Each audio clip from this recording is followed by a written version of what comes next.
Mass, taking on Russ Odell out of New Windsor, New York. The 65-442.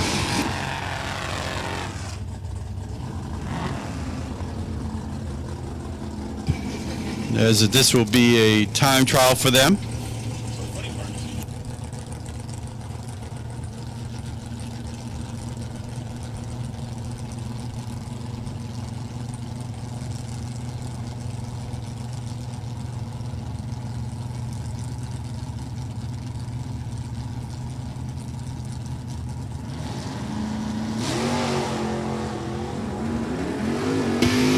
Key here. Get a good reaction time and run as close to the 1090 index without going under. Look at that, Pomelo, 1090 with a 4.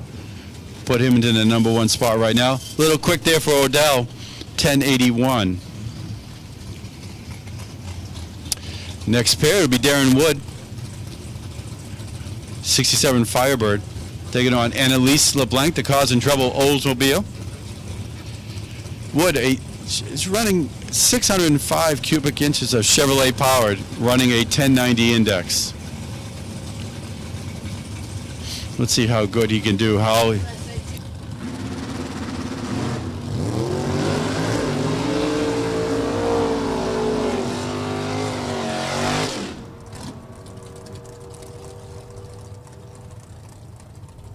$10.95.8 for LeBlanc, $10.88 with a 7 for Darren Wood. Bud Finch will come up right now, taking on Joan LeBlanc. The 71 Vega. Camback to take on Finch here. The Master Tech out of Limerick, Maine.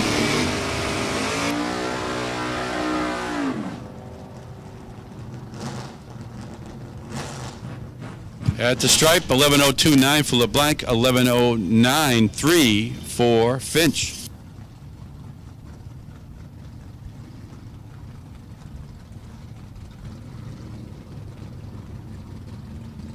Monza coming up here right now in the New Hampshire Lottery Lane, taking on John Dolan's, the Malibu out of Billerica, Mass.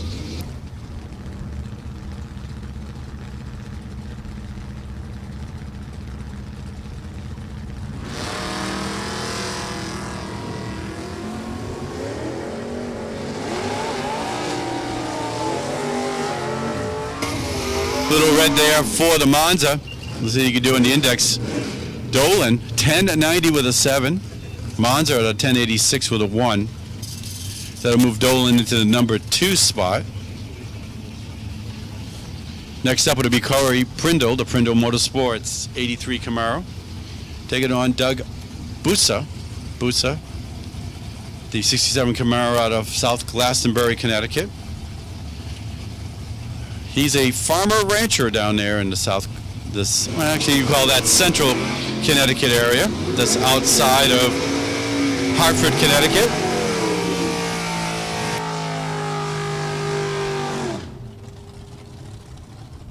$10.87.7 for Prindle, $10.72.7 for Busa.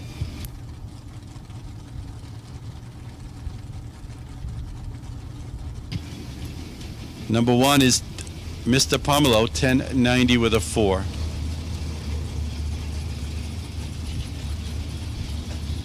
Neil Vaccaro coming up right now, 91 Cutlass out of Fresh Meadows, New York, taking on Rick Mattioli, his 67 Camaro out of Middlesex, New Jersey. Mattioli, 001 on the reaction time. Let's see if we can team that up with a nice 1090 run here. 1092 with a 1. 1090 with a 2 for Vaccaro. That'll move him into the number 1 spot. He'll have to work on that reaction time because he went red big time, 143.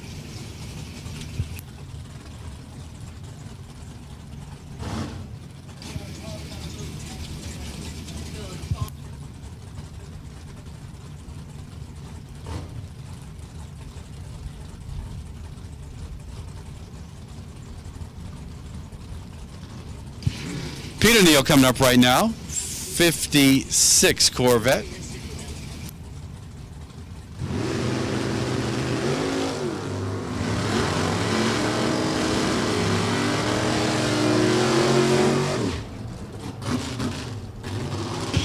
Taking on the Mustang here. No name in the system quite yet. 1094.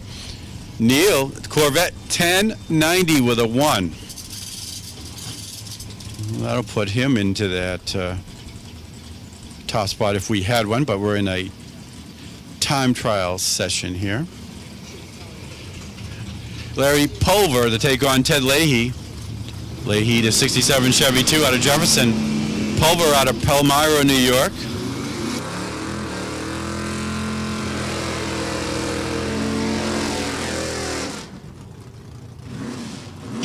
$10.91 for Pulver, $10.99 for Leahy. Taylor Iacono with the 99 S10, taking on Bobby Loans. Pappy Loans, we should say, out of Abington, Mass. Everyone Super Comp. Time trial session. We need you to the lanes, please. Super Comp. We need you to the lanes, please. Super Comp to the staging lanes, please.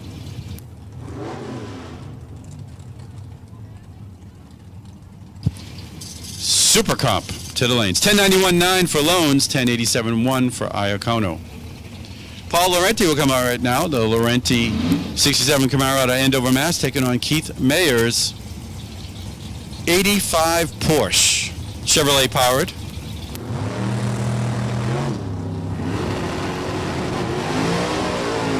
Mayer's 002 on the tree. Laurenti on 015. Let's see what they can do in that 1090 index. 1089.5 for Laurenti, 1081.7 for Mayer's.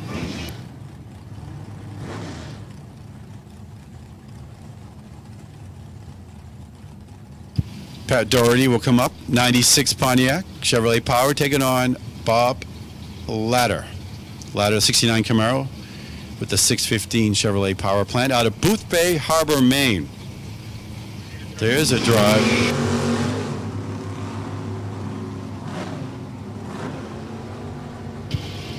Time trial around here. Both with the red light start. Let's see if they can do on the dial-in of the 1090. 1085 for Ladder. Doherty at 1093. John Harper comes up right now.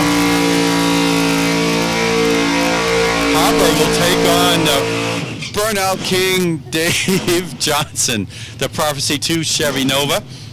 Johnson out of Brookline, New Hampshire, 76 Chevy Nova. Harper, the 55 Bel Air out of Wiscasset, Maine.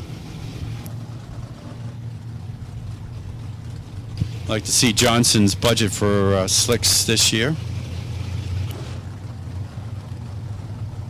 His neighbors in Brookline are probably happy that he's here at the track today. The Ice Cream Man, Johnson is, out in the New Hampshire Lottery Lane, O'Reilly Auto Lane, Bel Air, Wiscasset, Maine. Harper.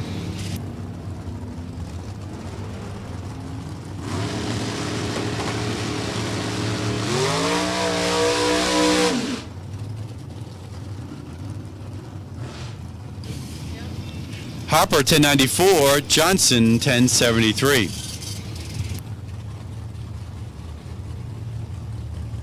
Dominic Borghese taking on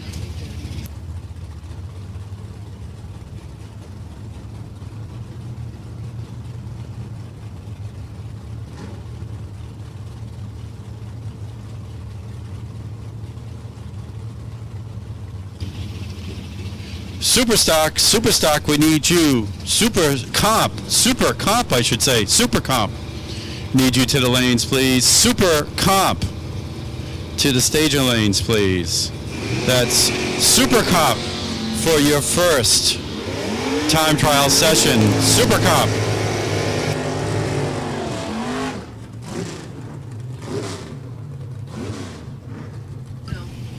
$10.95.4 for Borghese. 1123 for the Camaro in New Hampshire Lottery Lane.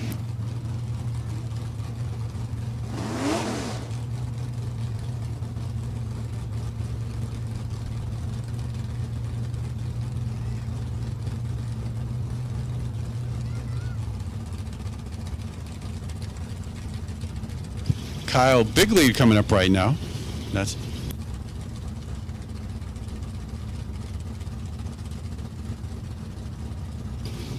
Pontiac to take on Ray Knight and his Mustang.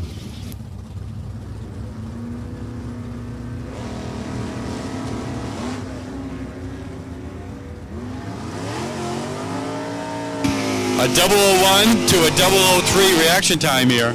Let's see what they can do on that 1090 index.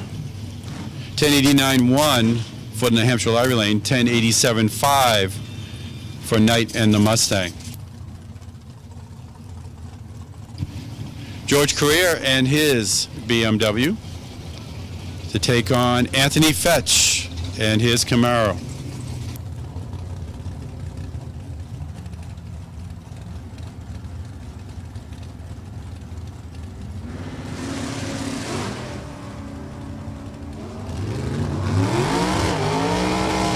Fetch 003 on the reaction time.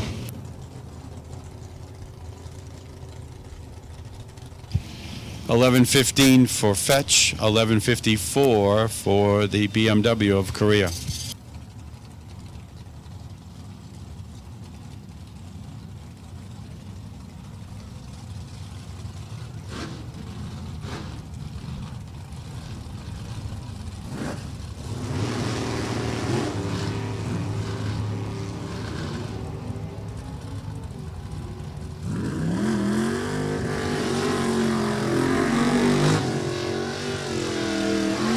El Camino at 1058, 1086 for the Camaro in the O'Reilly Auto Lane.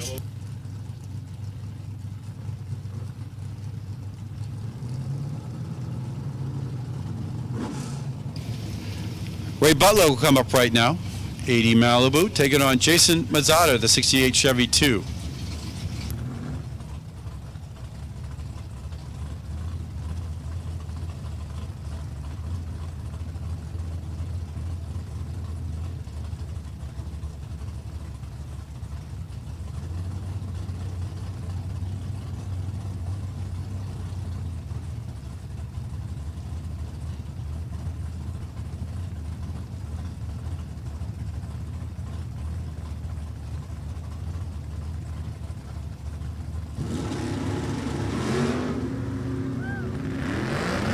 Mazzata, 001 on the tree.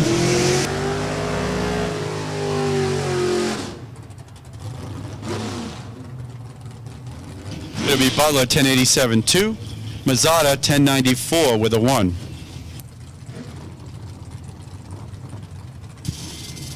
Brian Sawyer comes up right now, the Sun Impact 1 Chevy Camaro out of Lunenburg, Massachusetts, taking on Andrew Johnson.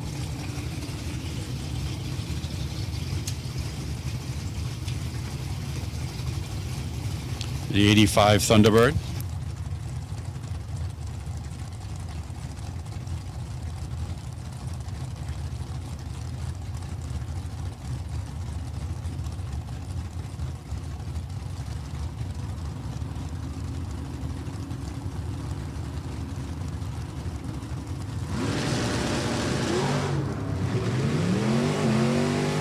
Sawyer 015 on the tree. Super Comp, we need you to the staging lanes, please, for your first time trial session. Super Comp, time trial session number 1, we need you to the lanes, please. 1087 for Sawyer, 1101 for Johnson.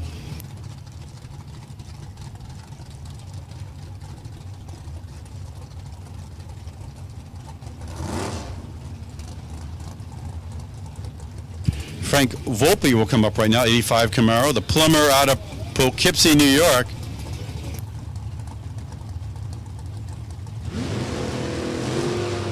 Going to take on the pick-em-up truck here.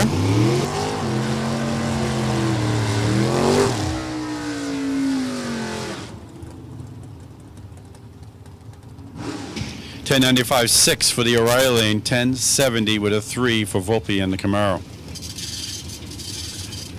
Next up, it'll be the Mission Impossible Mopar of Mike Falcone out of Walcott, Connecticut, taking on Kelly Kondratic.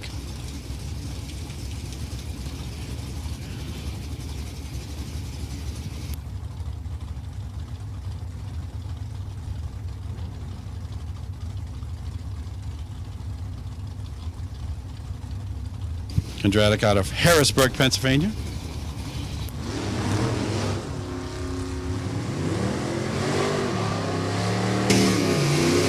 Foul cone left before the tree was activated there. You left way too early. Will not get any numbers on the dial or a time slip. 11:07 for Kondratic.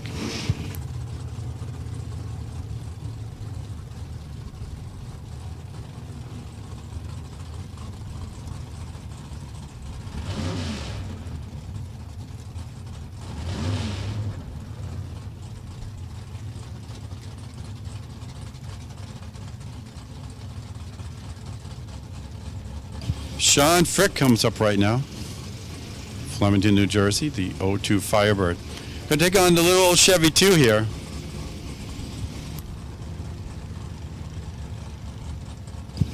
Super Comp, need you to the lanes. Super Comp, to the staging lanes, please.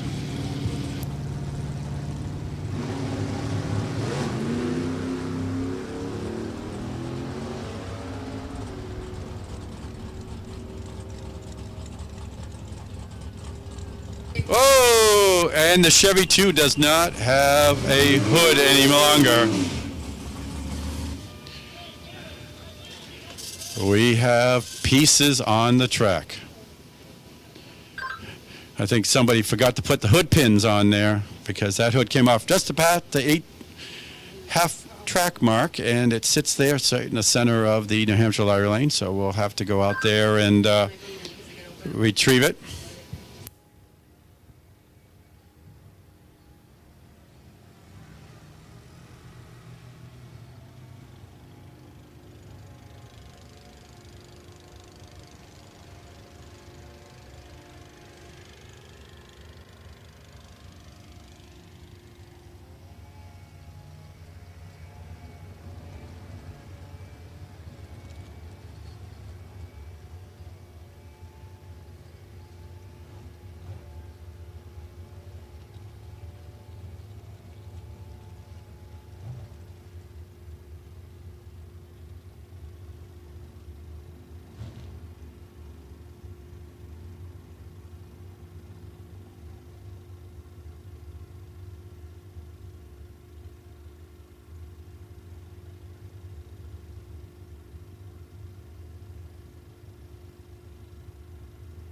Make sure we don't have any extra pieces out there. Make sure everything's safe for the next vehicles down the track.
All right, so we got the pieces picked up here.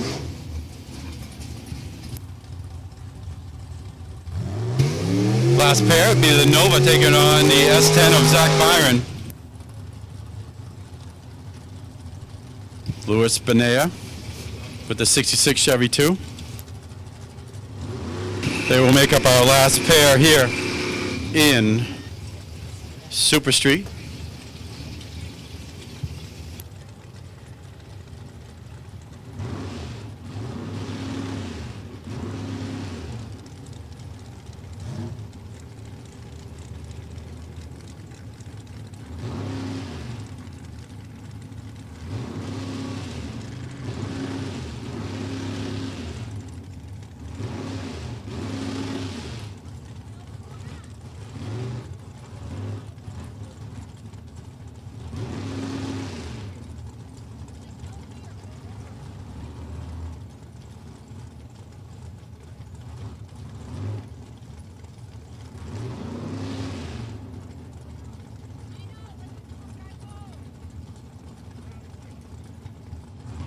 right, problems for the Chevy 2 here. Be a single run here for Byron in the S10.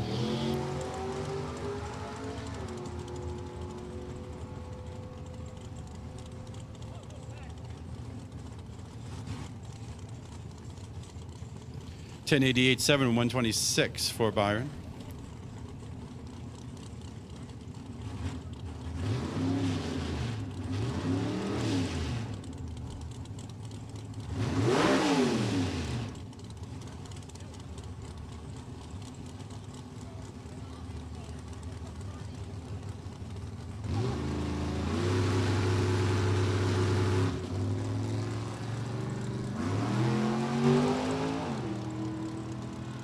Looks like you got the problems all solved there. Let's see what he can do. 10.95.7 for Benair.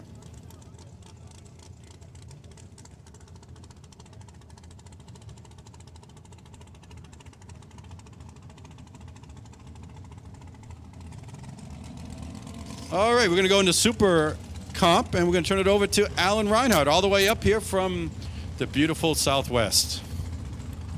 Yay, me. Hi, gang. I can't tell you how much I'm enjoying being here because, well, A, it's about 25 degrees cooler than where I am. And B, I really miss airplanes. Somebody's going to have to explain something to me, though. I mean, I get the whole social distancing thing, right? We all got to do that. So at the food court in the Philadelphia airport, there were 2 places open out of 10. So instead of having a crowd scattered between 10 different places, there were 9,000 people all lined up at the 2 places, 6 inches apart. Now, maybe it's just me, but it seems like it would make more sense to open more places. Well, if you like big block Chevy-powered rear-engine dragsters, you came to the right place because we're going to have a bunch of them, including these 2. Philip French on the left side. Patricia Blake on the right side. Patricia, part of that Follow the Dream team. Same basic idea as the cars that we just saw a couple of minutes ago, except the number now is 8.9 seconds. A 001 looks pretty good. 871 looks pretty fast. 886, 172 for Phil. So Patricia's got the tree locked in. Got to get the car straightened out. Phil's got the car a little closer, but man, did he miss the tree by about 1.5 miles. Now it's James Blake, speaking of the Follow a Dreamers, and Chris Latiga. That is a small block, by the way, 414 cubic inches. You don't have to have a big block.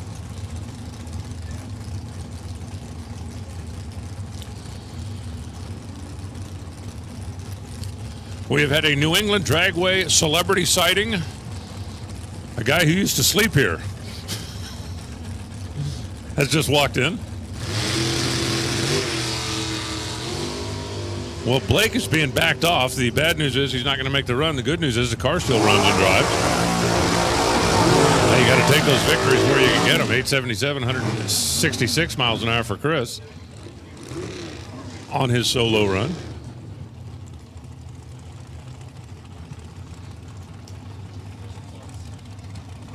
So we got 3 generations of Loneses here. Yeah. We saw Pops up in the Super Street car a little bit earlier. Brian, who I'm sure you guys are all familiar with because he was the face of this joint and the voice of this joint for so many years, and now he's on TV. Yeah. Look, I had a quicker commute than you did. Yes, much. Much. Especially if you didn't come through the construction zone down there. Do you guys not know how to zip merge? No, we don't do that here. Brian Coryell on the left side. Ray Fredericks on the right side. Having at it down the New England Dragway quarter mile. 888, 162 miles an hour. That's the neighborhood. 901, 180 miles an hour for Ray. You've been getting out of the house. Well, no, you and I just sit and talk to our computers to each other on NHRA.com. That's all we do for the last 3 months. No, you've been out. You've been PDRA. Yeah, I did. Snuck out a couple times, so it's good. No, the shop talk last week was fun. It's a shame that, Bill Miller, for all of his technology, can't get an internet operate connection. the internet.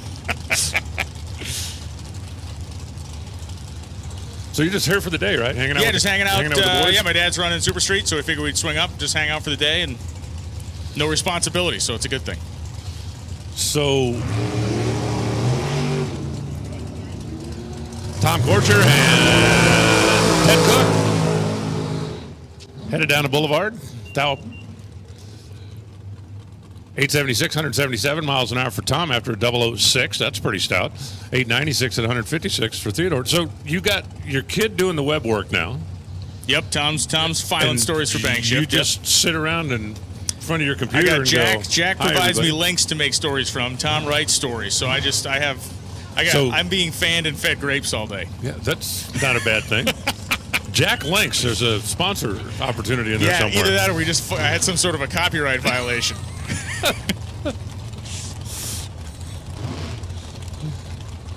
Tom Slater and Stephen Logan. By the way, I want to be there when you explain to your bride about the, honey, get the fan. Okay, will you? Yeah, there'd be a fan who'd be thrown in my face. Yeah.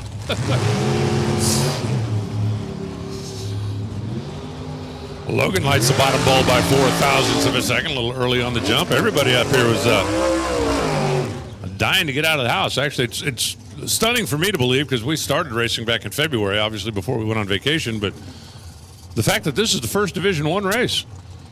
Everybody kind of getting out here and dusting the cobwebs off. 895, 169 miles an hour for Logan after that red light to start, and Tom Slater goes 901 at $1.75. That'll bring up Amanda Wojciesko. Amanda is relentless.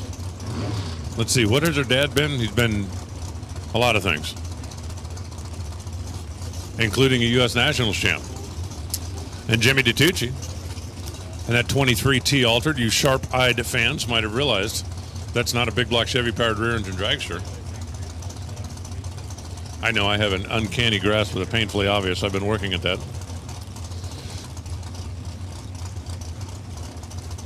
The altered eases in.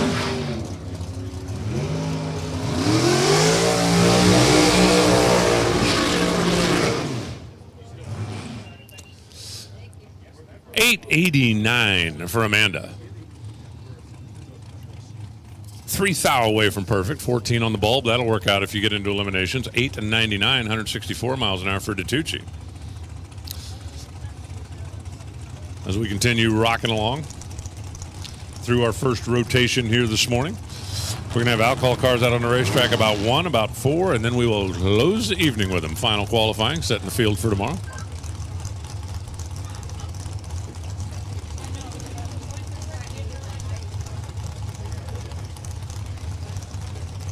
Phil Molicella in the left side. Copious flames on the purple car. Mark Pettit in the right side. For the folks at Duzen. Matter of fact, he is Duzen.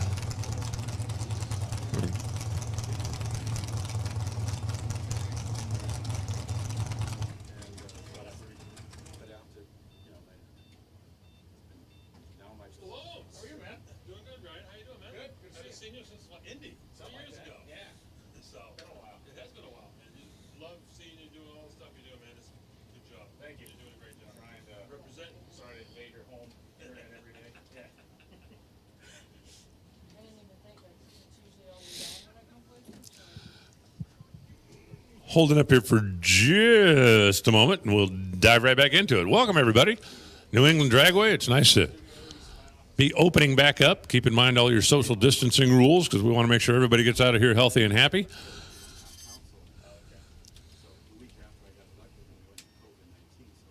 It's going to be a great weekend. It is good to be back at the racetrack.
Mark Pettit stops the timers down there at an 884, 179 miles an hour. Malashella goes 885 at 185 mphs, and that'll bring up the Nitro Fish. Mike Andrus for accelerated travel. Nitro Fish. By the way, speaking of accelerated travel, I want to say thanks to Jackie. Checked into the hotel last night, asked for the presidential suite, they gave it to me. It's awesome. It doesn't look that much different from any other suite, but they told me it's a presidential suite, and why would they lie? Dennis Torito over here on the left side. We got a couple of mono strut winged machines having at it. Was that a womp? It's practice. It sounded like a womp. Torito goes 885, 178 miles an hour, 891, 175 for Handress. Both of them in the teens on the tree. One of them's teen red, one of them's teen green. Teen green is better than teen red, especially when we get into eliminations. Brings up William DeStefano. The No Shame Racing Team. Now, that's my kind of racing team. I have no shame. I also have no patience. I was tested for patience. It turned out I was negative.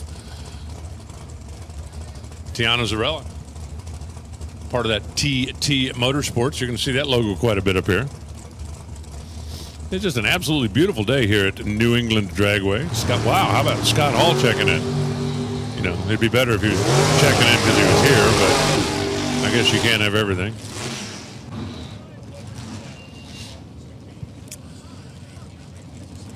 Tiana's 009905. We're in Vegas. That'd be a happy number. Not quite so happy here.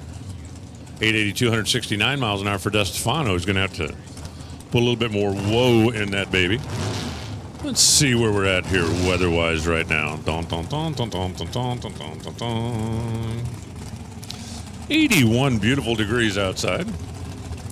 2,200 feet of density altitude. It's wet out there. A lot of water grains.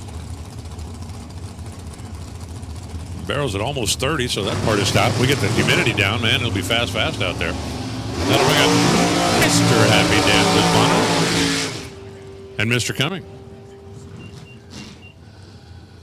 882, 171 miles an hour.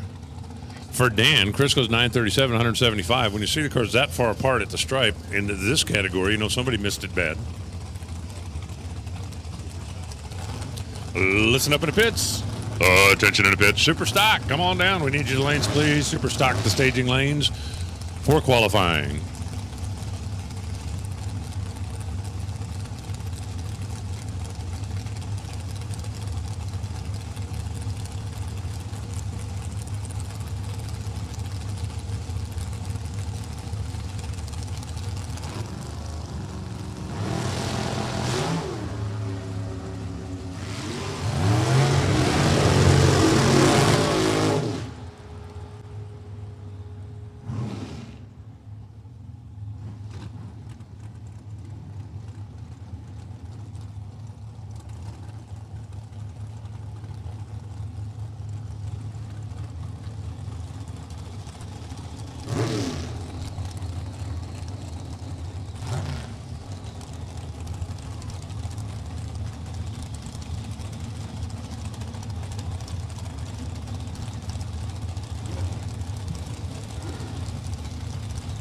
Last pair 906 on the O'Reilly side of the racetrack. And that'll bring up Craig Rice and Rick Rollison. Reading left to right. Side by side down to the stripe. It's 888, 167 miles an hour for Craig. It's 889 at 160 mphs for Rick Rollison. And now it's Bill Krug Jr. and Emily LeBlanc. Look at Emily's car and having to wonder what happened to it. It almost looks like something that fell on it in the trailer, right?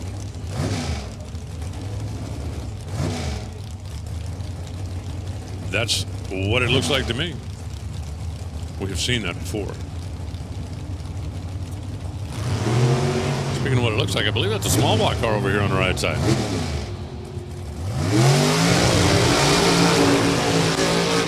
Emily's a little anxious on the leave. She had to wait 3 extra months to get in the car. She wasn't waiting any longer. You can't make me wait. I'm leaving. So she's way red and an 886 at 155. 8.907 for Bill Krug. Way to go, Bill. Hey, listen up in the pits. Attention in the pits. Matt Lisa needs a master cylinder. It's the typical aluminum Chrysler. You guys that have the aftermarket brakes, you're all familiar with that, right? So let's see, should I guess? 1 1/8 and 3/16 something. But if you have the standard Chrysler master cylinder that everybody uses on the aftermarket brakes, Matt Leeson needs one. Please.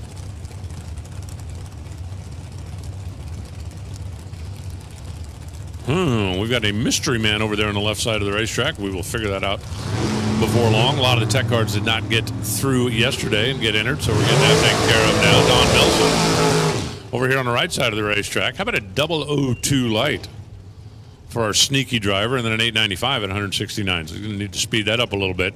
Don's going to need to speed his up a lot a bit. 906 at 177 miles per. Now it's Kyle Travaris and Bill Waters. Once again, attention in the pits. Super Street. Come on down. Need you to the lanes, please. Super Street to the lanes.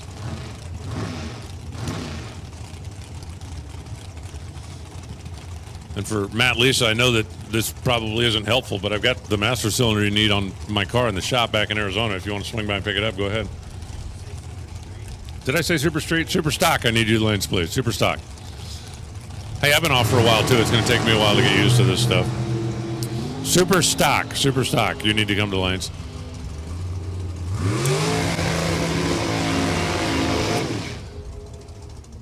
$893, 171 miles an hour for Bill. 826 for Kyle.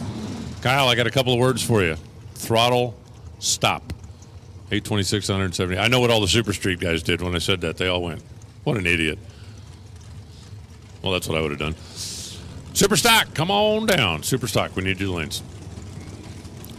Rolling on through this first time trial session, Howie Smith and Walter Ott.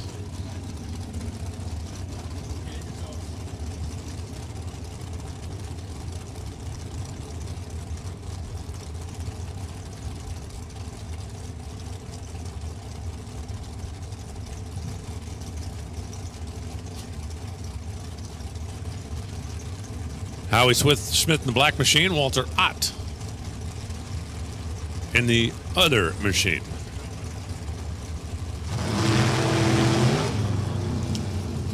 They're in, they're ready, and by a foul. A foul.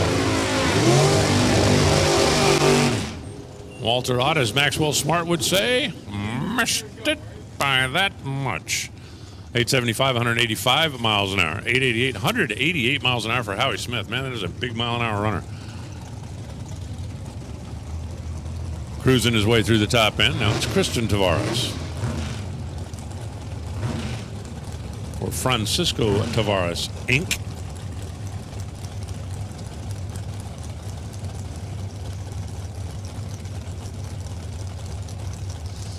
And over here on the right side, one of our top 5 players from last year here in the division.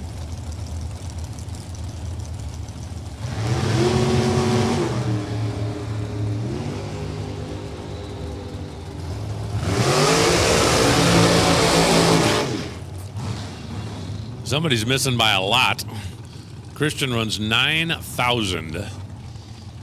9.000 at 172 miles an hour and a 1050. Over here on the right side, his car went silent out there about 800 feet or so, just coasting through the top end of the racetrack. And we continue on with Rob Hyatt and Joey Cambria. Cambria for the folks at Airlift.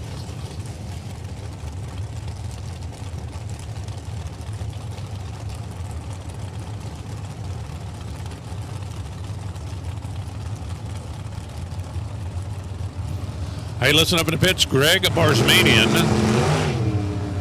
I'm going to wait till it quiets down. The cars are so loud. 891, 175 miles an hour for Joey. 893 at 169 miles an hour for Rob. Greg Barsmanian, Jack Mattias, and Allison Dahl. Please come see me. Well, not me in particular, but just need an autograph. Greg Barsmanian, Jack Mattias, and Allie Dahl. Come see us.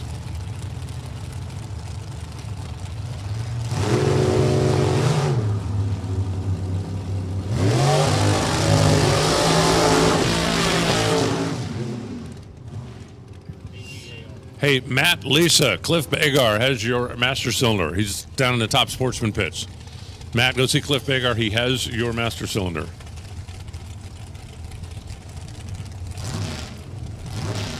Nick Willard, while all that was going on, runs 896 and 174. And Mike Rabalato goes 891. Had 179.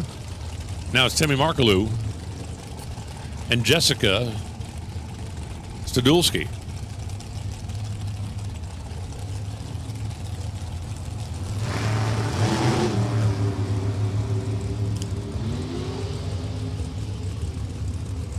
Green lights a pair.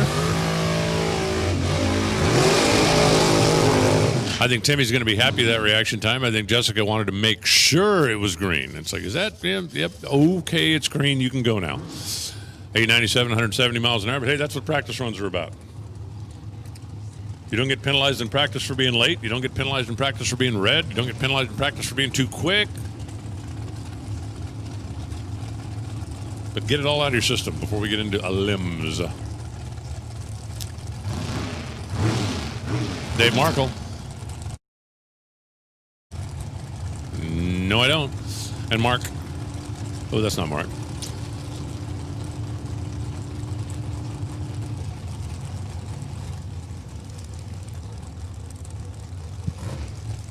And we got a couple of the tech cards that have not been entered yet, so my database is not complete, but I got my best folks on it.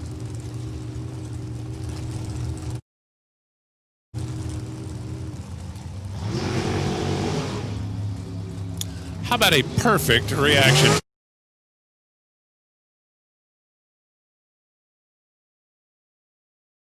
$891. Let me tell you, that'll win you some rounds. Trip Zip 891 right out of the box. There's a reason there's a single digit on the side of Kyle Bigley's car down there. 887, 172 miles an hour for Markle.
Check with 9 zeros on it sometime, but it's got to have a number in front of the zeros.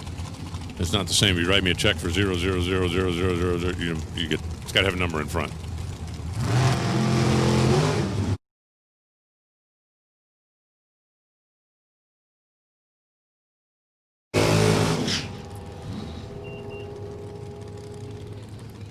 Trip 8's 170 miles an hour for David Rue. Kenny Moses goes 891. Look at that speed, 191 miles an hour for the transmission dude. And it looked like he was breaking in new tires with that big old massive burnout up here. This will be a fun pair. Chris Garrison on the left side is not going to run 190 miles an hour. Trust me on this. and Eddie McCleft out of Shingle House, PA. For the folks at 360 Penguin. Have you seen those 360 Penguin cameras? Those things are like 8 kinds of cool. I mean, you literally can like set that thing up and get a 360-degree camera view. You can see everywhere except on the bottom of it. You've set it on the table and you can see everything in the room. And they're like little. You can put it in your pocket. They're pretty cool.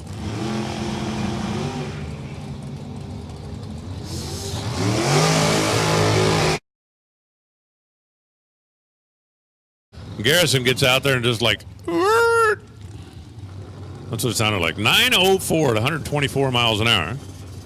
McCleft goes 924 at 179 miles an hour.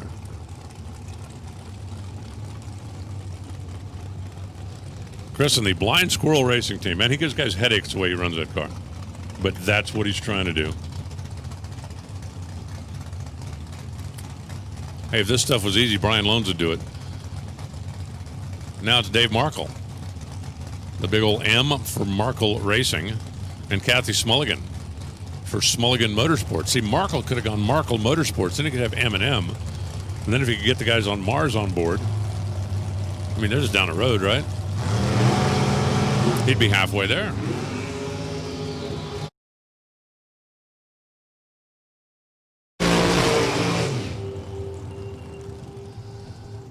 .880, 172 miles an hour. Too quick by a tenth. Kathy Smulligan goes 891 at 174 miles an hour. We're going to make this final call. Attention on the pitch. Final call. Super stock. If you're not in the lanes, you are tardy. And we're not going to let you run without a note from the doctor or your mom or whoever you get your notes from. I used to try to write my own notes when I was in school, and I kept getting in trouble for it over and over and over again. I finally realized it when I was like 30 years old. Well, you can't go in and say, you know, hey, Alan was late today, but it wasn't his fault, and then sign it Alan's mom. It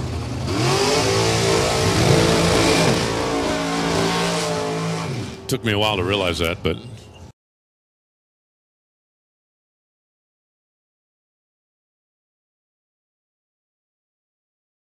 game.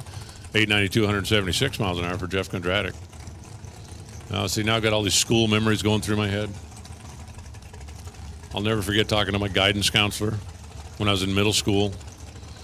He said, what are you going to be when you graduate? I said, I don't know, probably 35 or 40. You think there's a side bet on this? Sean Frick and Tommy Stolba. I guarantee you there's a side bet on this.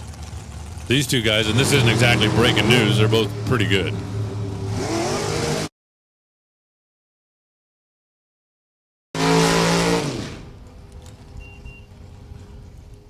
.886, 176 miles an hour for Tommy. Sean goes 892 at 183. So if there was any kind of a side bet on that, Tommy was 2 thou better on the tree. Sean Frick was way better on the track, and that'll bring up Carol Kenny's little boy Jason over on the left side. She told me to call him that. And Doug Marsters over here on the right side.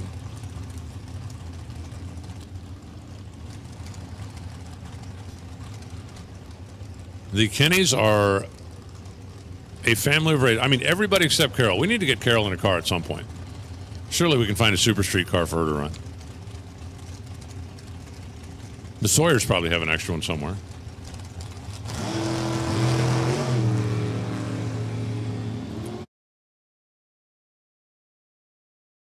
Oh, 12. Doug is 21. 894, 169 for Marsters. 895, 177 for Kenny. They were a thou apart at the stripe. I don't know if that was practiced or if it just worked out that way, but you're going to see that a lot when we get into eliminations. And it looks like this will be the final Super Comper in this session. I'll have a couple more hits at it today, and Super Stock is rolling up to the ready line. So Miranda Marsters is going to be the last one. Miss Miranda, the stage is yours.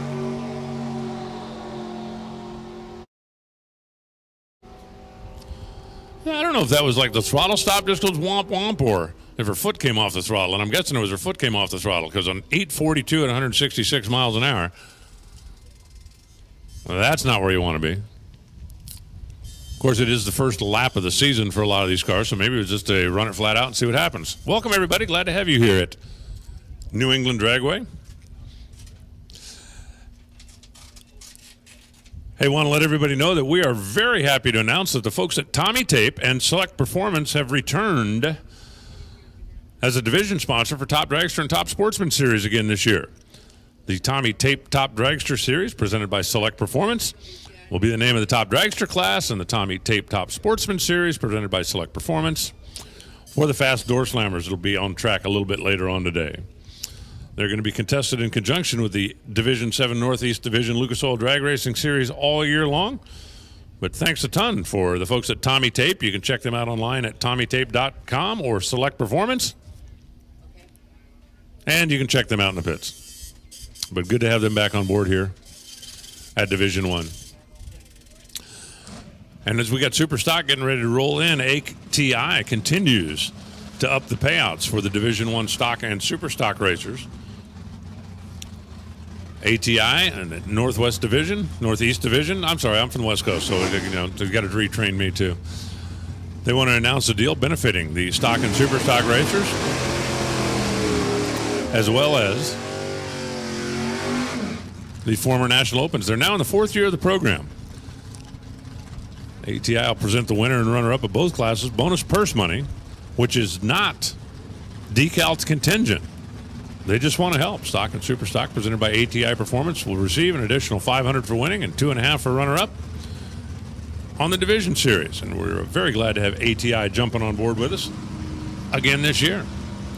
Greg Sutherland and Dean Ribeiro. This is going to be fun. You like wheel stands? You like screaming motors? You like...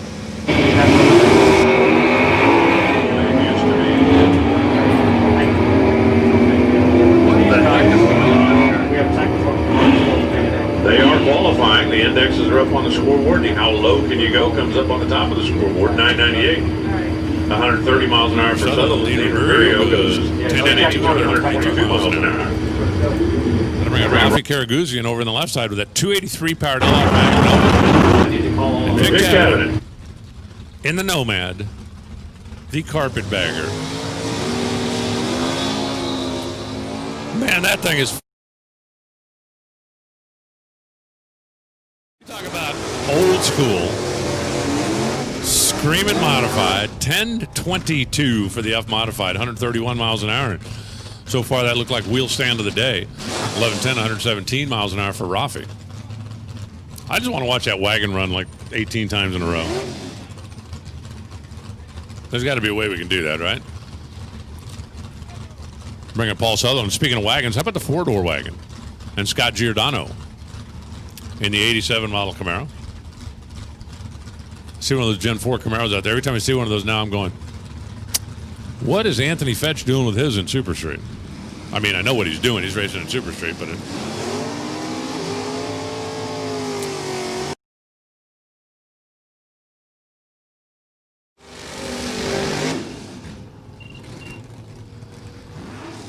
a quarter of a mile away, the scoreboards light up. 1016, 110 miles an hour for Scott. 1021, 128 for Paul Sutherland.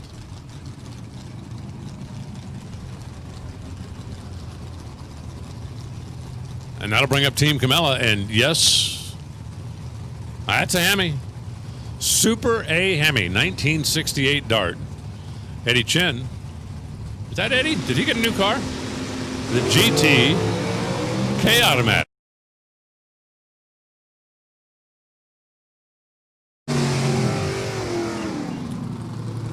How about the Hemi? 883, 136 miles an hour. He was off the throttle down there at the top end. It sure looked and sounded like 1082 at 1, 2, 3.77 the speed.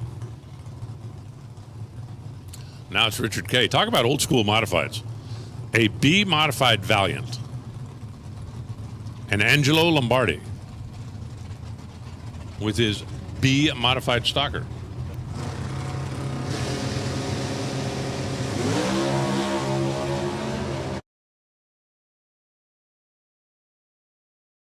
Down the boulevard. Speaking of screaming Dodges, we got another one coming up here in a second. 875, 151 miles an hour for Richard K. That thing is really cool. I mean, really, really cool. 995, 136 for Angelo. That'll bring up Jacques Blaise out of Connecticut with a 460 powered 98 Cobra. So that would be the GT 7.5 liter that Ford should have built. And Scott Gove, I don't know, you think this thing goes in the sevens? I mean, it's not overly hot, but it is definitely overly humid. And that A modified is one stupid fast car.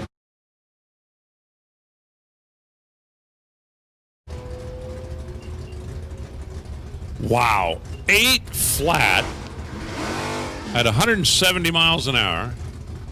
I'm telling you, that thing is stupid fast. Density altitude over 2,000 feet. A lot of water in the air. It's just not easy to make power when there's that much water in the air. 2,300 feet of density altitude, and that thing goes 8,004. Jock, meanwhile, goes 1032 at 128.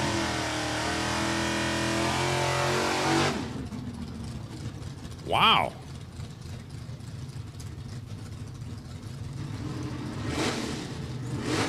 Denny Nelson finally sold it? The Beluga Jr.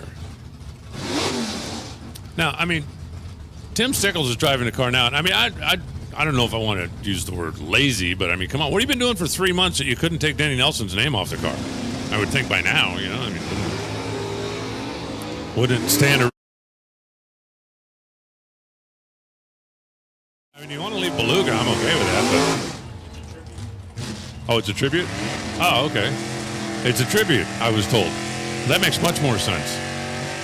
951, 138 miles an hour for Jerry Hatch. That, by the way, is a 446 pack, a 1970 Challenger. And try as I might, all this downtime and all this, I have still not been able to locate a 70 Challenger or Barracuda that somebody wants me to just haul away for free. I haven't given up. I probably should, but I'm too stupid to give up. Steve Zupka, the 427 powered factory super stocker, and Mark Lebrecht, and the Diamond RV truck.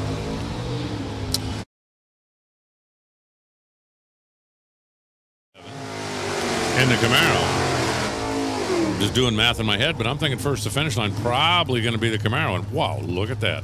912, 147 miles an hour for Zoop. Mark Lebrecht goes 994 to 132 MPHs. And we continue on. Greg Gay in the Mirada. How many Dodge Miradas even survived? I mean, not counting that car. When's the last time you saw a Dodge Mirada? You can get back to me if you want. Jeff Roll in the 92 Mustang over.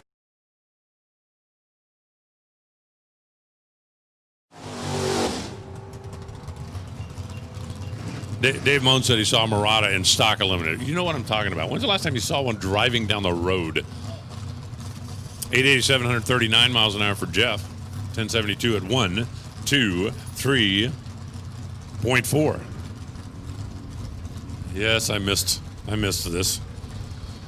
Division 1 abuse. Here's Roy Kinslow. And Herbie Null. Super K automatic. That thing's got the 305 in it. Throttle body injected like it left the factory. Herbie Null's car is a 350 carbureted machine. A G.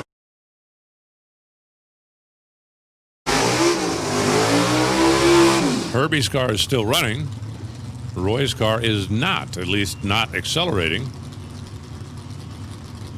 971, 136 miles an hour for Herbie. Roy was crossing a speed that wouldn't get you a ticket if you were on the highway out there. Listen up in the pits. Oh, attention in the pits. Super Gas, your turn. Come on down. Super Gas to the staging lanes, please. Dial 990 and bring it. Now it's Bill Arpine in the blue Cobalt and Jeff Jewell. 1967 427 Corvette with a license plate.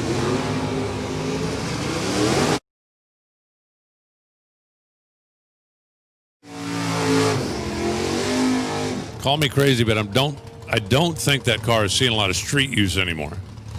942, 140 miles an hour for Jewel. Arpine goes 980 at 135 miles an hour. And we don't care about red lights, just practice and play and qualifying. And I'm going to guess that Jeff Rowell is miscategorized right now.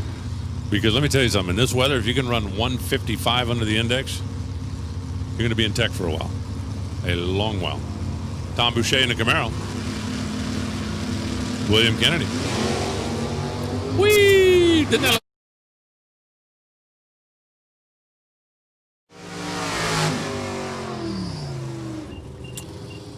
Boucher airs that thing out at this end, goes 986, 136 at that end. William Kennedy goes 1035 at 129.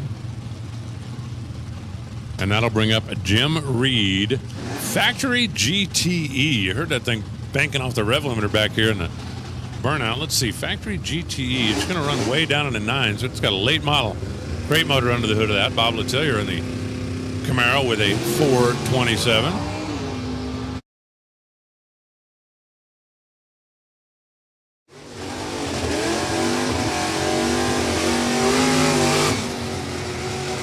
.139, 128 miles an hour for Jim. Letellier goes 1061 at 124. And what do you think the side bet is here between the Warner brothers? No, not the cartoon Warner brothers. These Warner brothers. Brian in the left, Byron in the right.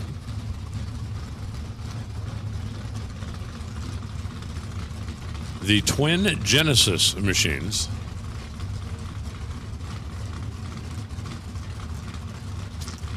I guarantee you there's a reaction time side bet.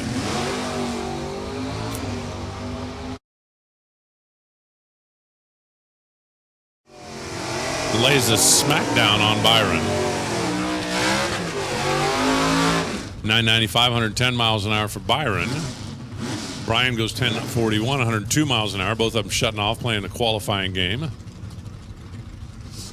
that'll bring up Arnie Martell Jr. and Brittany Bolts. Now, wait a minute. Brittany's car says just engaged. Didn't it say just engaged at the end of last year? I mean, seriously? All year you haven't washed the windows? Come on. Brittany, put that fiance of yours to work. Tell him, get out there and wash my car. Wow, Mark.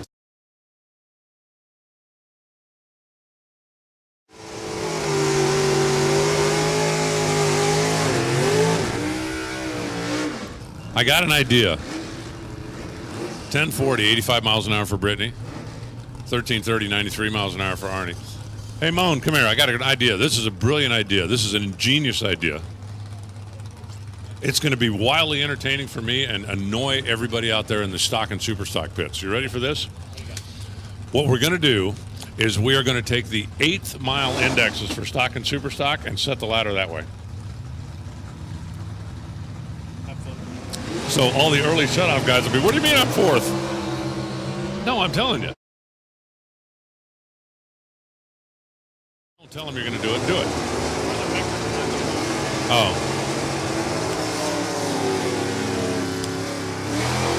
For all you stock and super stock guys out in the pits, Dave gave that idea all the consideration that he felt it deserved and then told me I was an idiot and said we're not doing it. I mean, he could have said we're not doing it without telling me I'm an idiot, and I already knew that part. 976, 138 miles an hour for Jim Antoinette. Eddie Bloom in the modified stalker goes 998 at 103, shutting off early. That'll bring up Jimmy Daniels. How come Daniels' car doesn't say just engaged on the back of it? Just throwing it out there. And Pat Glade. What?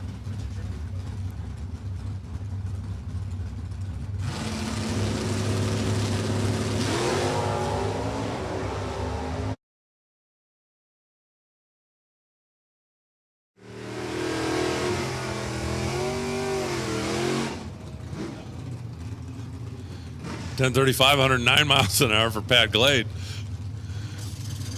Daniels goes 1035 at 127. That'll bring up Joe Lisa. Let's see if he's got this thing set on bumper drag this morning. And Eric Merrifield.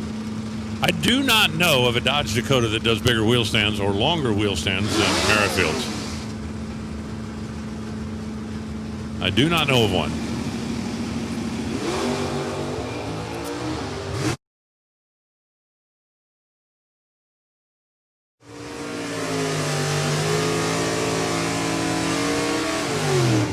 .13, 132 miles an hour for Joe.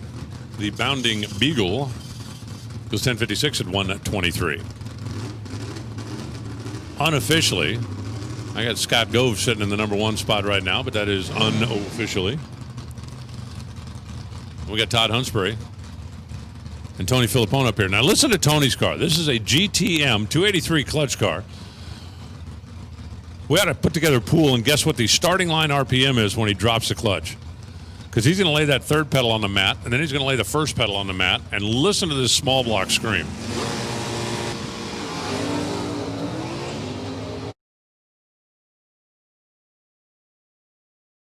Back and forth. 10:01, 133 miles an hour for Troy. 10:71, 123 miles an hour for Tony.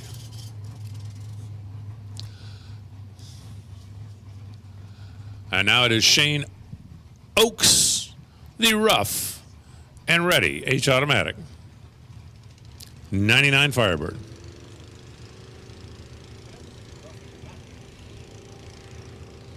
You're always ready. Always ready. I can do that for you. Jack Mattias, come see me. We need your autograph.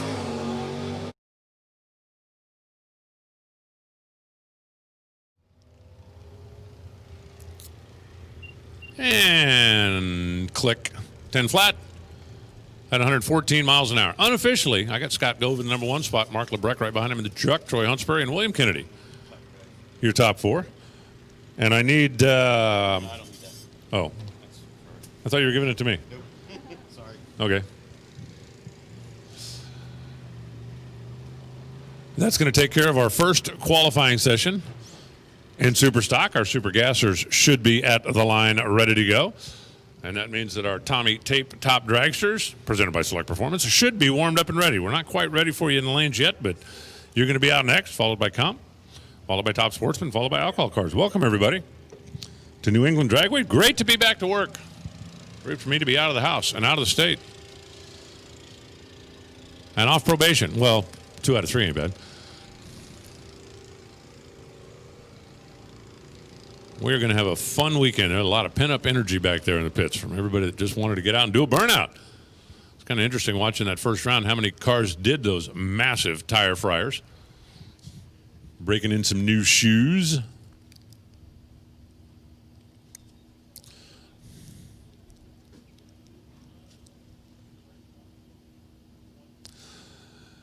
Do want to welcome the folks at Eman Electric on board who are going to be sponsoring the inaugural Race Star Wheels Comp Eliminator Shootout later on in the year. A lot of cash up for grabs, but thanks to the folks at Race Star Wheels and Eman Electric for getting on board here in the Northeast Division. I hear rumbling. I see super gas cars, and I think I'm going to hand the microphone back over to Wild Bill and let him take you through the next category or two as we trade off the microphone holding duties up here at New England Dragway. Bill, thank you for welcoming me into your house. And I'm going to fire off with an absolutely stunningly beautiful Corvette convertible. Anytime that I can get Brian Loans and Alan Reinhart in the house, that is definitely a pleasure. So we go right into Super Gas. 990 index. It'll be Chuck Rothermel, the Grand Am, taking on Henry Stanfield's convertible Corvette here. As we go into Super Gas, this is just a time trial for them. Again, you know, trying to see, the car's been sitting in the garage or in the trailer going, hey, time to go racing. We'll go up to New England Dragway. We welcome everyone out here. This is really our first official weekend of racing. Governor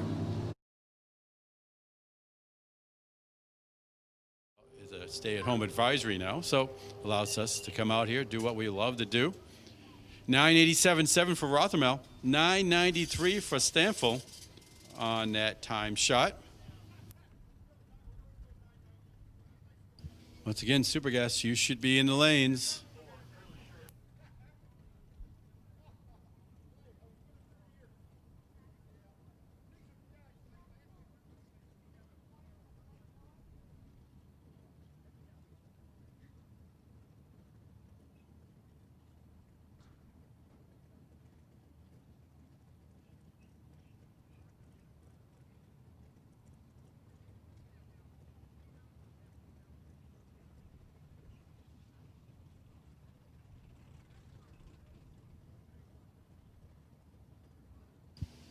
Little delay in action here as we get a few things done.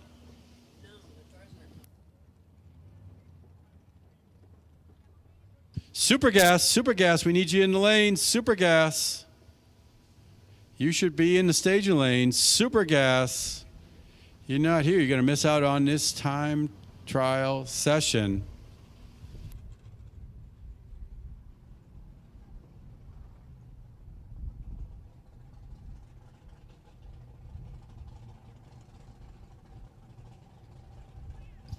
Supergas, we need you. If you are running in Supergas, you should be in the lanes right now.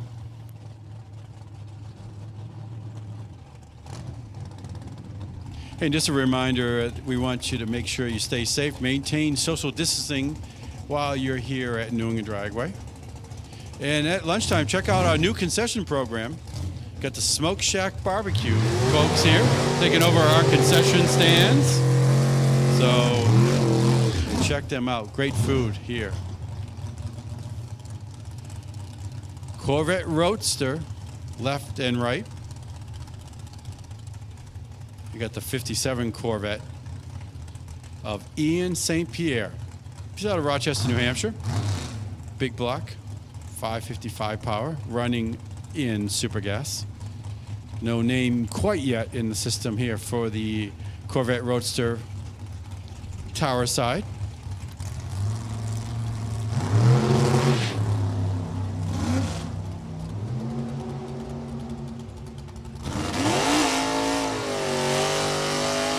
Great day to have a Roadster. 990 with an 8 for Ian St. Pierre. They're gonna like that. 997.9, 151 for the Roadster in the New Hampshire Lottery Lane.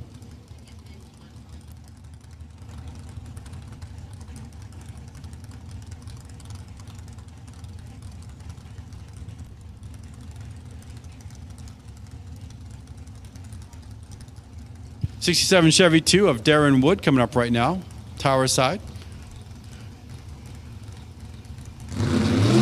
Going to take on the coupe here. Again, great day to be out there without having a roof over your head. Wood, an 017 on the reaction time. Let's see what he can do on the 990 index. 1026 for Wood. The coupe, a 1004.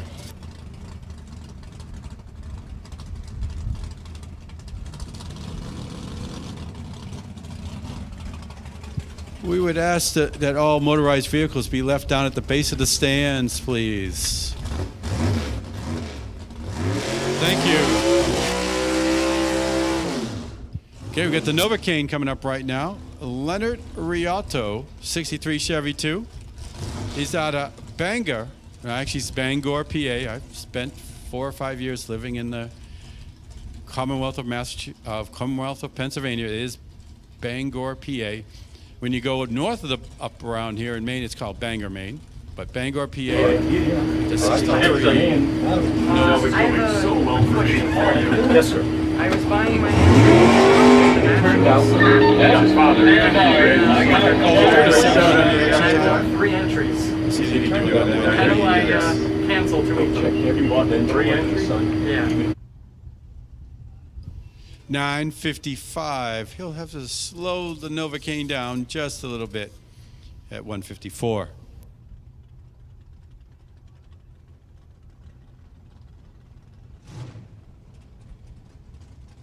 Because I emailed whatever the NHRA contact email.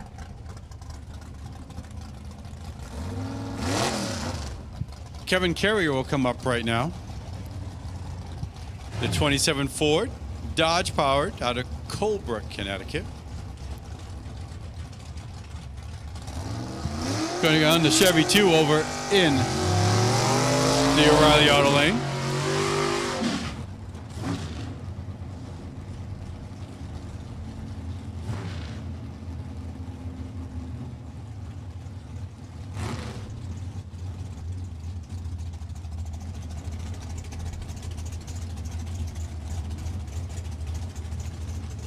And pension in the pits, tension in the pits. We need top dragster to the staging lanes, please. Top dragster. Bring them on down to the staging lanes. Top dragster to the lanes, please.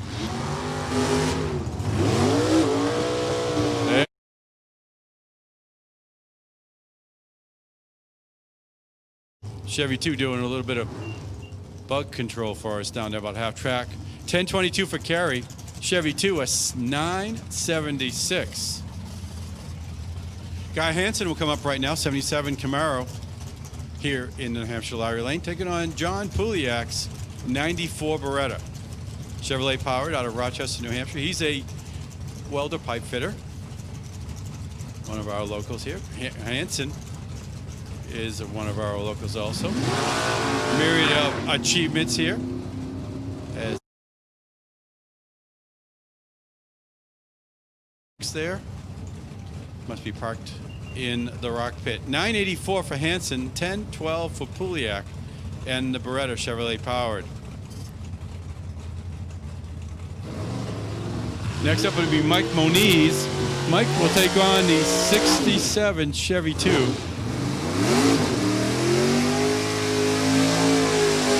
The Black Knight here. Total black paint job. Moniz, a Chevy Vega, 582 cubic inches of Chevrolet power out of Fairhaven, Mass.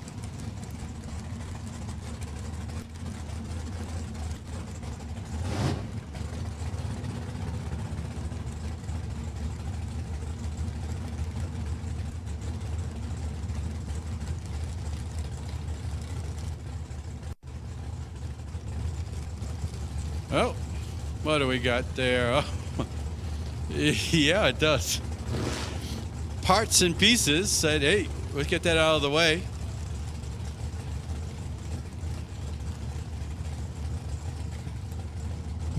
A little air breather, you know, who needs air today, you know? Who needs clean air? Gonna take on the Vega.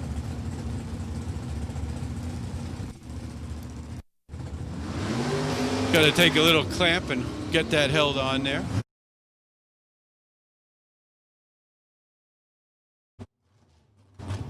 Vega going, I think I can. Yeah, well, he gets there first. 990 with a 1. Wow. You want to talk about running a number. 027, that's a 28 package there for Moniz. Problems with the Chevy 2 is it looks like he clicked it off just about the 1,000-foot mark there. He runs a 1011 at 120. Ted Leahy comes right now. This is the old Warren Johnson Performance Parts Cutlass taking on Steve Paquin's 55 Bel Air.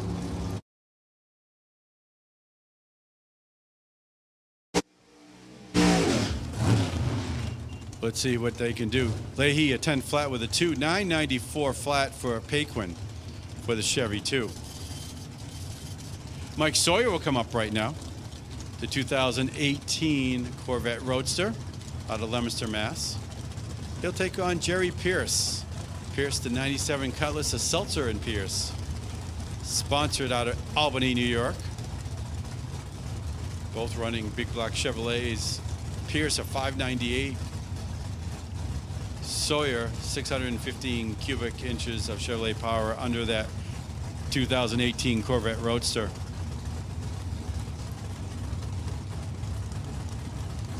Top dragster. We need you to the lanes, please.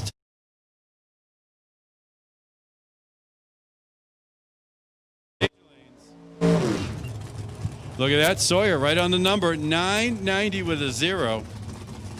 Pierce, a 991.5 said, hey, that was pretty good, but man, that Sawyer, 990 flat, runs the index with a 21 reaction time.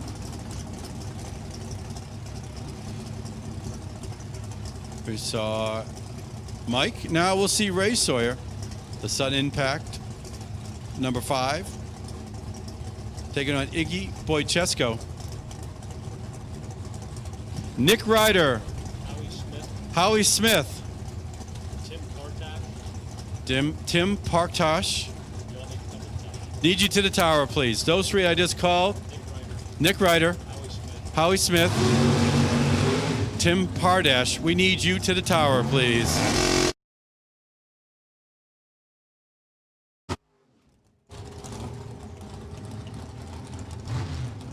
And Brittany Bolts, we need you to the tower, please. And Glenn Briglio, we need you to the tower, please. We're going to have a little party in the back room here for those 5 I just called. Take the back stairs, please. Take the wooden stairs up to the back part of the tower.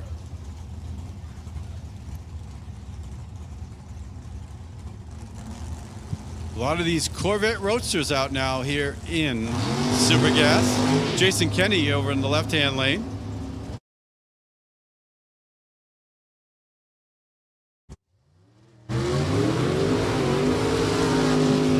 $984 for Kenny. The Corvette Roadster here in New Hampshire Lottery Lane, $987.8.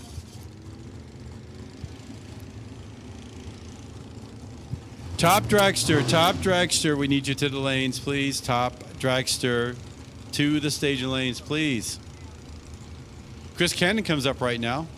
He's got the 63 Corvette Roadster. We're going to take on the Pontiac here.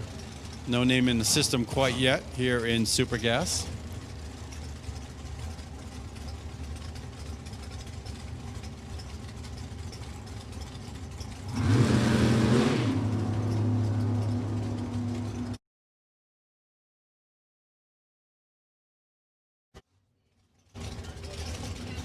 Cannon out of Bothell, Washington. 991 for the left lane. The O'Reilly lane. 984, 159 for Cannon and his 63 Corvette Roadster. Looks like we got Oscar Alt coming up. Alt right now, I should say. Medford, New Jersey. The Don Davis Corvette Roadster.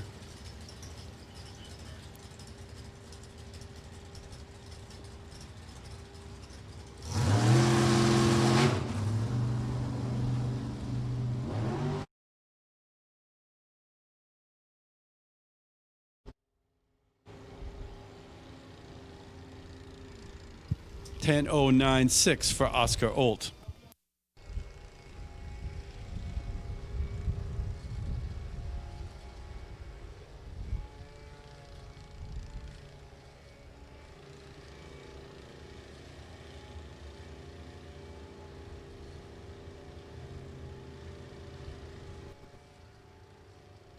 Again, we want to welcome everyone out here today. D1 divisional race here, the Lucas Oil Racing Series here at New England Dragway. Really our first event of the season here in New Hampshire. So we welcome everyone coming out today. Everyone's been sitting around. I know I got probably one of the better looking yards in the neighborhood. I haven't had been at the track, so.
We're getting to be close to lunchtime. Check out our new concession program here at New England Dragway for the 2020 season, Smoke Shack Barbecue.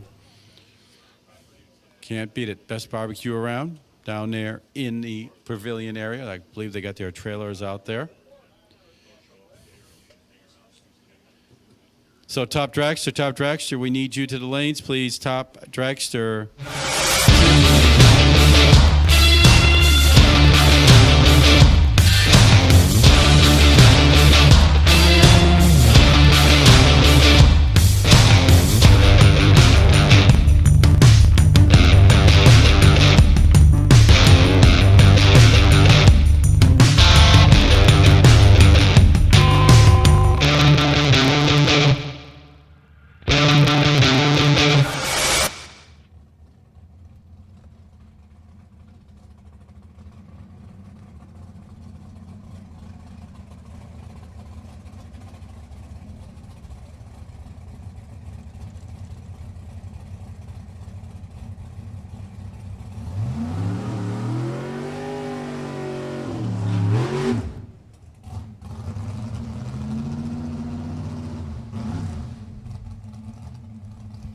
All right, looks like we got one more super gas straggling up here.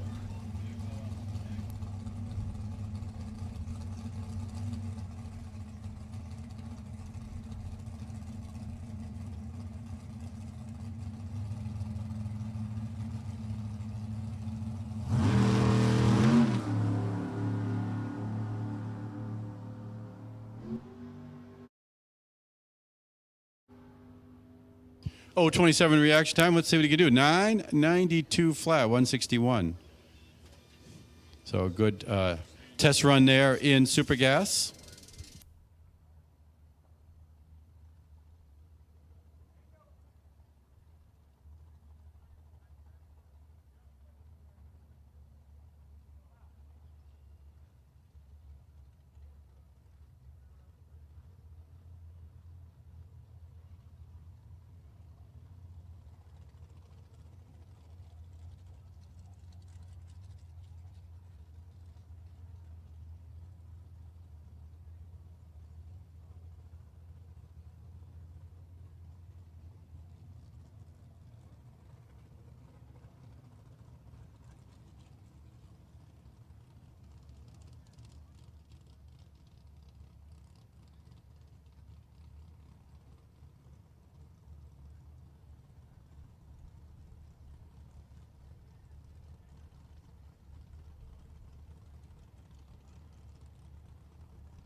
America's food supply, our heritage, and many of our freedoms are under attack by animal rights extremists who are waging war against America's farmers, sportsmen, and animal owners. The food we eat, sport hunting, fishing, and even owning a pet are all at risk. Top Dragster. If you're not already there, you should be in the staging lanes. To preserve our food Dragster. supply and to stand Stage up lanes. for our individual rights. Now is the time to educate yourself. Learn more at protecttheharvest.com. MicroStrategies and its drag racing team, Von Giovanni Racing, knows what it takes to succeed, both on the track and in business.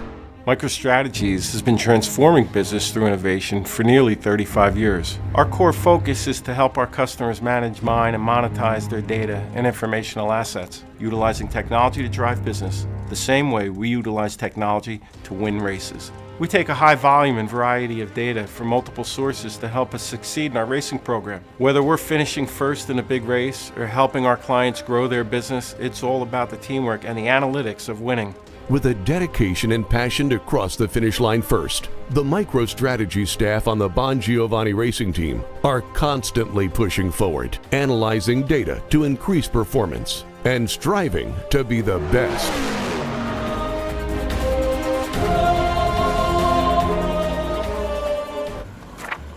It's time for a new mattress. And who are your mattress go-to guys? PC Richard & Son, that's who.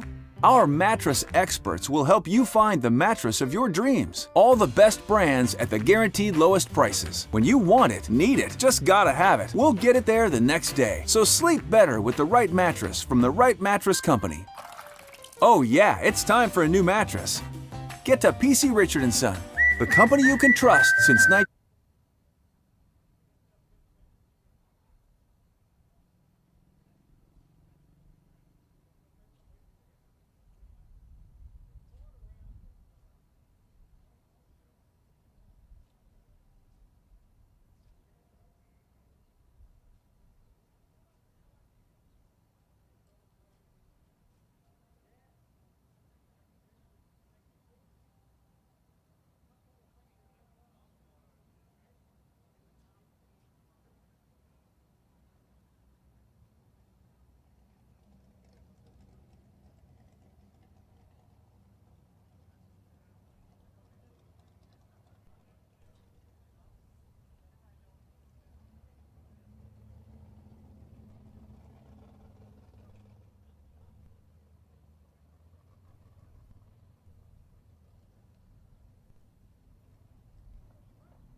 All right, so they've inspected both lanes here.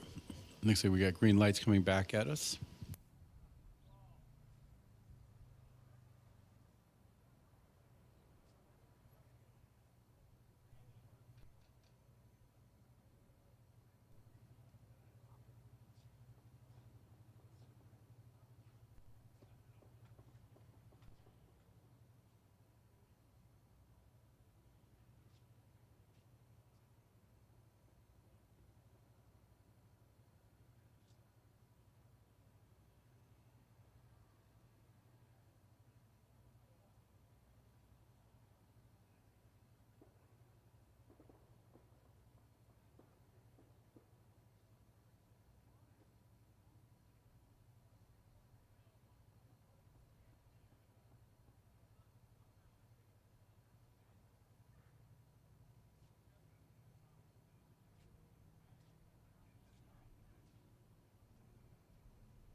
Okay, now we go into top dragster.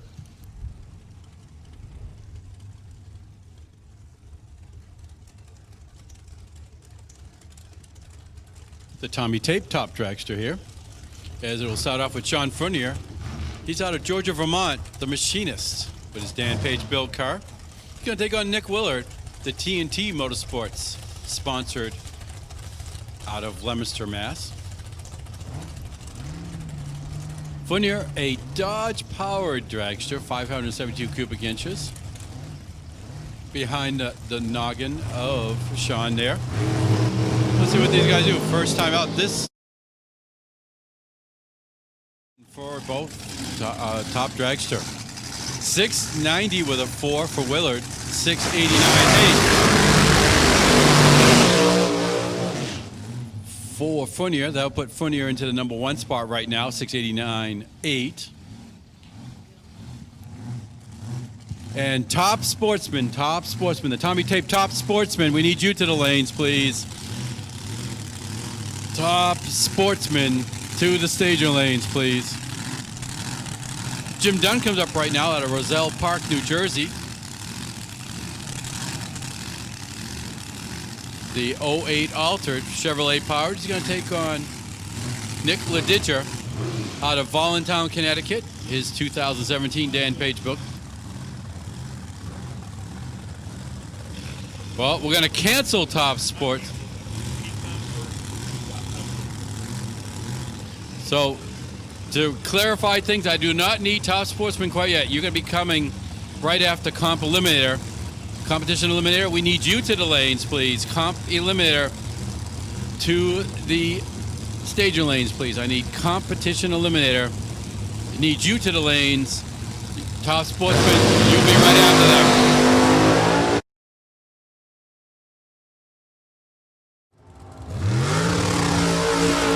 669, 2 for Dunn. 682.5 for LODRS. That'll move Dunn into the number 1 spot. LODRS number 2, dropping Fournier and Willard a spot, 2 spots. Competition eliminator. We need you to the lanes, please. Comp eliminator to the staging lanes, please. Joey Wallace coming up against Paul Neal. A couple of local runners here. The Never Satisfied Dan Page built car out of Middletown, Rhode Island, here in New Hampshire Lottery Lane, taking on the Dan Page 2014 model of Neal out of Everett, Mass. Competition eliminator, we need you to the lanes, please. Comp eliminator to the lanes. Oh, look at that. 3 on the reaction times.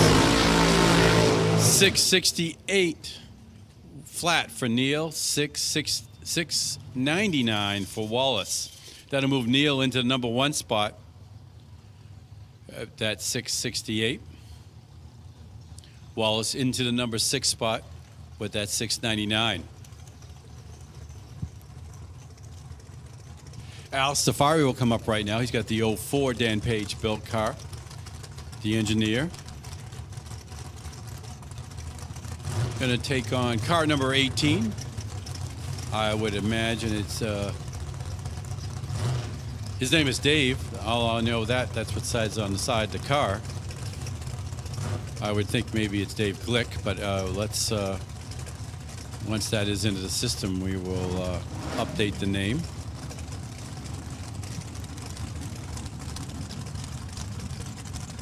Dave Petrovsky with the Glick Fire Equipment sponsored top dragster here.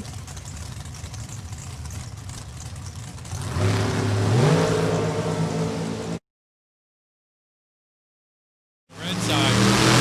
Let's see what we can do here. 667, 200 miles an hour for Petrovsky. 685, 196. That'll move Petrovsky into the number 1 spot. Safari will move into the number 5 spot here as we are in first round of qualifying in the Tommy Tape Top Dragster. Next up, Nick Maloney, his TNT Motorsports sponsored car. Take it on Fast Freddie Perkins, his 2016 dragster. Chevrolet powered out of Higgin, Connecticut. one of just a few cars that Freddie Perkins has. Got a really nice Chevy too. Got a Bel Air. And of course he's got his dragster here.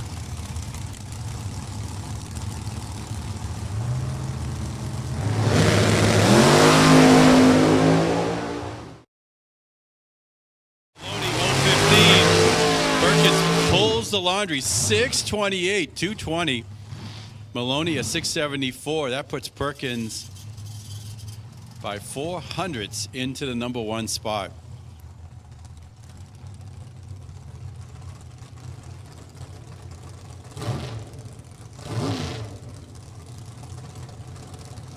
As I'm correcting it, that's 4/10, not 400ths. That's why he's the professional and I'm the guy that cooks the ham and eggs every weekend. So, next up, Frank Genovese and Brian Corey. Corey out of Derry, New Hampshire, the Dan Page built car, Power Technologies, taking on the Summers, New York, 2018 CNF Dragster. He's out of, like I said, Summers, New York.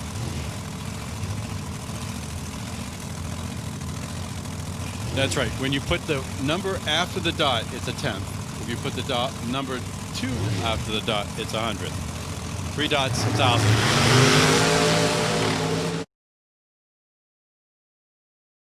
Genovese in 019, Corey in 025. Oh, there's a burnout there. 685 puts Corey in the number 8 spot. Genovese will move into the number 12 spot. Scott Hall will come up right now as he does that nice smoky burnout. Brings it out to about the 8th.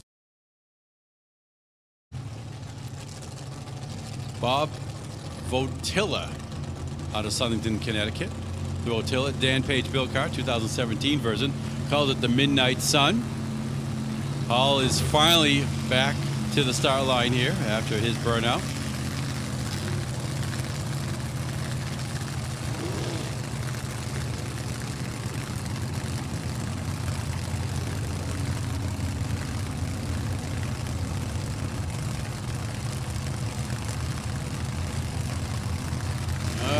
There we go.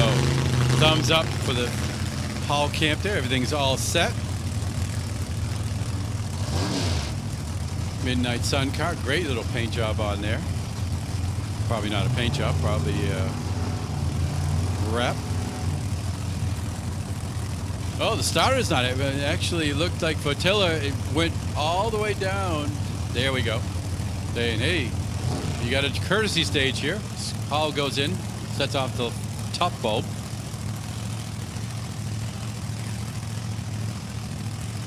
There we go. We get everything's back lined up.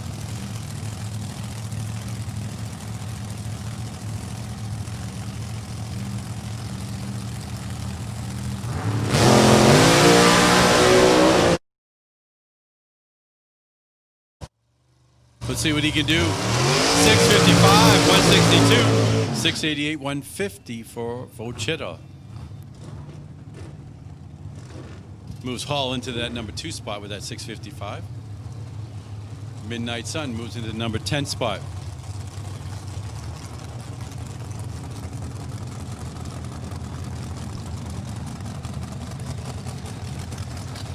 Rich Jameson comes up right now, taking on Becky Miller. The Dan Page car over in the O'Reilly lane.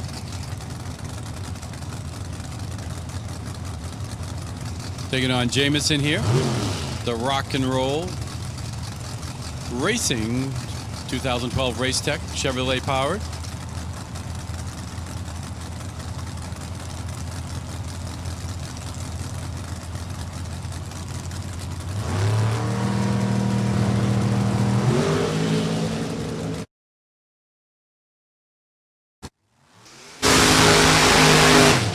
Jameson get a little close to that center line there. Clicks it off. 639, 211, 692 from Miller. Moves Jameson into the number 2 spot with that 639. Still a 10th slower than fast Freddie Perkins at a 628. Miller into the number 14 spot. James Beckman coming up right now. Warren, Connecticut. The 2015 Dragster. 706 cubic inches. behind the hood. Taking on Debbie DiGenova, the 03 Dan Page. The 2018 top dragster champion here at New England Dragway.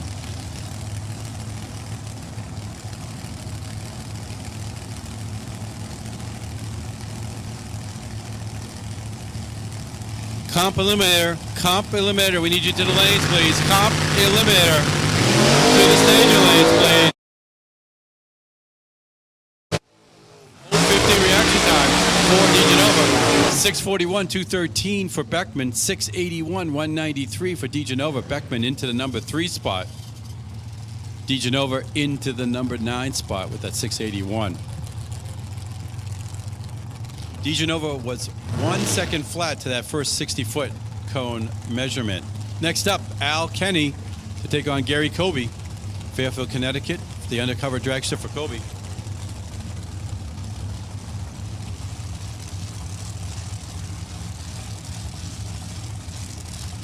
And I need the following people to the tower, please. Jeff Roel, Paul Sutherland, Eddie Chin, and Steve Comella. We need you to the back part of the tower. Take the wooden steps up to the backside. Jeff Roel, Paul Sutherland, Eddie Chin, and Steve Comella need you to the tower, please. Okay, Kobe, take it on. Kenny on him, puts down. Boy, look at Kenny, shot out of the thing. 619, 221. Kobe a 705, 192. That will definitely move Kenny into the number 1 spot, 619.7, even though we're only in the first round of first qualifying session. And that will be top ET and top speed so far with that 221. Next up, Brandon Miller. We saw Becky Miller. Now we'll see the kid, Brandon Miller, taking on Val DiGenova. We saw Debbie, the other half of the DiGenova team, just a couple pairs ago.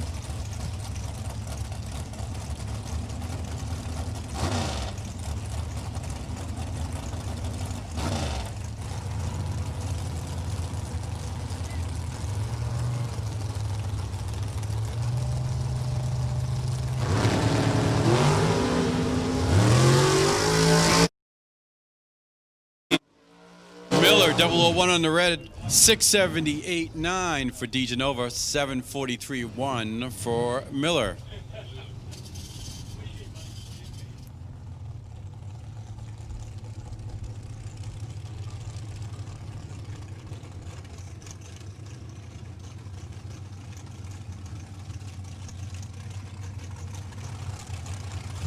Kyle Cotrero will come up right now to Elliott, Maine, the undercover heavy dragster. Take it on Rick Bell. Bell, he's got a Dan Page built 2016 model dragster over in the O'Reilly Auto Lane.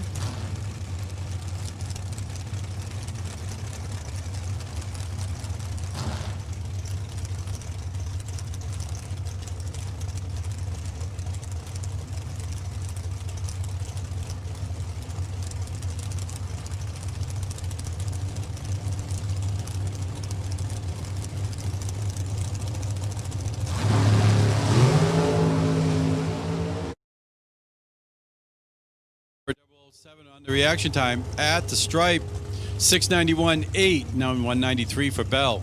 Cotrera 708.8 at 189.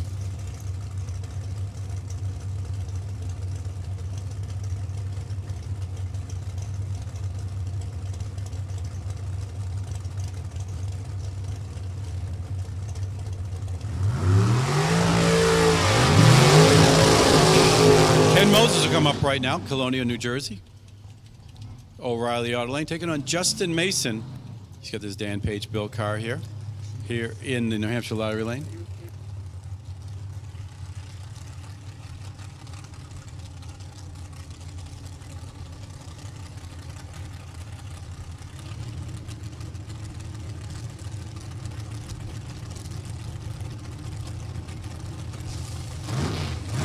Ken Moses race transmission sponsored vehicle, purging the nitrous there.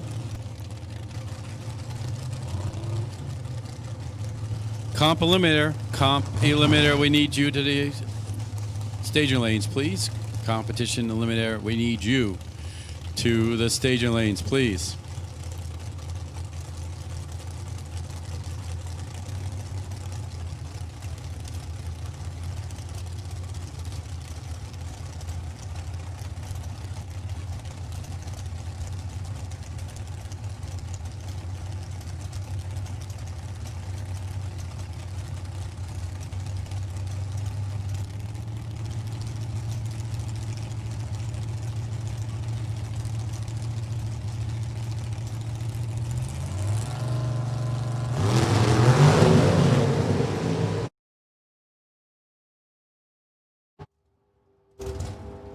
At stripe 6, 58.8, Jewel, 3 for Moses, 782, 6.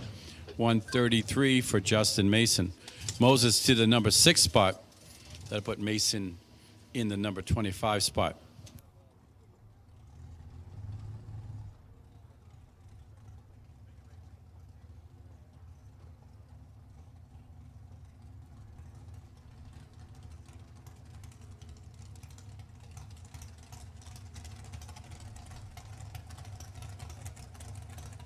And it looks like our last top dragster is going to be Lauren Cotrara.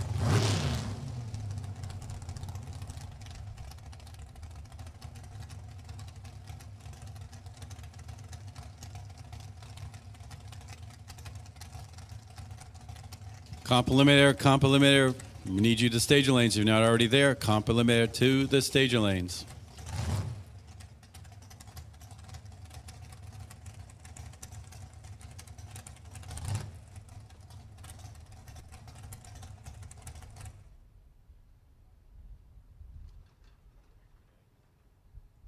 Okay, did we check the fuel before we came to the line?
That didn't sound good.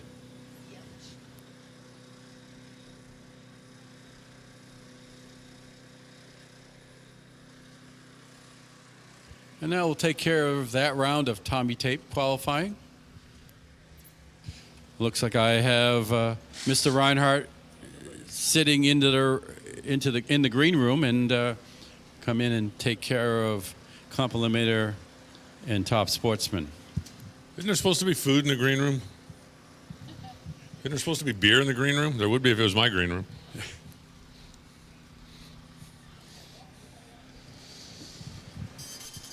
Comp eliminators rolling up to the ready line, but they're shooting up and getting in, so we got a couple minutes before we fire them off. Let's go ahead and get top sportsman rolling this way. Comp, if you're not here, you're late. Attention in the pitch. Tommy tape top sportsman presented by Select Performance. Come on down.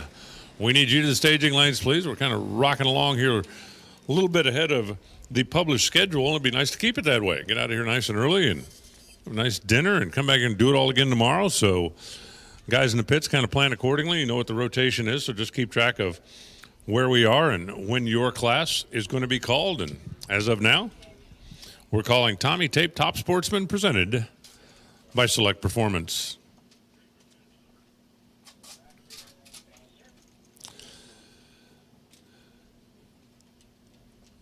We also want to say a big thank you to the folks at Firematic in support of the Comp Eliminator racers here in this part of the world. Firematic Supply is pleased to announce the continuation of the Comp Eliminator Firematic First Reactor Award. The program will award $200 per Lucas Drag Racing Series event here in the Northeast Division for the comp eliminator racer who has the best 00 whatever reaction time on a winning run. In case of a tie, I take the money. No, wait, that's not what it says. In case of a tie, whoever does it first is going to get the cash. So single runs are not eligible. And if no one has a 00 during the event, we'll carry it over to the next event and could go to the entire season without a claim, in which case it'll be a big chunk of change when we get down to the end of the year. As an additional bonus, if you record a perfect reaction time on a winning run, your name will go into a random draw for an additional $1,000 reward presented by Firematic. Now, you must run the decals in order to be eligible, but get the Firematic decals on your car and come on up and pound on the tree for a couple $100 bonus. Comp eliminator getting suited and ready. Tommy Tape, top sportsman, come on down. We need you to the lanes, please. Just a couple of minutes and we'll continue on.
And from the because we don't have enough things to worry about in 2020 file, are you ready for this? I'm not making this up. Feral pigs eat $22,000 worth of cocaine that was hidden in an Italian forest. So if you're in Italy and you're in the forest and you see a pig, I'd run like hell.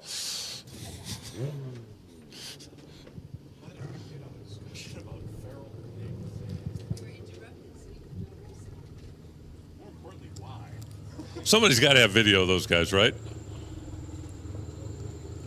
What? Yeah, note to self, do not wander around in the Italian forest this week. All right, comp eliminator, first couple of cars pulling up, and we're going to fire off either a couple of dragsters. That would be Ronnie Proctor. And that would be Al Ackerman, the former champ. Back a couple of years with that little four-cylinder. New Jersey-based. Ackerman, who was for the longest time part of the old three-ring circus.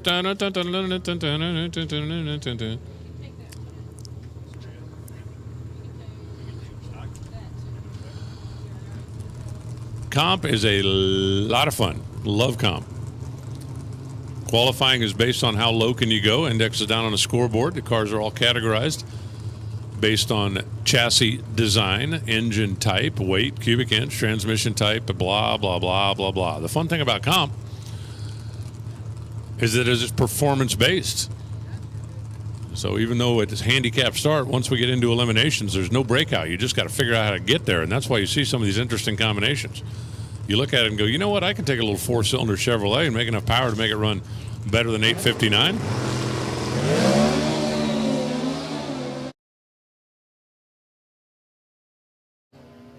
Plus, it's so much cheaper. I mean, just think about it. You only got to buy 4 spark plugs at a time. Every little bit helps. 703, 191 miles an hour for Ronnie Proctor. 816, 165 miles an hour for Al Ackerman.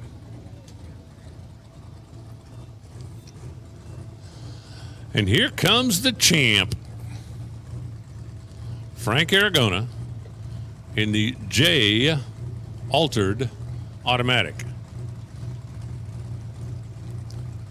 Hey, this ought to be fun. Just because, you know, only one side of the racetrack is open, do you think I could convince everybody that that's a V12? Well, what? If you're sitting on this side, you look at it, you go, yeah, that's 6 cylinders. Probably got 6 on the other side too, right? Apparently we got a little cleanup we got to do on the starting line here. Who's on the left, Ackerman? Do you remember? Apparently Al Ackerman had something dripping out of the dragster down there, and that is going to break out the mops. And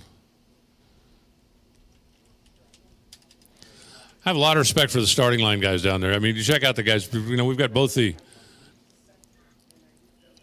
New England Dragway staff and, of course, the Division I staff. And, man, they are on it, right? I mean, mops and brooms and rags and whatever it takes. You think any one of these guys that when they're back home can clean the garage? Nah, ain't happening. I'll get to it later.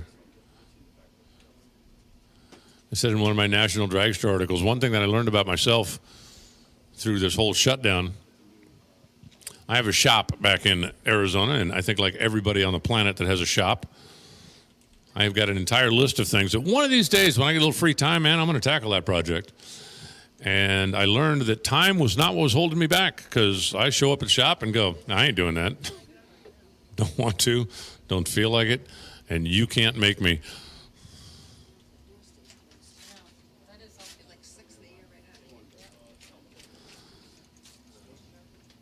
We'll give him a couple of minutes as we get the 2 thumbs up. The champ is waiting patiently, Frank Aragona.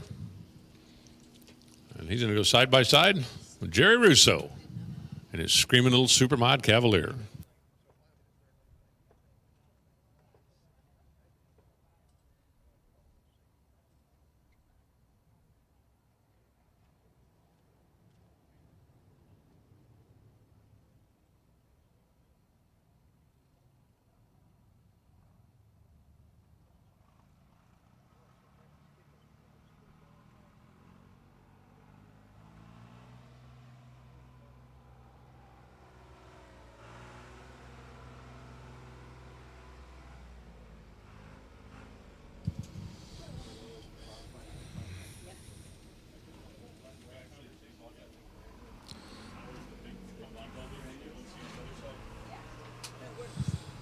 So we'll do a little mopping, we'll do a little dragging, and then we'll be ready to go. By the way, I need some tourist help.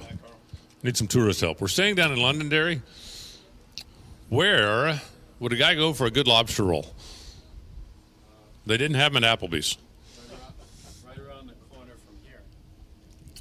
Now, I was thinking, like, when I get to the hotel, where do I go?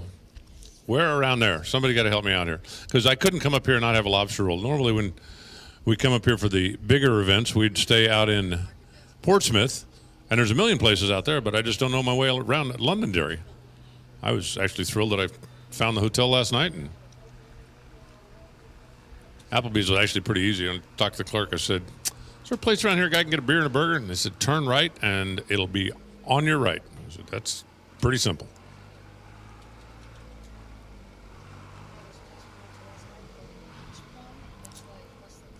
You went to the Peach Plum, and do they have lobster rolls?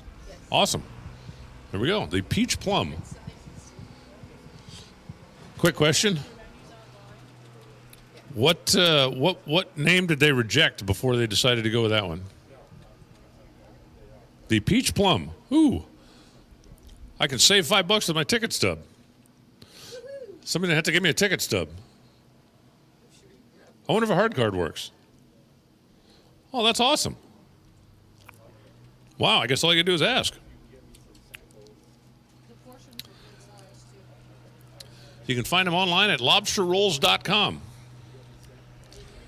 And they are a track supporter and sponsor. That's awesome.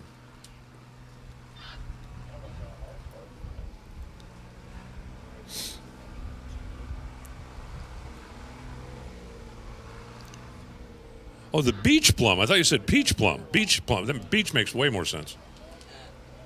Not really, but. Okay, well, let's see. What else? Let's see. I asked a question. I got an answer. That was easy. If anybody's got a spare $4 billion laying around, I'd like to have it, please. And I don't even care if it's in sequential bills that are marked. Just bring it to me. I'll figure it out. I know people who know people.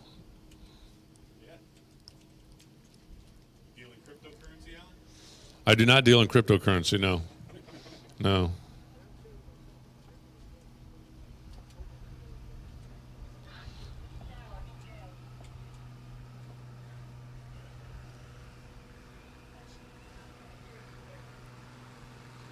Couple more laps of the tractor, we should be ready to go. The Beach Plum, lobsterrolls.com, Epping, Portsmouth, and Northampton. Awesome.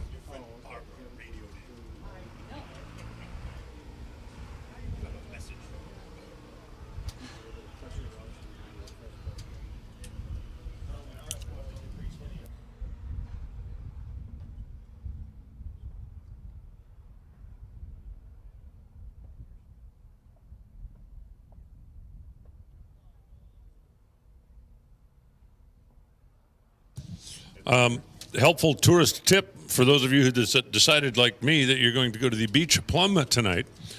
When you decide a little ice cream for dessert sounds like a good plan, order the kid size, they tell me. Because they tell me if you don't order the kid size, you get a Norwalk size. And that's probably more ice cream than you want after you've had your lobster rolls.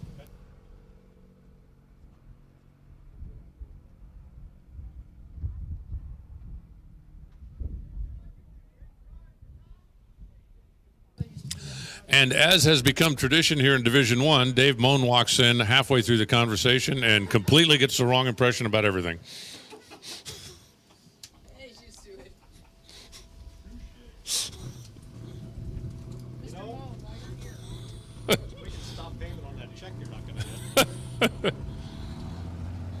Have at it.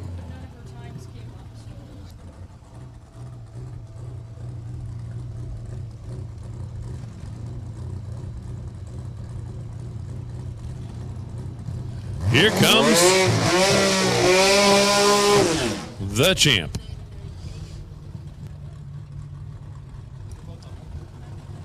And here comes Jerry Russo. The East Tech built Supermod Cavalier.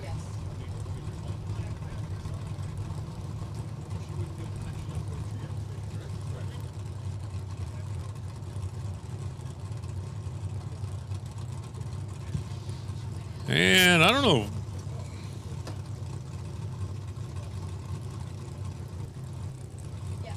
They've told Russo about 3 times to do the burnout, and he hasn't done it yet.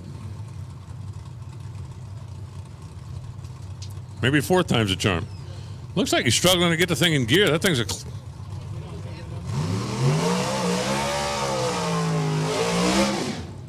It's weird. It's a Supermod automatic, but it looked like from, sitting up here in the tower, you can see pretty clearly down in there. It looked like he was struggling with a shifter inside the car, but, I mean, without getting too technical,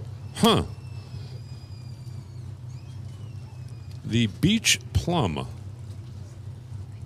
Hey, I got a question. If I have 6 ticket stubs, can I get $30 off? That seems reasonable. All right, here we go. The 6-cylinder altered. And the small block Cavalier. On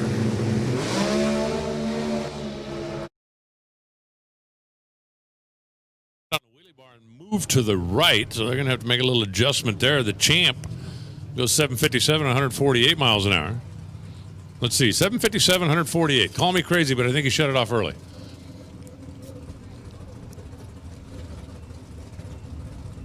Jerry Russo just went 69 under the index. I think we're going to have to double check the tech card in the index.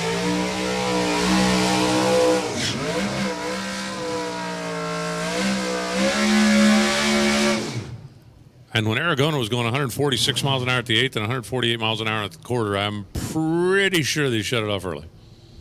Pretty sure. Okay, positive. Let's just go with positive.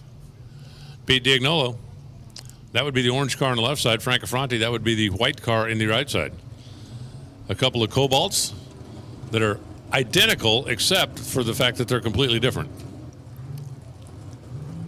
The car in the left lane is a Supermod. That's a car that rolled off of the assembly line as a front-wheel drive, transverse-mounted, 4-cylinder little street car that probably figured it was going to take some kid to college or spend its life being a nice little econo cruiser for somebody. And then it got turned into a race car. Back half converted to rear-wheel drive, and away you go. Frank Affronti's car is an altered. That is a pro stock style machine. Carbon fiber shell and chrome moly chassis. It was never a production assembly line car. That's the difference between altered and supermod.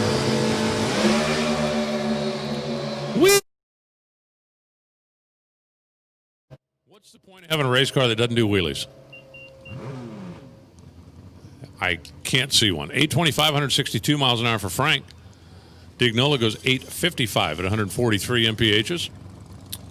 Frank goes to the number 4 because under the index he was .444. Diagnola goes 42 under. Here comes Joe Carnichal.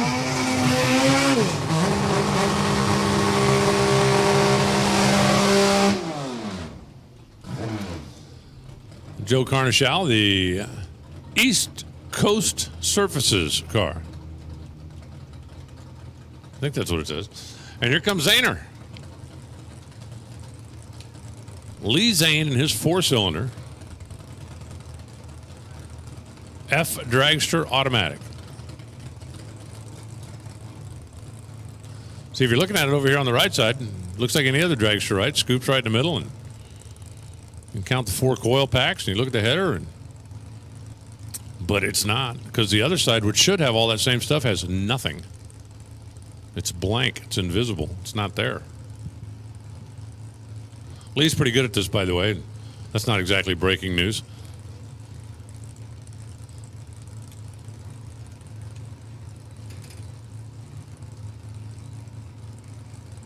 Get that pre-stage bulb lit in the left lane, and click, click to turn the data recorders on both sides.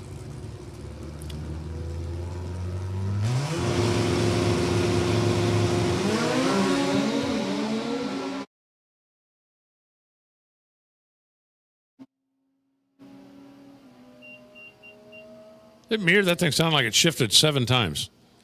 I don't know. Forever and ever and ever. 833, 136 miles an hour for Zahner. 8907, 152 miles an hour for Joe. Joe goes 61 under the index, better than everybody not named Jerry Russo on the qualifying right now. Zane goes 4/10 under. But they're all still chasing Jerry Russo of the 8 that have gone down so far, and they keep coming. We have gotten to the altered section of the program.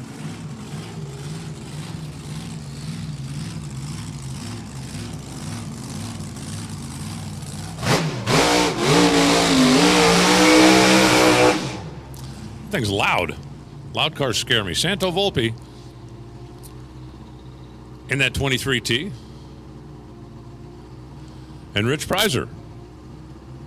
This thing's cool. The little 4-cylinder, twin overhead cam, Bantam altered. Those 2 cars are exactly the same except that they're completely different. The 4-cylinder fuel injected, naturally aspirated Bantam, and the blown small block, AA altered on methanol.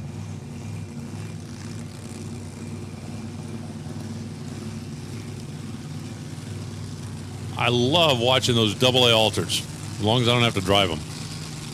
Man, these things are crazy. With a capital K.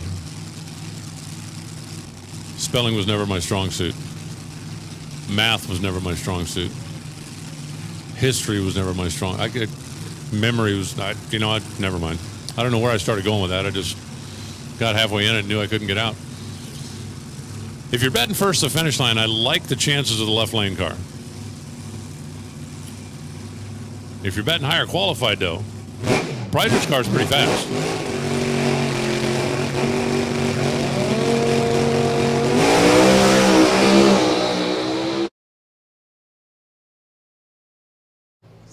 Smoke is not good. 674, 182 miles an hour for Santo Volpe. And I don't believe he ran that baby all the way to the stripe, because that car will run a higher speed than that when he runs it all the way out. And for Prizer, you saw the thing leave, and then you saw the thing smoke, and then you saw him pull over and stop. Hopefully whatever the issue is not terminal. But he'll coast to a stop down there before he even got to the 8th mile mark. Somebody explained to me one time this ingenious theory about race cars. They run on contained smoke. As long as you contain the smoke, your car's going to run good. But if you let the smoke escape, your car won't run good. And Prizer had some escaping smoke.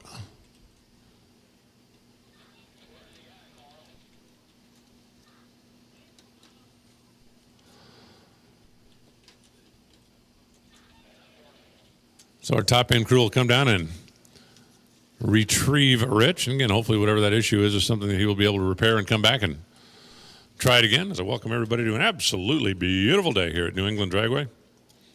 You're going to hear that from me a lot because, well, at my house the last few days it's been 110 degrees. And you can tell me dry heat until the end of time. Let me tell you something. Your hair dryer's a dry heat too. Turn that thing on and point it in your face for 8 hours a day.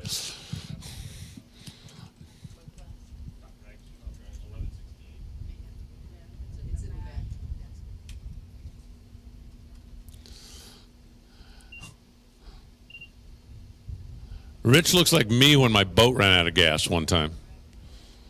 Just sitting there going, isn't somebody going to help? I mean, please?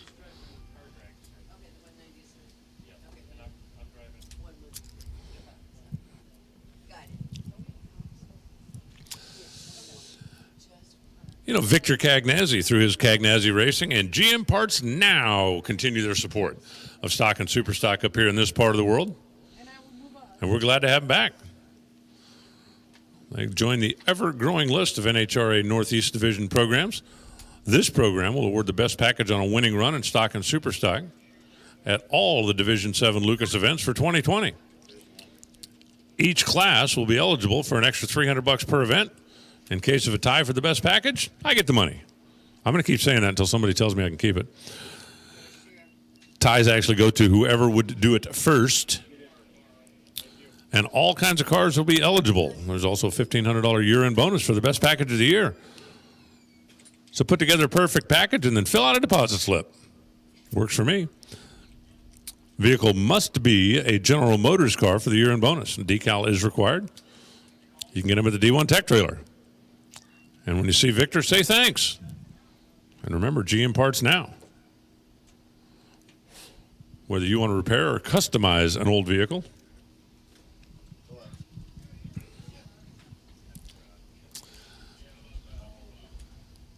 speaking of old vehicles, I added one to the collection last week. I am the proud owner of a 1973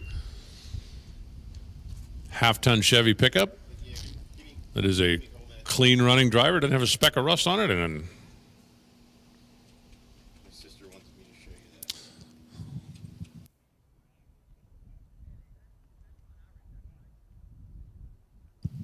that. wow. I now even got pictures of lobster rolls.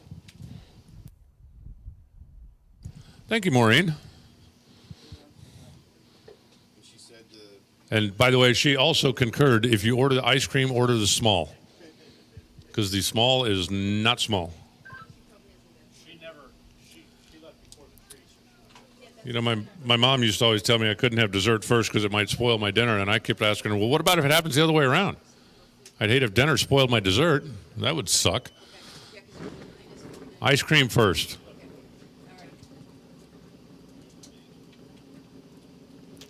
Should always have the ice cream first.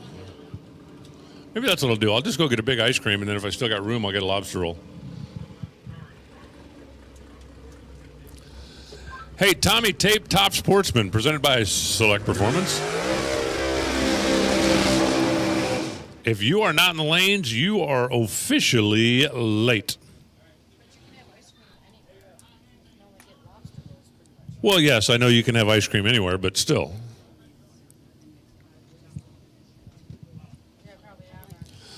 Gospel true story. The first time I came up in this part of the world, I went up to Maine. And when I checked into the hotel, and I said, hey, I'm looking for a good seafood place. And the woman looked at me like I was the dumbest guy in the world. She said, everybody has good seafood around here, sir. And I said, great. Can you point me to the closest Red Lobster? I thought she was going to shoot me. I said, we don't have those. They found a what? Lowe's card on the track. A Lowe's card? My Lowe's card. Somebody found a Lowe's card on the track. Yeah, that's what I'm being told. Okay. Everybody pack your pockets. If you're missing your Lowe's card, somebody found one. Final car in comp. It's going to be Todd Logan's A Econo Altered.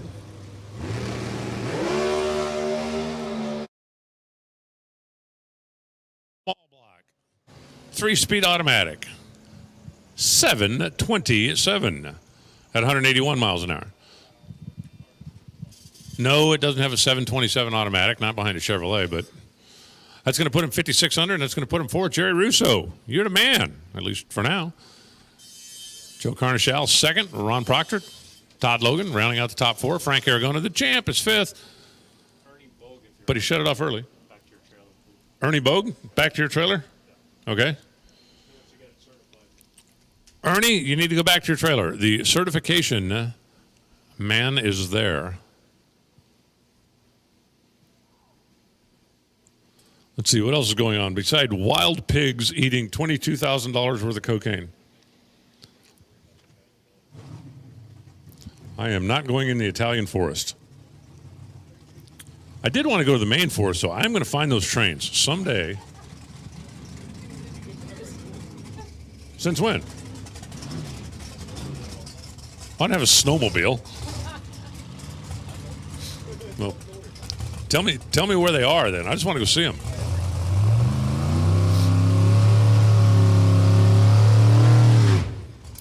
Here comes one bad apple. Well, how are you going to make a pie with just one bad apple?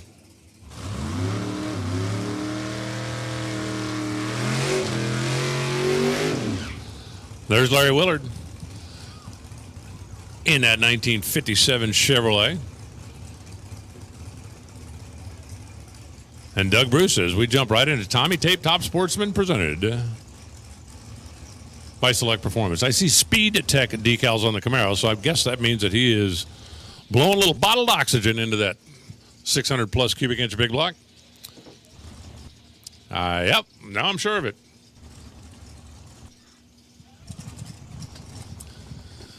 First qualifying session, just cut it loose, boys and girls. Let's see how fast you can go.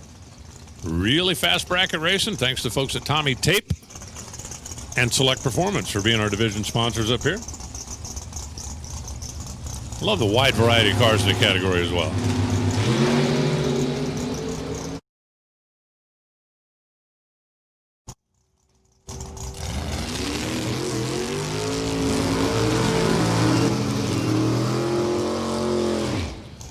Well, the bad apple picks a green apple off the tree. I'm looking over my shoulder. That was just for you. And then shuts the car off out there about 300 feet to an 1127. Larry Willard goes 743 at 183 miles an hour, and that'll put him momentarily on the top of the heap. Brings up Nick Maloney, one of those TT Motorsports cars, a Yenko. I mean, is it just me or does it make you sick when you see one of those cars and go, really, dude? A Yenko? Those things are so rare, they're so valuable, and you just like chop that thing all up. Can't believe it. Might not be a real one. Chuck Tersolo in the Beretta. The stovepipes poking out of the fenders. It's got a little bitty motor in it, only 584 cubic inches. In Top Sportsman, that counts as a little bitty.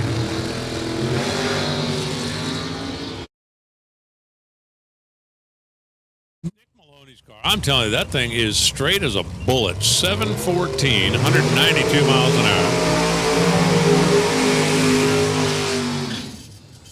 812, 170 miles an hour for Chuck Terloso. And we have a new number one qualifier for the moment. Just for the moment.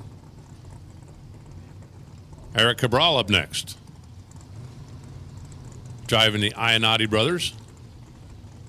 West Coast Choppers. 1941 Willys. And Mike Sullivan. The Engine Builder. Both of these over 600 cubic inches. If I'm not mistaken, Eric won here the last time I was here, I think. I'm not 100% sure. It seems like the last time I was here was 18 years ago, so. I've been home way too long. I've been home so long I had to get out of the house just so I could get away from me. Even I was sick of me.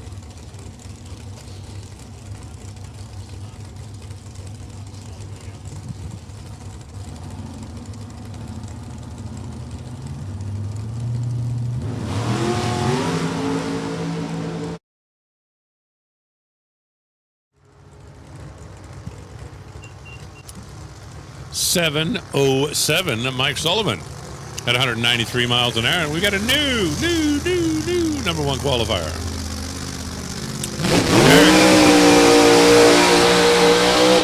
You got to warn me when those loud cars are coming up. They scare me. Eric goes.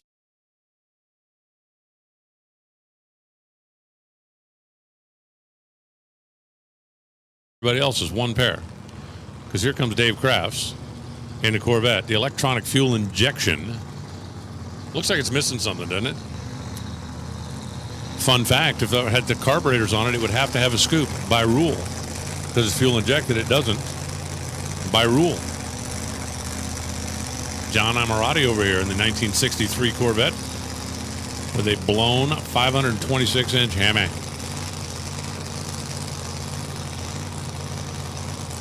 And got Pro Mod written all over it. So let's see. We're going to see our first 6-second, 200-mile-an-hour Tommy Tape Top Sportsman run. I have a feeling. Couple of classic 5-window Corvettes. One of them's going to the top. Going to happen. Take it to the bank.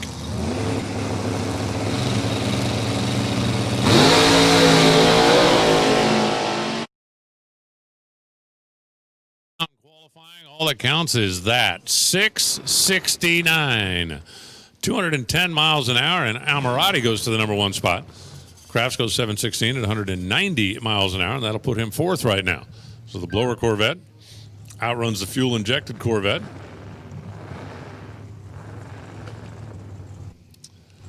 And here comes Cliff Hager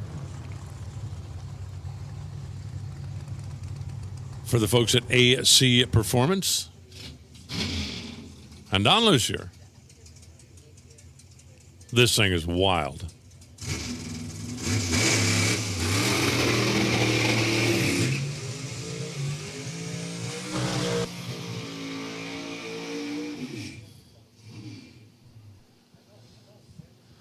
The Connecticut-based Grand Am's got over 700 cubic inches of motivation. Don doesn't have quite that many, but that's okay. He'll be fine, trust me. Well, he'll be fine if he can back up. He'll be less fine if he can't back up. It's like the thing died 3 times. He might not be fine. That thing doesn't sound very good.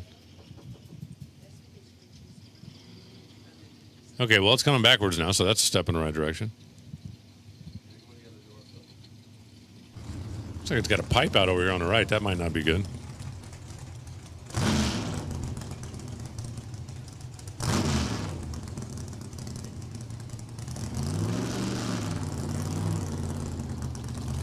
I'm not 100% sure that Don's car is 100%, but he seems like he's okay with it, so who might argue with him? It's his car.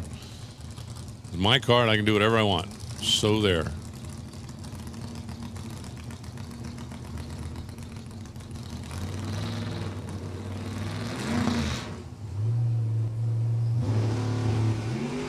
Nope, he pulled in and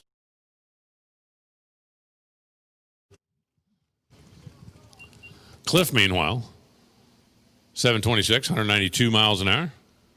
Easy as you please.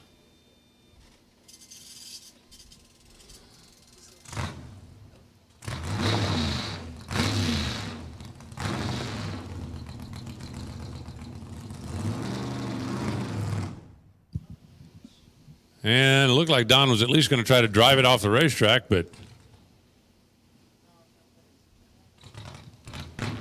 looks like he hadn't given up yet. He should. There comes a time when you just got to give up.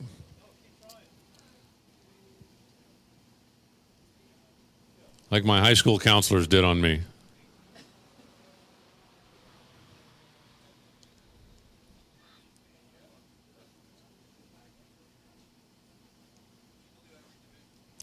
Well, they didn't give up for a while. They, stuck with it until I was, 45 or so.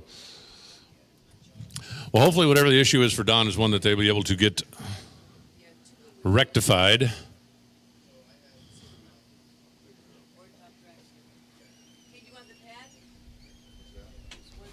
And we'll see him again later. More opportunities to qualify later on today, so you hate to miss the first one, but it is not a fatal mistake at this point in time.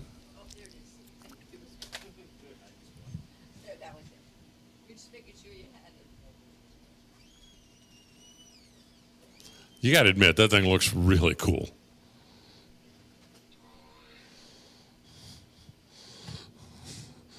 But like somebody famous once told me, it's a drag race, not a car show. I've always thought it was both, but maybe that's just me. Oops.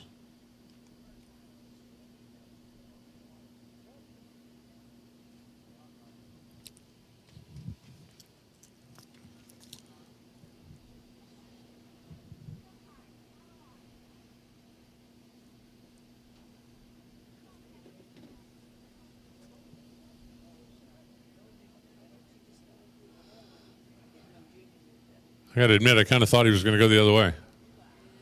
I think so did everybody else.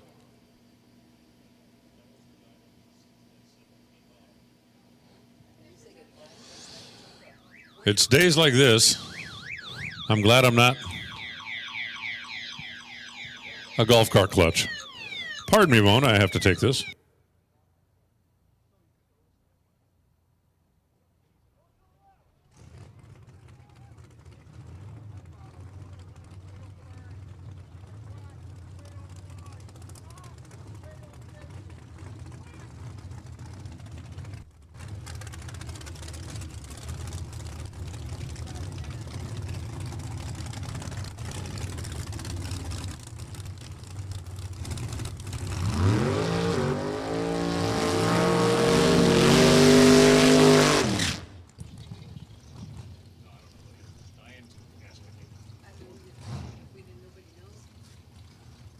I apologize for that rude interruption on my telephone. By the way, as a general rule, I kind of steer clear of politics, but I'm going to go on the record here. If you want my vote, and I don't care if we're talking about my vote for president or czar or senator or representative or city council or I don't care. If you want my vote, here's what I want. I want you to send special forces after the telemarketing companies. If you'll do that, I'll vote for you. And I don't care what the rest of your program is. I think you should be allowed to tase telemarketers. Especially when they call you and you're on the do not call list. Okay, political rant over. Dan Christopher and Alex Thompson. A.J. Thompson in the Corvette. Got a Pat Musey built motor in it. And Dan Christopher for Southern New Hampshire Undercar, one of the TT Motorsports rides.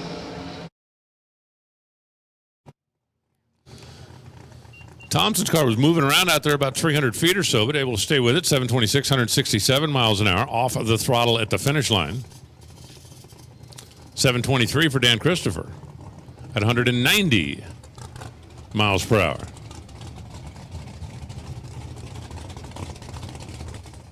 Dan's number 5. Alex is number 7. Amazingly enough,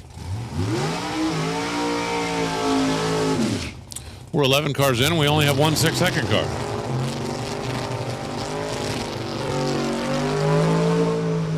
We're 11 cars in. We only have one 200-mile-an-hour car. Here comes Ron Regal.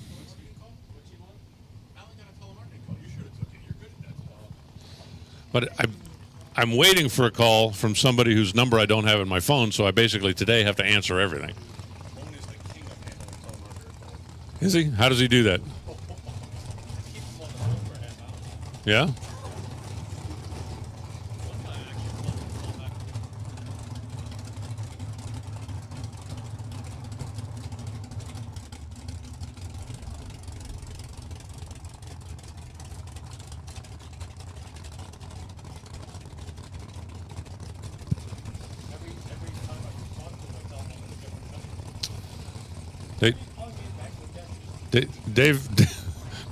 Dave Moan has a unique way of dealing with telemarketing calls.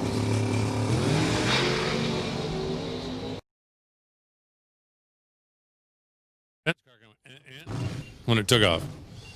Hey, we got another 6-second car. We do not have another 200-mile-an-hour car, but we do have another 6-second car. 698, 197 for Ron Regal. Ben goes 797 and 171. That car's got a lot more left in it. It had a really weird move up here on the starting line.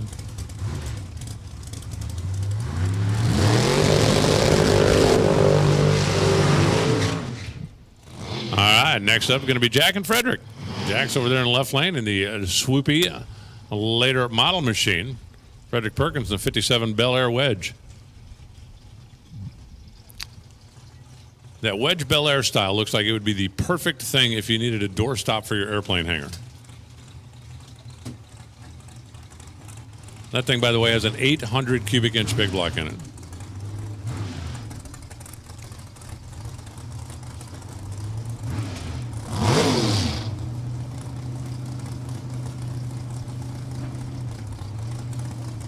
And laughing gas, because why wouldn't you? There's another thing they used to say to me a lot when I was a kid. They said, why would you do that? I said, well, I don't know. Seemed like a good idea.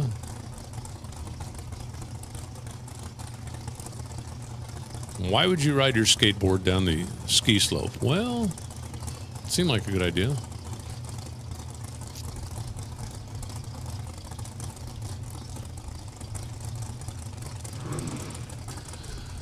So 800 cubic inches and a couple of big old bottles for Perkins. Big monster motor tucked under the hood of Chevrolet over on the left side as well. Let's see, what do you think? Does Fast Freddy join our 6-second club? Double bulb, tisk, tisk. You're going to get a finger wag. A good movie, like slammed in reverse and got out of the way before they could get the finger wag.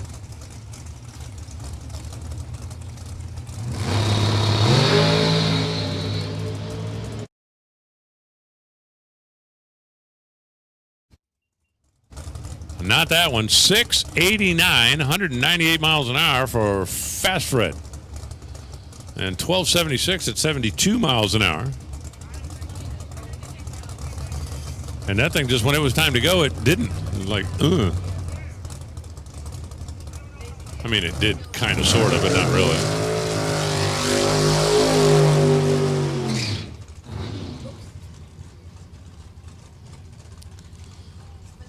Matt Harper waits patiently in the water box as Arnie Agar does a huge burnout. The folks at ARC Race Cars and ANC Performance Engines.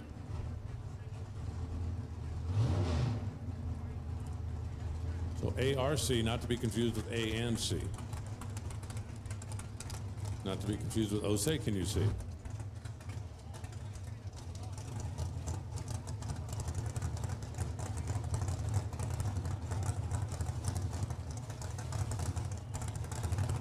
Another big inch bottle rocket over here at the right side.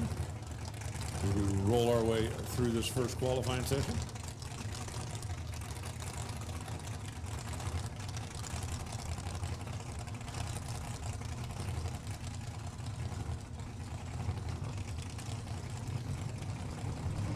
Alcohol cars scheduled to follow. That ought to be fun. It ought to be plenty of fast out there.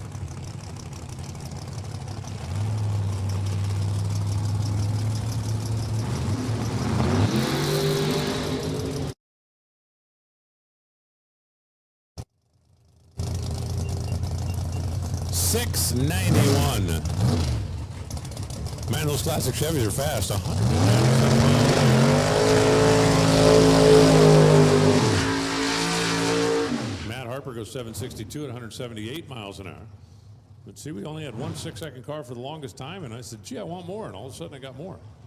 It's like when I said, hey, I want to figure out where you can get a lobster roll. That worked.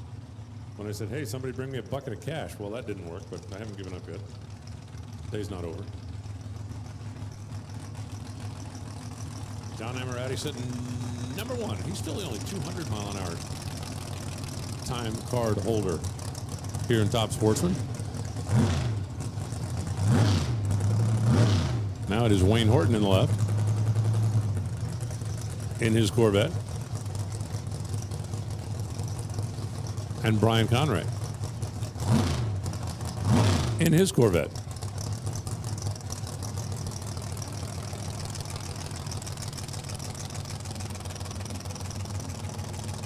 Apparently Wayne Horton has got himself a new car. Well, alrighty then. I like new car. I mean, for as new as a 1963 Corvette can be.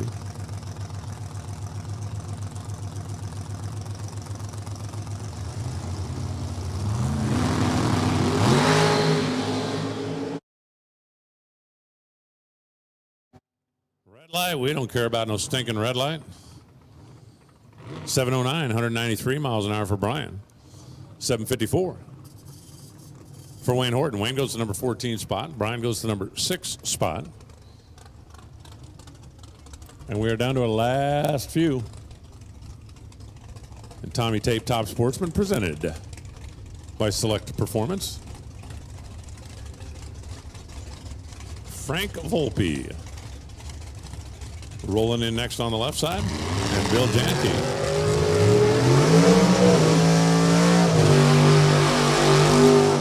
Bill, who's driving Meredith's car. Over here on the right side.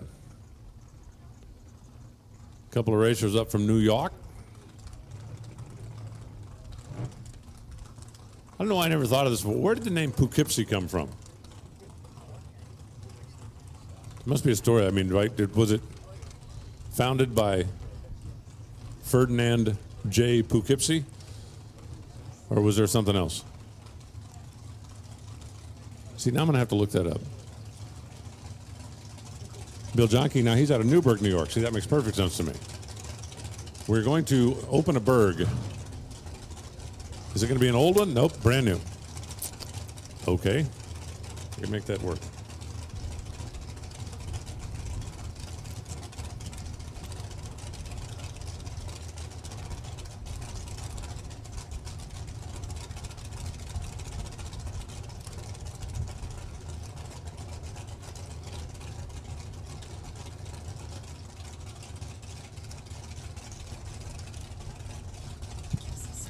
Well, here you go. Poughkeepsie means reed-covered lodge by the little water place. Just like it sounds. Reed-covered lodge by the little water place. I didn't realize it was at one point the state capitol. Did you guys know that? Well, see, this is educational. That's going to help you someday when you're watching Jeopardy. You're going to know that. Settled by the Dutch in 1683. Reed-covered lodge by the little water place.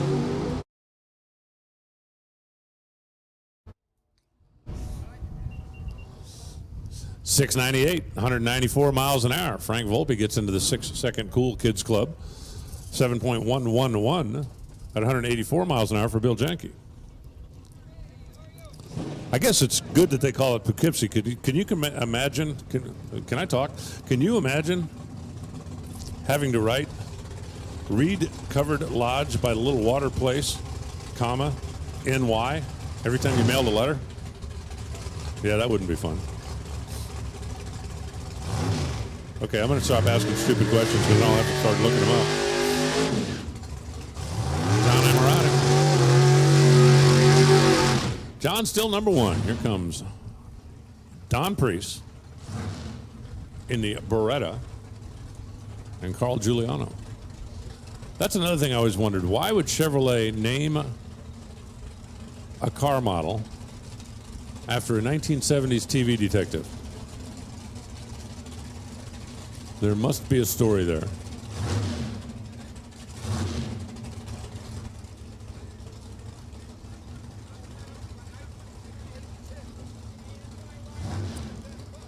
Maybe it's because you could like order the car a lot of different ways and you could disguise it. Nah, I knew when I started that I wasn't going to go where I wanted. Carl Giuliano in the Camaro over here. He is out of Fresh Meadows near. See, Fresh Meadows. That needs no explanation. Right by the reed-covered lodge next to the water place. We're not going to go through this whole Londonderry thing again, are we? Right.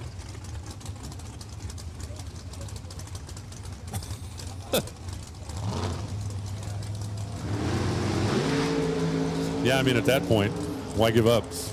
Why stop now? Oh, we just missed another 6-second run. 7:02 at 196 miles an hour for Carl Giuliano. And Carl officially becomes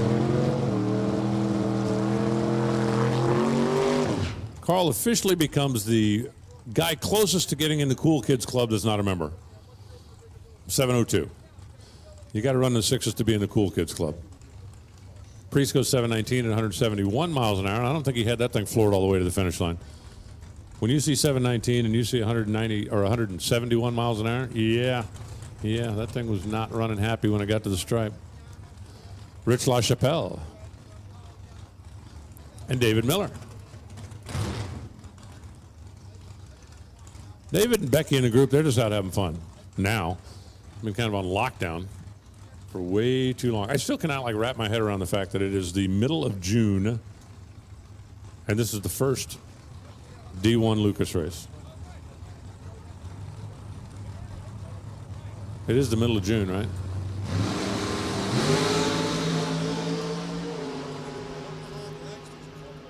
How about giving your alcohol dragsters a call to the lanes? All right. Listen up in the pits. 687, 199 miles an hour for Dave Miller, and that's second best. LaChapelle goes 754 at 175. Attention in the pits. Alcohol dragster, come on down. We need the lanes, please. Top alcohol dragster to the staging lanes, please. And funny cars, be ready. You're going to be rolling in right behind them.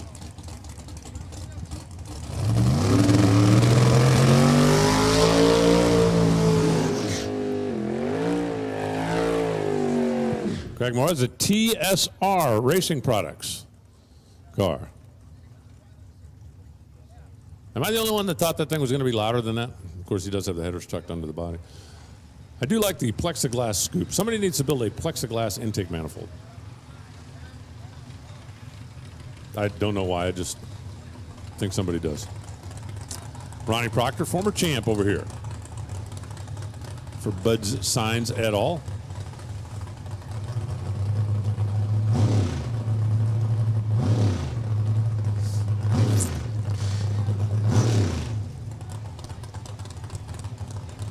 Team Proctor in the Mustang. Team Craig in the TSR. Can't see the taillights. Nova or Duster? It's hard to tell the way they morph these things, right? It's kind of like what they do with some of the classic cars when you get into Top Sportsman. It's kind of like when you put a peep in the microwave. They kind of distort and go this way and that way and then collapse. I believe that's a Duster. That might be Nova. We'll have the information loaded in later. I've got my best person on it.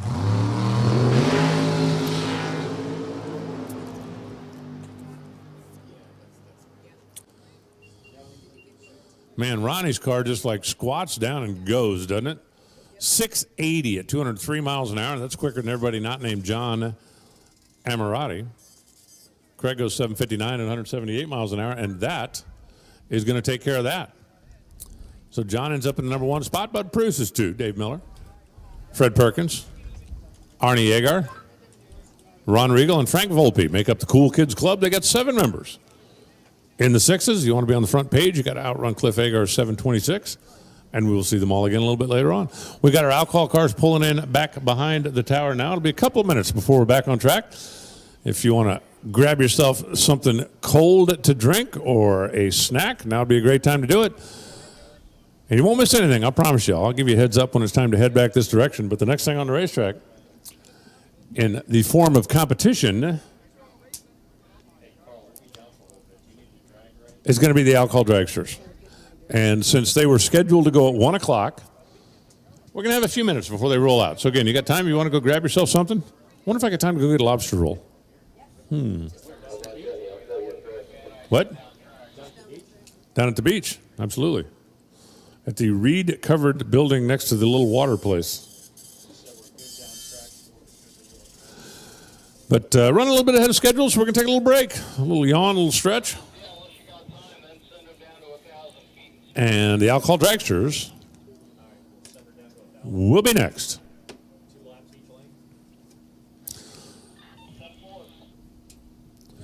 Want to remind everybody, especially you stock and super stock racers, the P.C. Richard Perfect Pass Payout. Try saying that 3 times fast.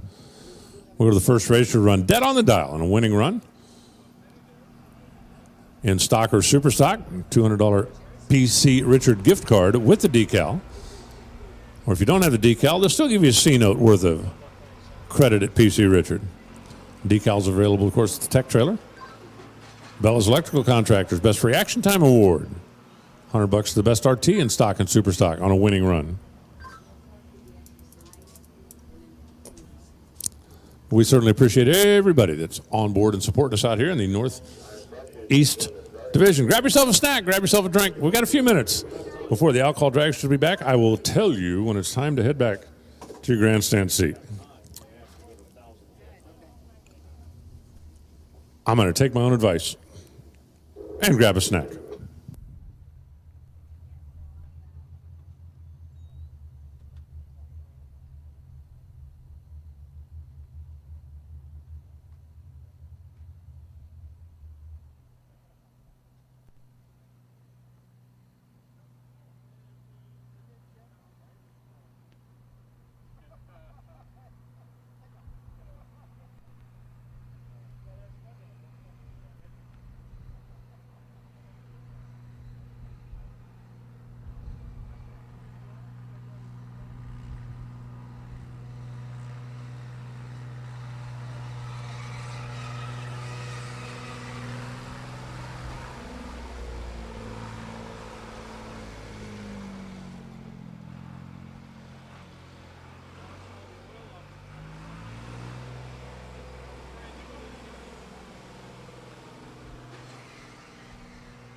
Hey, quick public service reminder, a couple of things. One, social distancing, please. I know everybody's been on lockdown for a while. It's great to be back out, but we still need to take care. Another thing, for those of you that have been on lockdown for a long time, and I mean, I don't want to mention any names, but if you're Tom and Jack's dad, a little sunblock maybe, a little something, you don't want to end up being lobstered. I do not want to look at you and think lobster roll. Don't.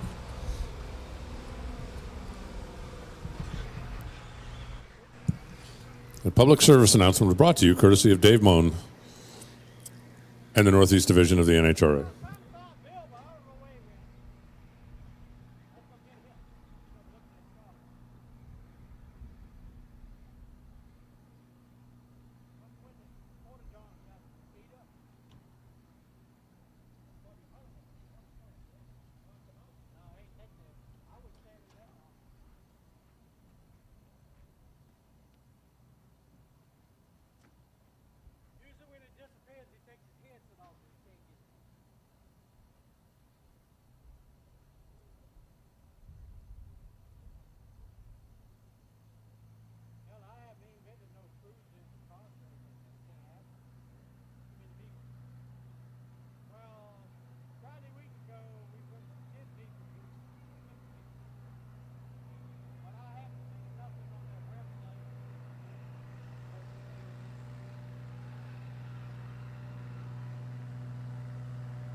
Hey, also keep in mind, if you don't feel like firing up something for lunch, the Smoke Shack is here, and they are open. And, of course, right behind the grandstand back there. Stop by and check them out. You will not be sorry, but it is about lunchtime.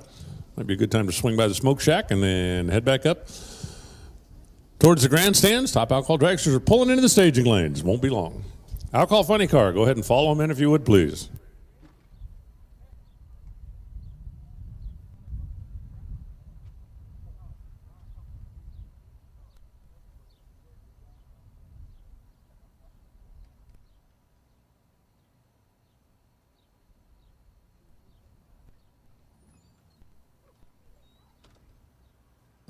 Michael Sullivan, please come see us in the tower. We need your autograph, please. Michael Sullivan, please come see us.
All righty, they are back in the stage and putting the final preparations on. So if you decided that this was a good time to go grab a snack or grab something cold to drink, you might want to decide to head back.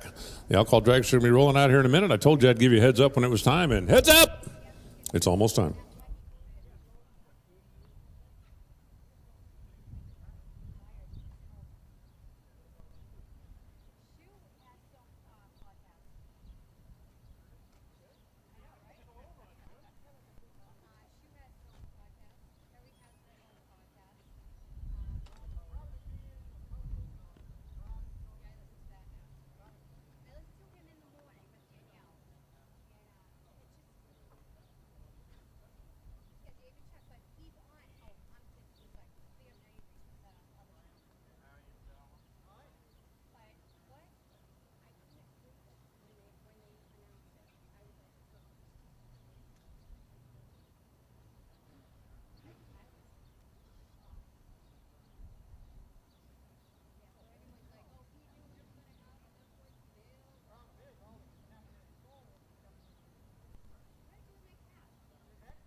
And the first car rumbles its way to life. We're going to be inundated by injected nitro cars here.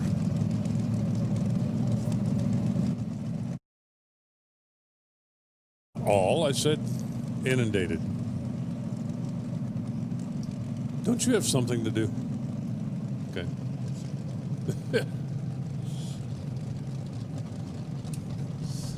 Dave Moen, please report to the scales. Anything to get you out of my hair.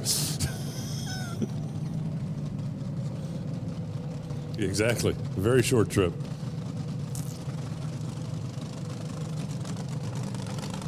The ADF diesel machine out of Canada. And here comes Dwayne Shear. And the Muscle Milk team. Dwayne, the former champion. Businessman out of the Las Vegas area that leaves his racing team back in this part of the world and flies in and out. Actually, Dwayne and I were on the same plane yesterday coming in, chatted with him a little bit. He said they had an opportunity to go down to Virginia, do some testing. And I said, did you do any good? And he said, well, we learned we've been screwed up. And I said, well, I know that. I've been watching a race for years. But they really do feel like this car has more potential rolling in here than it has the last couple of times we've seen it. And he was being, very open about that. The folks from Clean Boost, NGK, helping out. Dana Hopewell is longtime crew chief over here on the right side, and Mercier and the team for ADF Diesel.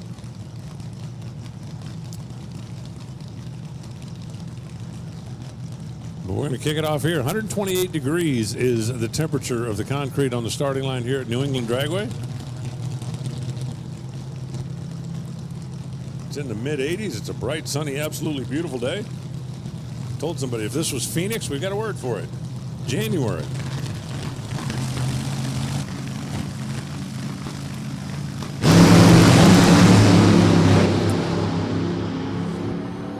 Nice looking run for Mercier. How about firing things off with a 549 at 270 miles an hour?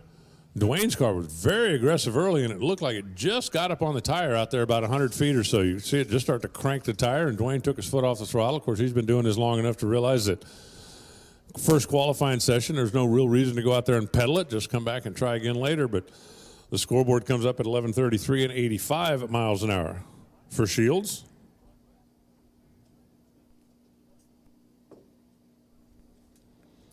Let's see what our up-to-the-minute weather says now. Dun, dun, dun, dun, dun, dun, dun. 87 beautiful degrees out there. Still a lot of water grains, 107 grains. It's going to put the density altitude about 2,500 feet and change.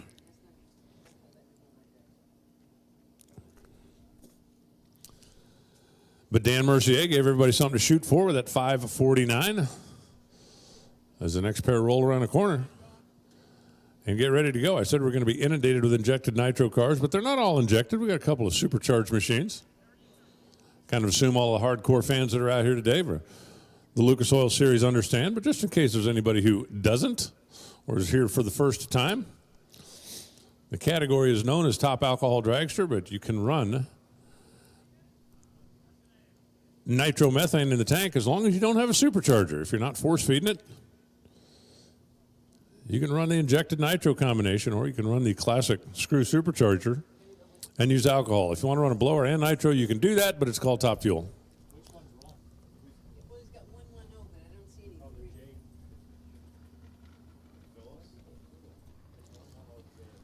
Top end of the racetrack is clear, and we should be plugged in and ready to fire up.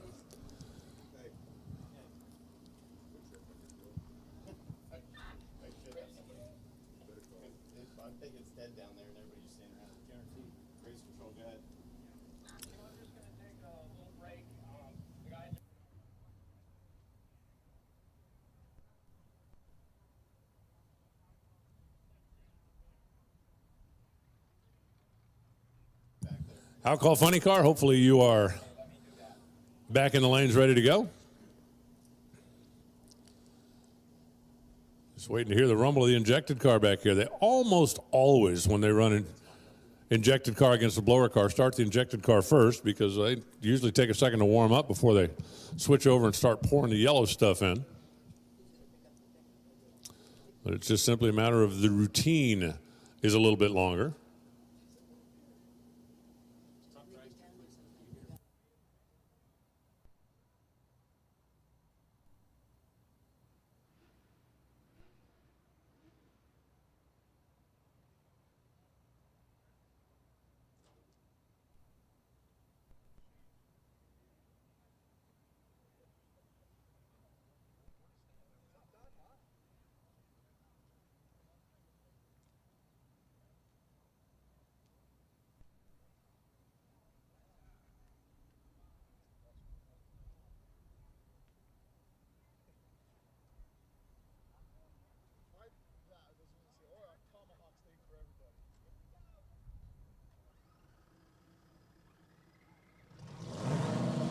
Well, after I told you about the injected nitro car always starting first, Tom Fox fired his up first. Looks like they were making some kind of a last-minute adjustment or change to the machine over here on the right side of the racetrack. Here comes the blower car.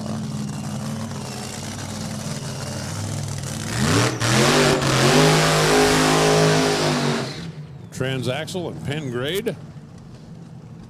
Tom Fox, who's based down in Chemung, New Jersey. And here comes Rich McPhillips in the perennial championship contender car.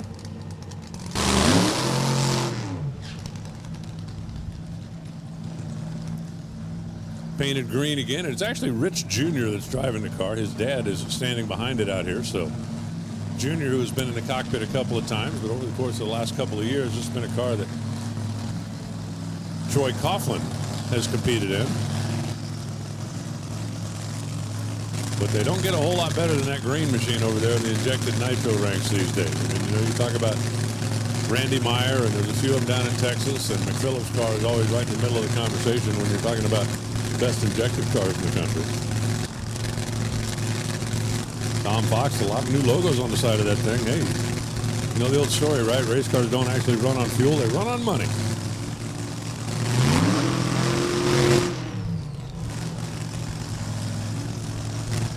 Injected nitro car that makes all of its low-end grunt.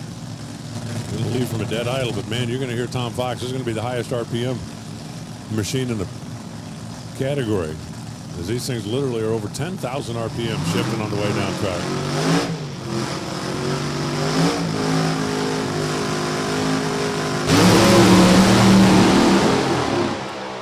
This time it's McPhillips. Whoa, hang on. Wow. How does he still have a race car? McPhillips kind of drove over the tire out there, took his foot off of the throttle, and Tom Fox's car made a move toward the center, and then it came back hard towards the concrete. It looked from my vantage point like he made contact with the wall, but somehow, some way, that thing ended up upright and rolling on all four wheels as he goes around the corner at the end of the racetrack. A scary moment here at New England Dragway. 5:51 comes up on the scoreboard, 213 miles an hour. But if contact was made with the wall before the finish line, that run will be disallowed. He was also very, very close to the center line. And I will tell you at this point, I believe they're going to need to do a laundry check down there, as that was spooky way down the racetrack when that car started moving around. But he was able to gather it back in and make the turn. We were pushing Rich Jr. around the corner after his car drove into smoke out there. And we will continue on with another pair here. How about Josh Hart making his way all the way up from Florida in the TechNet car? Welcome to New England Dragway. I wonder if he's had a lobster roll yet. And Jackie Frick, one of the biggest guns in this part of the world. That'll be our final pair. Alcohol Funny Cars are pulling around the corner to follow. Just waiting for the all clear at the top end of the racetrack. Want to go down and double check and make sure that Tom Fox didn't leave anything out there that we need to clean up. Dan Mercier still showing the way at 5:49. And Tom Fox, you know, it's interesting. You look at the numbers down there. Mercier went 5:49 at 270 miles an hour. Tom Fox stopped the clock at 5:51, but only 213 miles an hour. So that thing was definitely on a pretty good run until it got out of the groove and went crazy at the top end of the racetrack. We'll get everything checked out down there, and then we'll fire off our final two injected nitro cars, and we'll dive right into Alcohol Funny Car.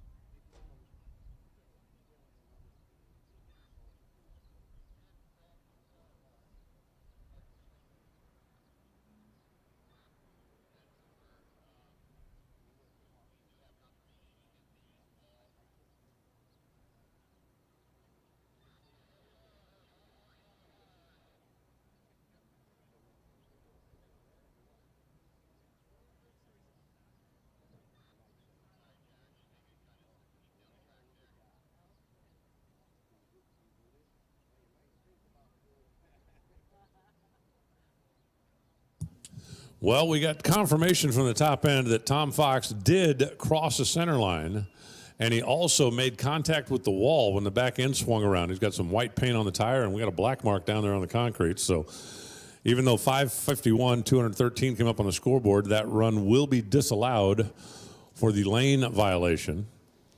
But hopefully the car is not damaged to the point that it can't be repaired, and he'll have an opportunity to come back and try it again, because it really did look like it was making a pretty good move on the early part of the racetrack. It just got really crazy out of shape down there. But Tom Fox's run will be disallowed. And if the car's not hurt, there's 2 more opportunities today to qualify in the field.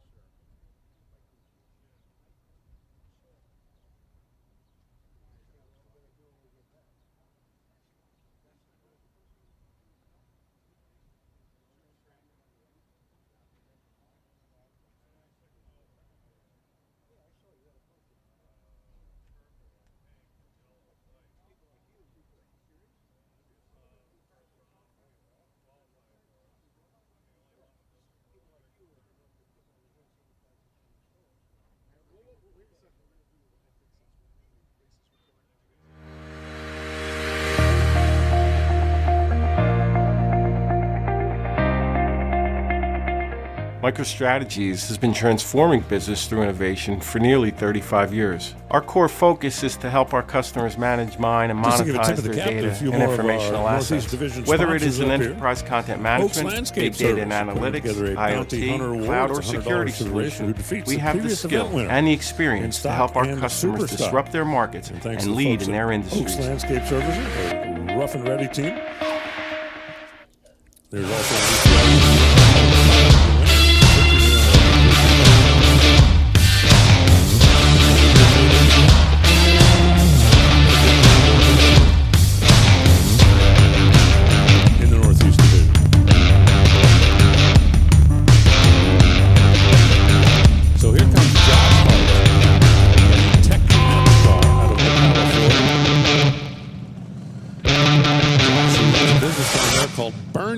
where they are collector car dealers and repairers and builders, and they've got a heck of an operation going down there. If you're looking to do a hot rod or you're looking to do a retro combination, they can build it for you. Or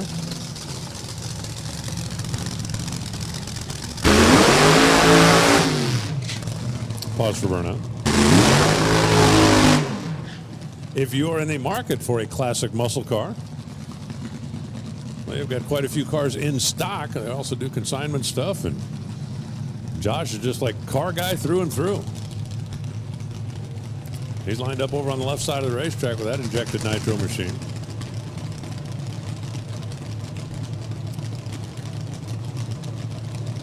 And that is Jackie Frick driving John Fink's car on the right. Pay no attention to what your screen says.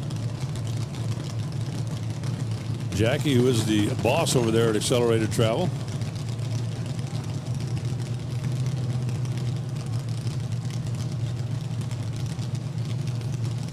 Watch Taylor out there trying not to get her shoes stuck to the racetrack, because it's just embarrassing.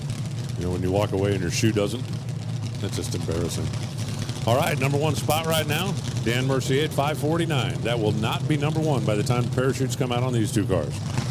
Mark my words.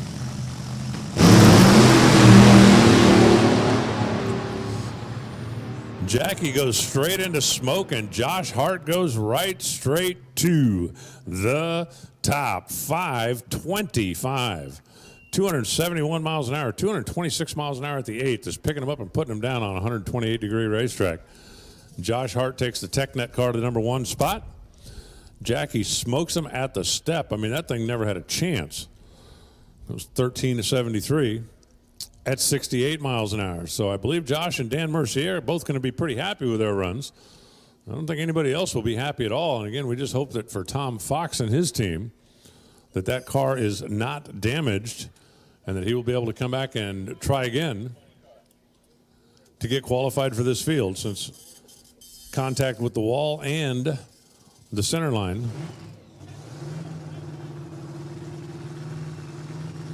disallowed his 551. And it is funny car time. Now, one difference between funny cars and dragsters, you will not see any injected cars in the funny car ranks. By rule, they all must be blown alcohol cars, and it's a question I actually get fairly regularly on the tour, is why are there no injected nitro cars that run an alcohol funny car? And the answer is simple, because Brian Loans doesn't like them. That might not be the whole answer.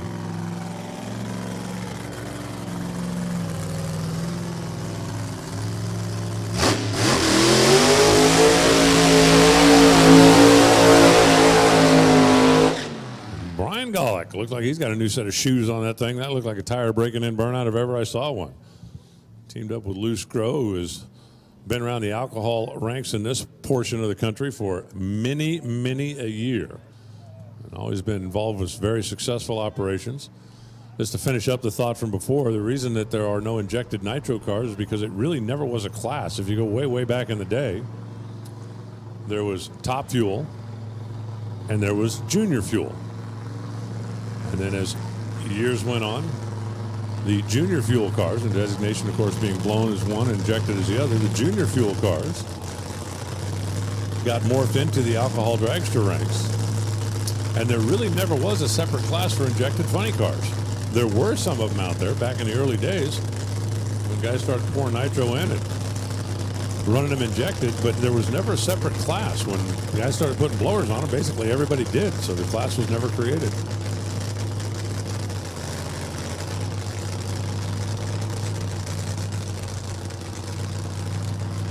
So Brian Golick gets to be the first to try the track here with an alcohol funny car field that includes the reigning champ.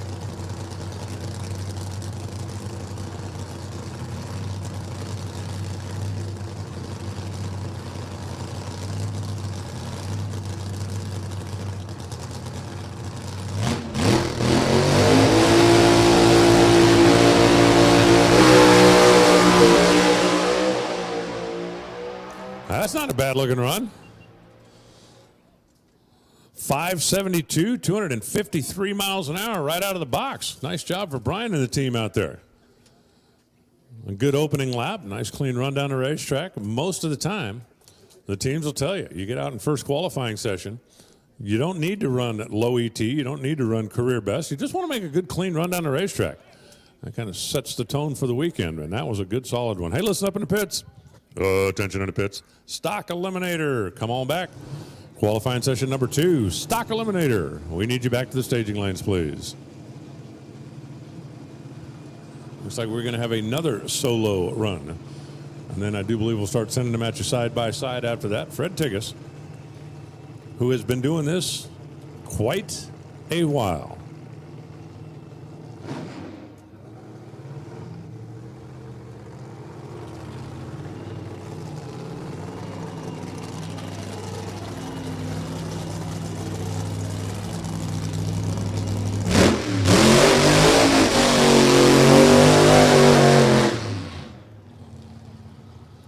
Fred Tigas, a mainstay up here in this part of the world. Not a car that does a whole lot of traveling around the country, not one that you're going to see down in Texas or out on the West Coast, but you know when you get up here in the Division I area, whether we're talking national or regional competition, Fred's going to come out here and mix it up with the boys and girls. We got a older Monte Carlo body on the machine, but man, that is a good looking car. That's one thing that Fred's cars have always been, is a nice clean appearance.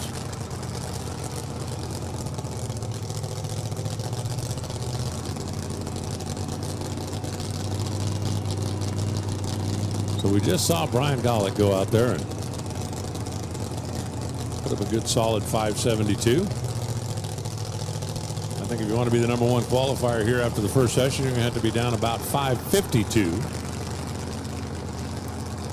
The most important thing you need to do is just get a clean run down the track.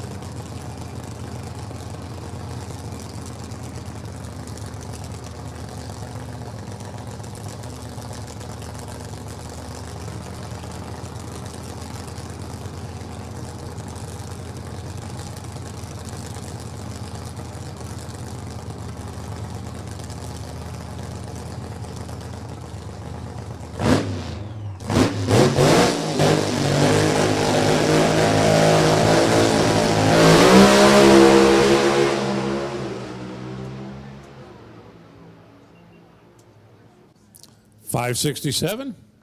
Solid run. 258 miles an hour. Solid speed as well. And Fred Tickets goes to the number 1 spot.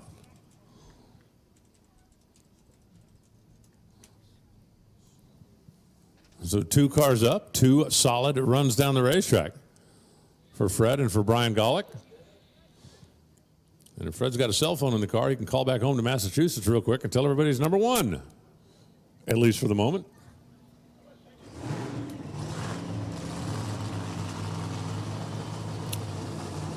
And from here on out, they're going to come at you 2 at a time, with Dan Pomponio and DJ Cox being the first pair.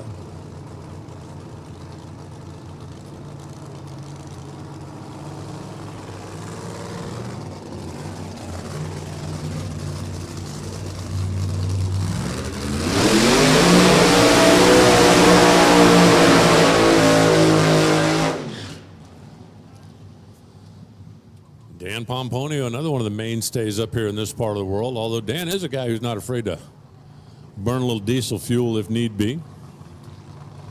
Perennial top 10 player in the championship chase. Folks at Bonafrani, NGK. Dan is a retired engineer. Just kind of enjoying things right now. And DJ Cox, DXI Construction, DC Contractors. Been on board with him forever. Just love the use of logo on that car. Team based down in Maryland. They were top 5 players in the region last year.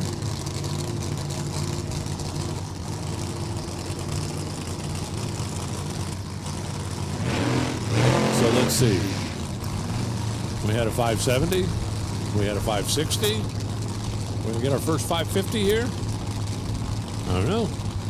It could happen.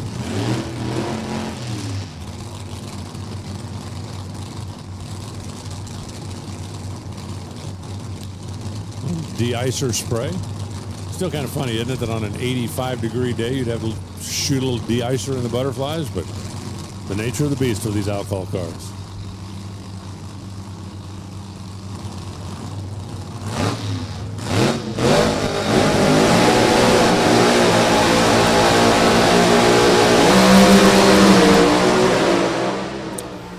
Pomponio shakes, rattles, pedals, and then shuts off.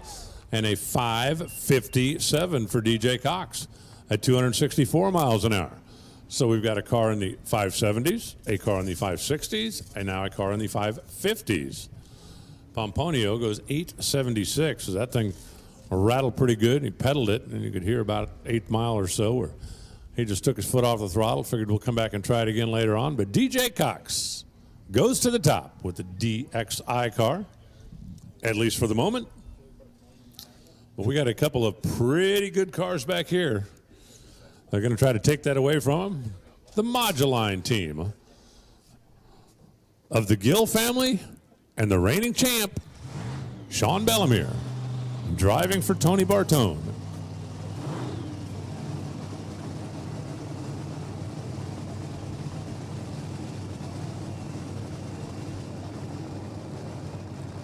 Hey, stock eliminator.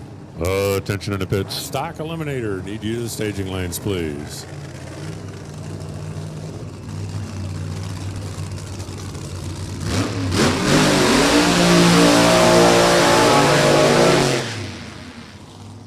Sean Bellemere, crew chief Steve Boggs, team owner Tony Bartone.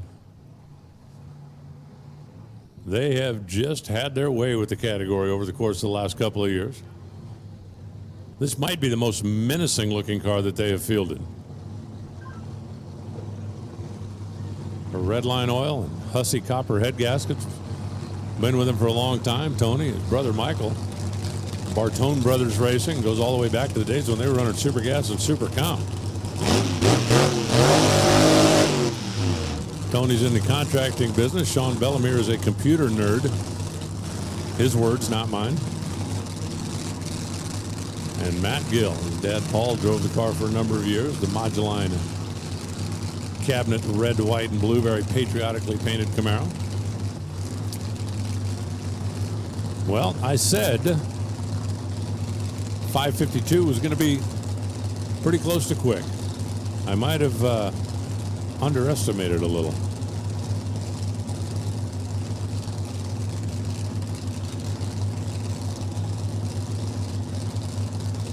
Steve Boggs points at his driver and says, go get us the top.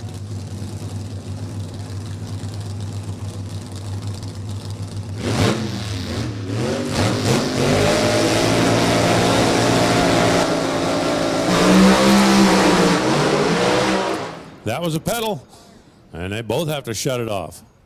How about DJ going to hold on to the top spot as we got a little bit of a coasting match here. 769, 123.26 for Sean, 847, 106 for Matt, and DJ Cox sitting number one for 557, 264 miles an hour. Fred Tickets number two at 567, 258. Brian Golick, first car down the racetrack, ends up third, 572 at 253, and then three early shut-off runs. But we'll see the cars two more times later on today, and of course eliminations tomorrow. Stock eliminator, come on down. We're going to do a quick little run around the tree and back with the tractor a couple of times, then we're going to get into stock eliminator qualifying session number 2. We'll see the alcohol cars back on track at about 4 o'clock, and then of course they will close out the day later on this evening for their final qualifying. Stock eliminator, stockers, come on down. I'll touch up the racetrack. Stock will be on the starting line, and Bill will be back on the microphone.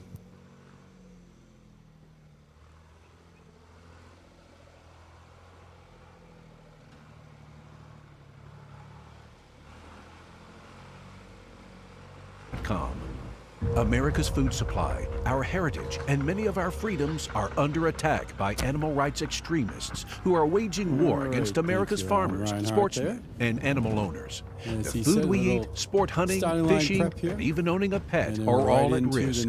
Protect the Harvest exists to defend our way of life, to preserve our food supply, and to stand up for our individual rights. Now is the time to educate yourself. Learn more at protecttheharvest.com.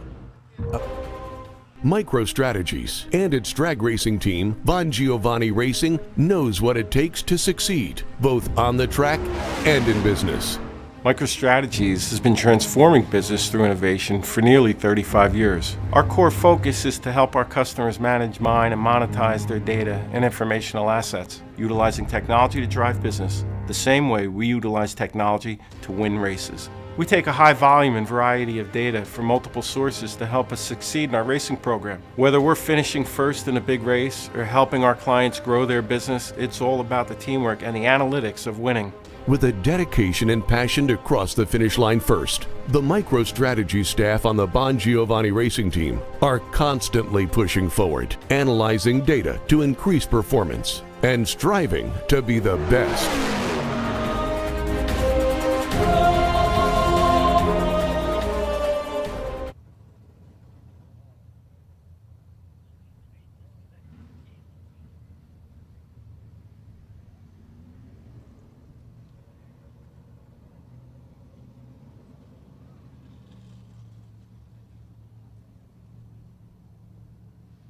Stock limiter, stock eliminator. We need you to the lanes. If you're not already there, we need stock.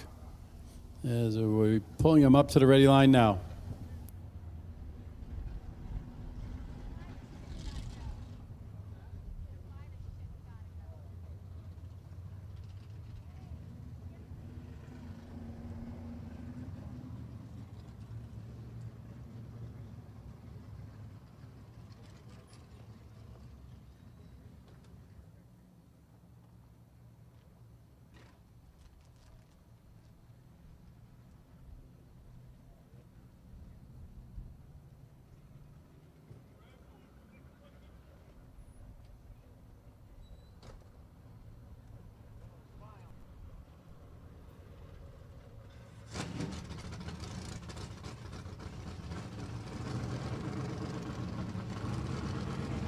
All right, here we go. Qualifying round number 2 in stock.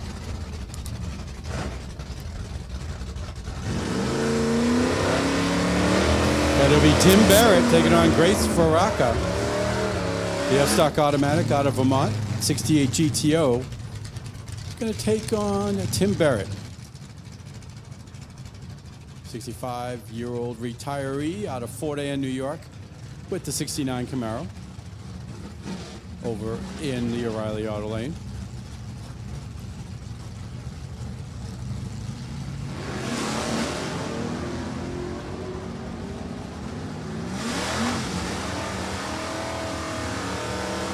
Advantage off the line with the Tim Barrett there with the 017.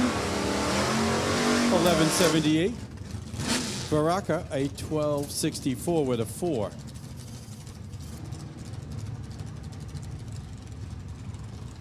Next pair to be Tom O'Laughlin, the 68 Coupe, big block 396 out of Braintree, Mass. Taking on Gary Parker, the 77 Camaro, got the 350 power plant out of Westfield, Mass, the firefighter. Currently sitting in the number 2 spot, 957 under the index. I think that was from earlier at 9 o'clock this morning, not now at 1:30 in the afternoon. Well, 1171 for Parker, 1128 for O'Laughlin with the F-Stock automatic. Bob Vogel will come up right now. K-Stock automatic out of East Hampton, Mass, 81 Malibu. Taking on the camouflage style Camaro of Barry Parker. 402 Chevy with the B-Stock automatic. Vogel, a K-Stock automatic.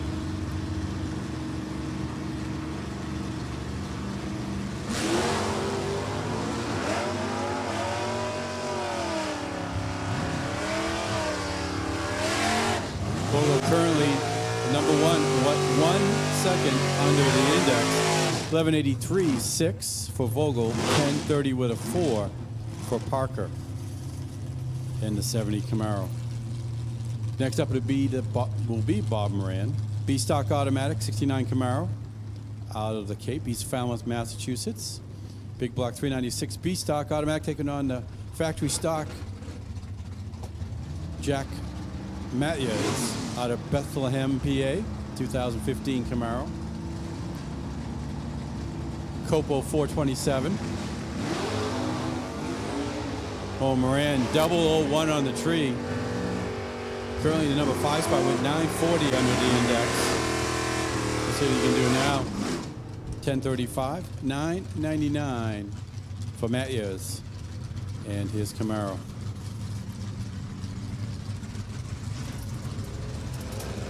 Adam Strang and the C-Stock are taking on Glenn Riglio and the I-Stock automatic. 90 Camaro out of Massapequa Park, New York.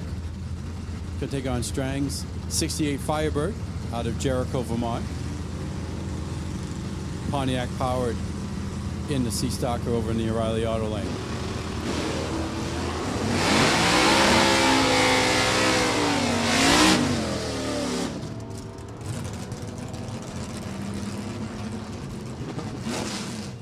$10.59, 126 for Strang. 11.52, 114 for Briglio.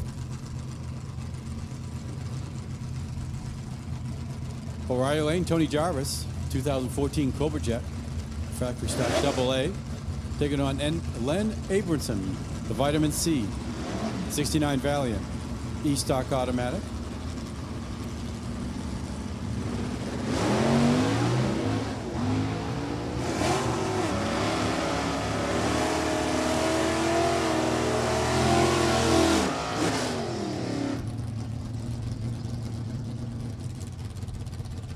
Barracuda of Abramson, 1172, 112, 945, 152 for the Cobra Jet of Jarvis. Tyler Philippone coming up right now, the 86 Cutlass. P-Stock automatic, kicking on Ken Robinson's 67 Camaro. He's out of Toms River, New Jersey. The E-Stock automatic.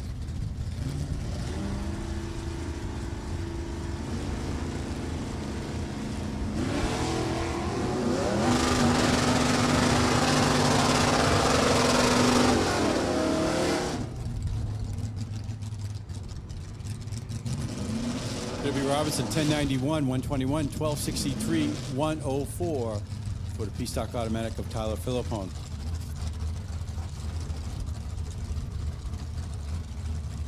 Scott Gove comes up right now. Definitely the quickest stalker in the first round. 9.99 with an 8. Taking on George Mercer's 71 Duster, the D-Stock automatic. There we go. Big wheels in the air there for Scott Gove. Mercer 002 on the reaction time. But it will be Gove 9.97, 131. 11.31, 3, 117 for the Duster of Mercer.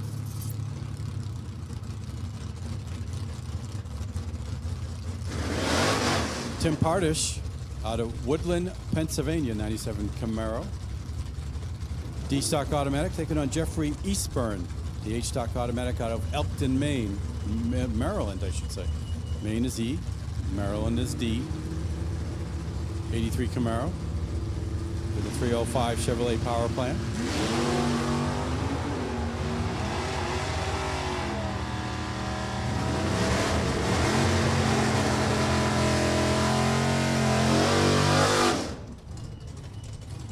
$10.89 for 124 for Pardish.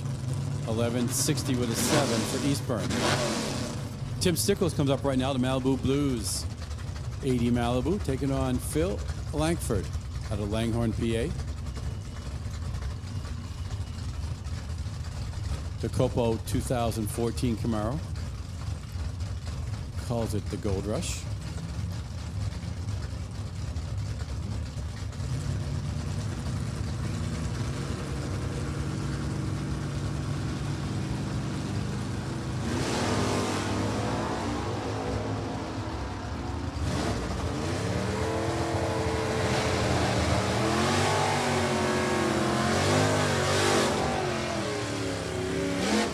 Langford, 932.6, 130, 1233.4, 108 for Stickles in the Malibu Blues. Ron Infantino coming up, Paramus, New Jersey, medical rep, 69 Camaro. The G-Stock automatic taking on Tim Gray. The F-Stock automatic, 72 Nova.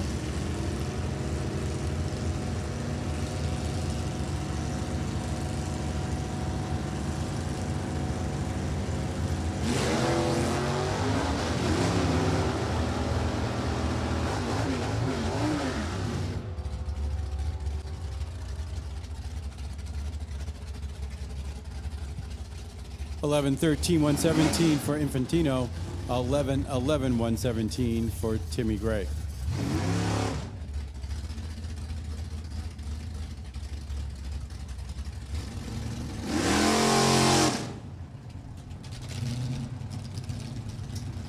Rich Prizer comes up right now out of Jackson, New Jersey. 68 Mustang.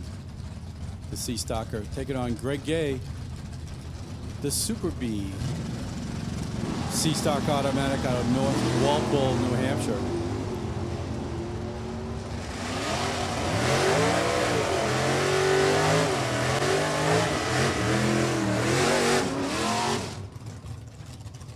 $10.65.9, 124 for Prizer. $10.95.1, 120 for Gay and the Super B. Angelo DeTaco taking on Jim Farrell here. H-Stock automatic out of East Nassau, New York, 83 Camaro. Taking on the 97 Pontiac. Chevrolet powered out of Mahopac, New York. B-Stock automatic.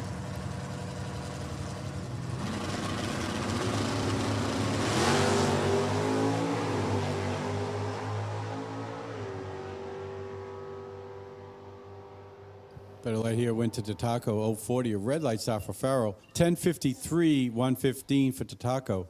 11.64, 112 for the H-Stock automatic of Farrell.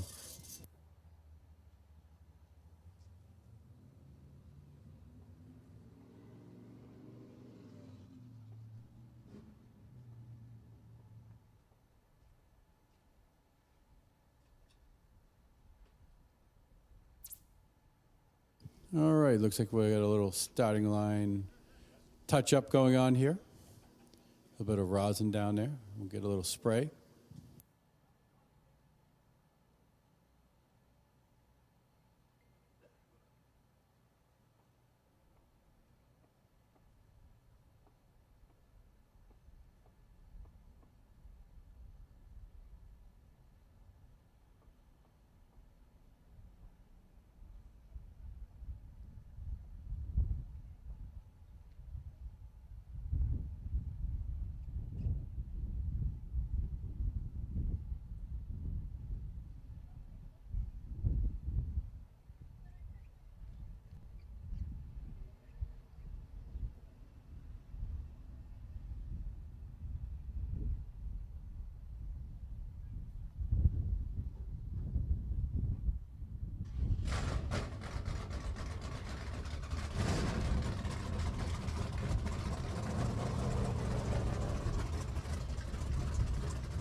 right, Duster Nation coming at you right now. Jerry Hatch.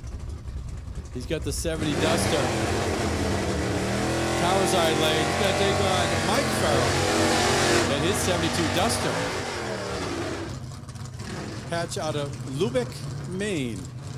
And I can tell you right now, you can't get there from here. That's a ride up there to Lubec. Farrell out of East Nassau, New York.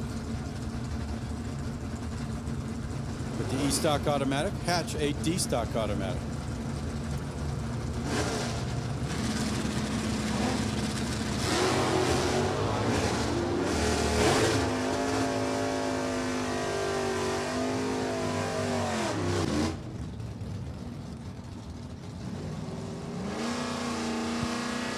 And it'll be Hatch, 1070, 123, 1088, 121 for Farrell.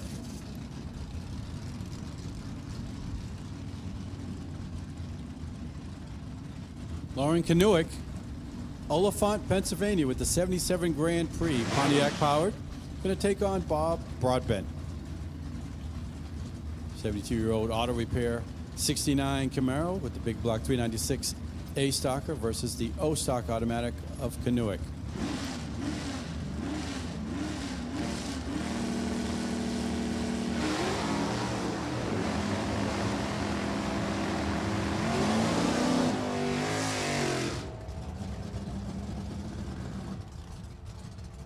And it'll be Broadbent 1013 8 132, 1234 108 for Kanuick.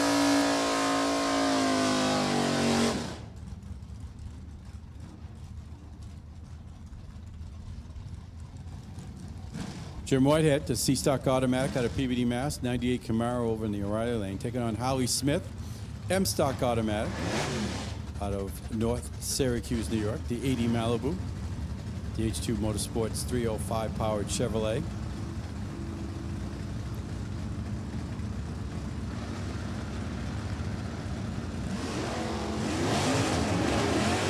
Smith, 003 on the tree.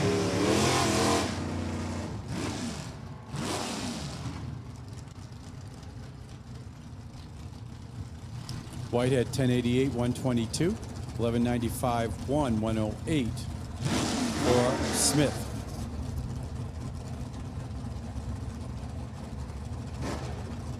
Billy Harper comes up right now, 69 Chevy Nova, Brimfield, Mass. The F-Stock automatic taking on the C-Stock automatic of Dean Ribeiro. He's out of Candia, New Hampshire with the 97 Camaro Super Sport, both sporting 350 power plants.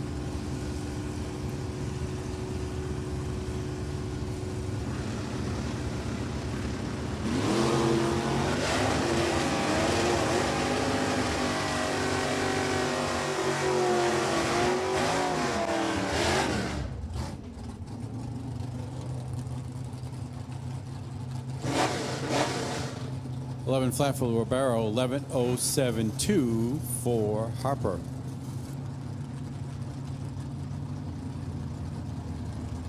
Mark Callahan, the E-Stock automatic, 69 Camaro out of South Berwick, Maine, will take on Ed Bednaz, the B-Stocker out of Terryville, Connecticut, his 69 Chevy Nova.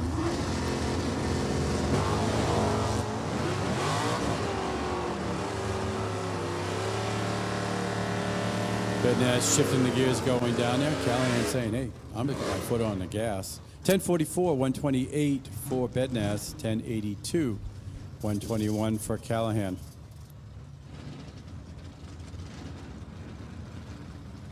Greg Barsamian coming up right now. 83 Camaro out of Boylston, Mass. He'll take on Mike Ganchi out of Tewksbury, Mass. The Ganchi Racing 85 Camaro. Both sporting 305 Chevrolet power plants. G-Stock automatic for Barsamian. I-Stock automatic for Ganchi.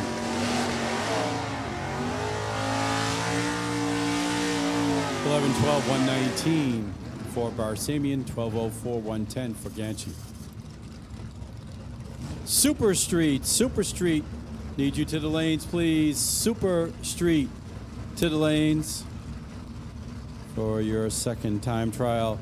Super Street to the lanes, please, for your second time trial. Todd Bednaz comes up right now, the aerospace worker. 68 Camaro, D-Stocker, taking on the AA stock automatic of John Shaw. 64 Plymouth Fury.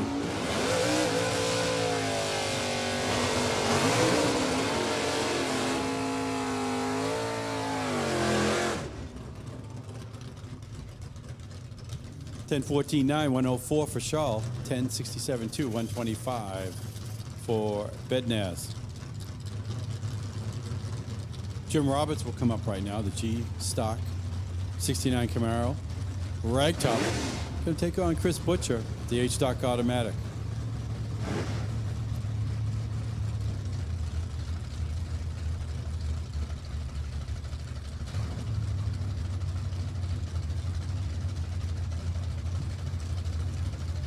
Super Street to the lanes, please. Super Street to the staging lanes, please.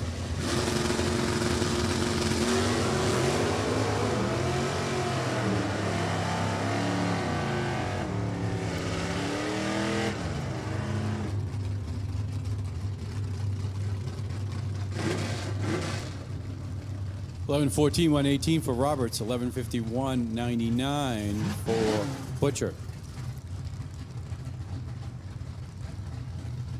It'll be Rich Boyle coming up right now out of Comac, New York. The H-Stock Automatic 73 Chevy Nova taking on Allison Dahl. Got the number 1 on the car. Here's your champion out of Douglas, Mass. 98 Firebird with the B-Stock Automatic.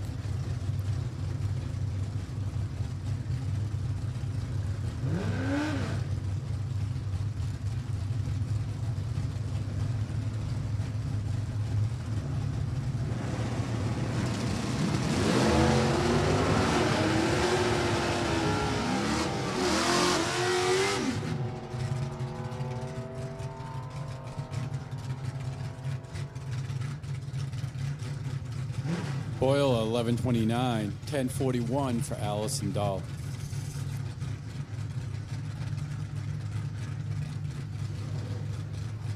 Chevy 2s left and right. Gary Walters, the 67 Chevy 2 out of Danbury, Connecticut, taking on Keith Sansone, 66 Chevy 2. Both 327s. Walters an F-Stock automatic.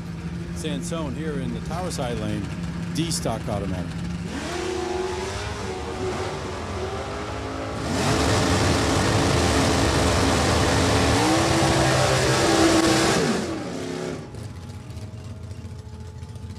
$10.76 for Sansone, $11.06 for Walters. Super Street, we need you to the lanes, please. Super Street to the staging lanes, please. Peter Foster, 67 Camaro, Rockport, Massachusetts, taking on Nick Ryder out of Warminster, Pennsylvania. 71 Charger RT.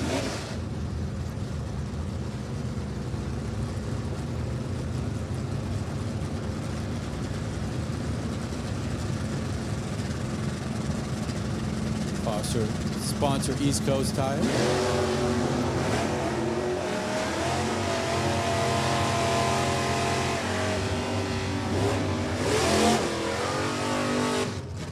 Ryder getting just a little tick towards the center line there. 10.87.9, 123 for Ryder. 10.98.6, 118 for Foster in his Camaro.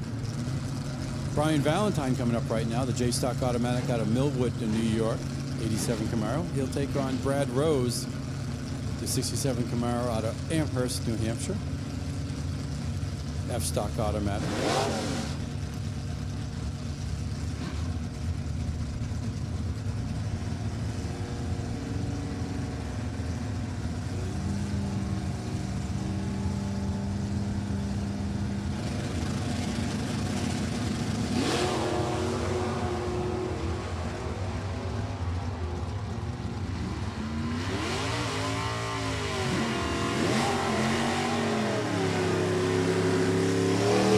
Rose at 11.22.4, 103, 12.08 at 86 for Valentine and the J-Stock automatic.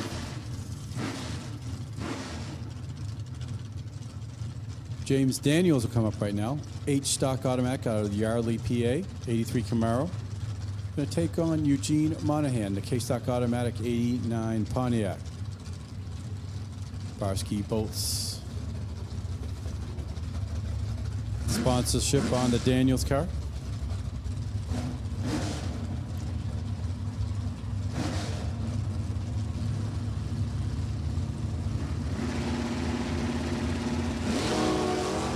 There we go, wheels up there for Daniels. Monahan goes 004 red, won't hurt him now. This is only a time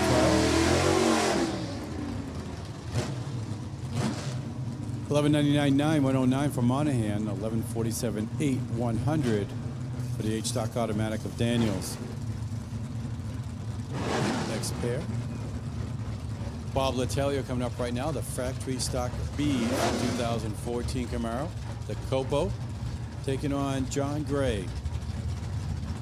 69 Camaro, big block 396, double A stock automatic.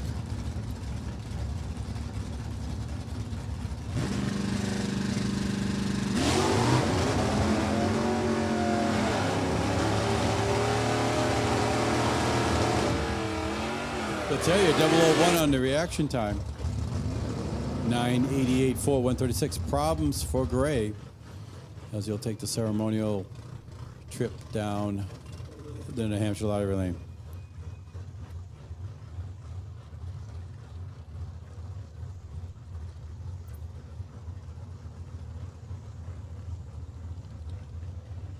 Shane Oaks coming up right now, the G-Stock Automatic, the Rough and Ready 83 Camaro. Going to take on George LaBelle, the J-Stock Automatic out of Newbury, Mass, the Ragtop 69 Camaro.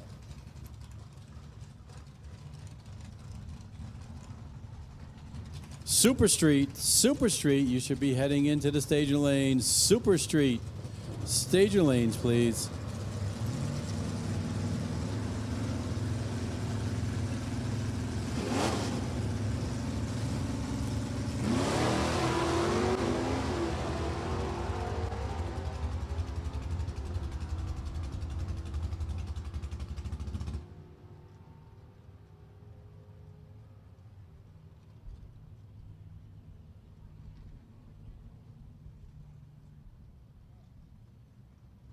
LaBelle, a 12.16.107. Oaks in the G-Stock Automatic, 11.26.5, 117.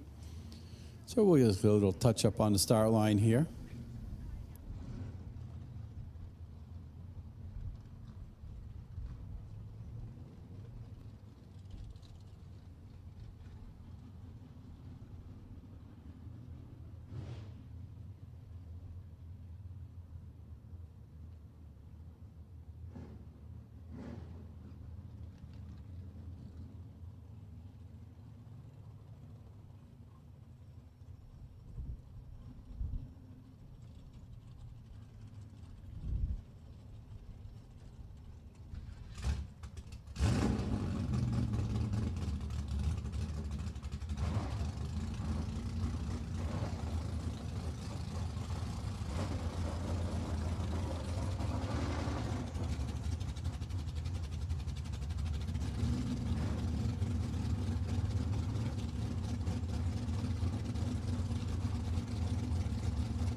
Everything all set there. Eric Merrifield comes up right now, the 2010 Dodge Challenger out of Andover, Mass. Taking on Bob Horgan, the H-Stock Automatic.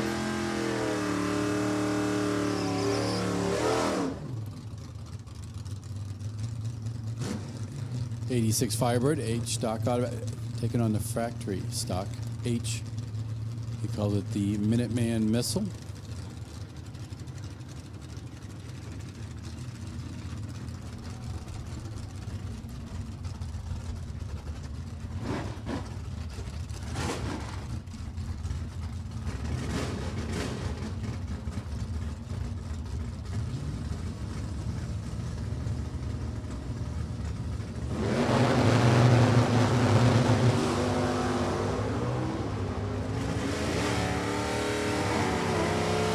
Up the line goes to Merrifield with the 009. he will get the stripe first. 1072.5, 125, 1148.7, 114 for Horgan in the H-Stock automatic.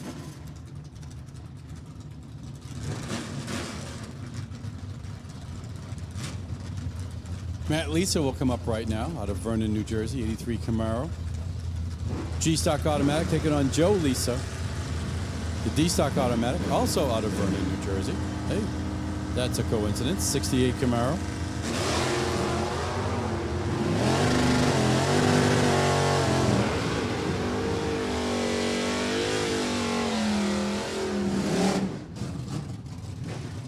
$1077.7, 122 for Lisa. 1122, 104 for Matt Lisa.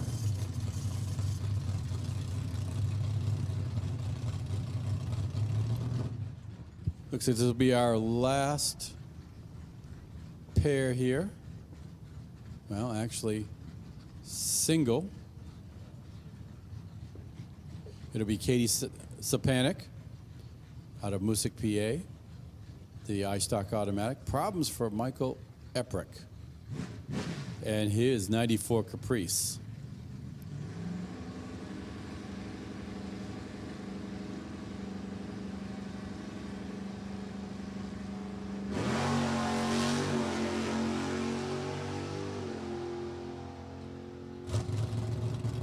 Oh, actually it is. Had to check something out. They will back him up.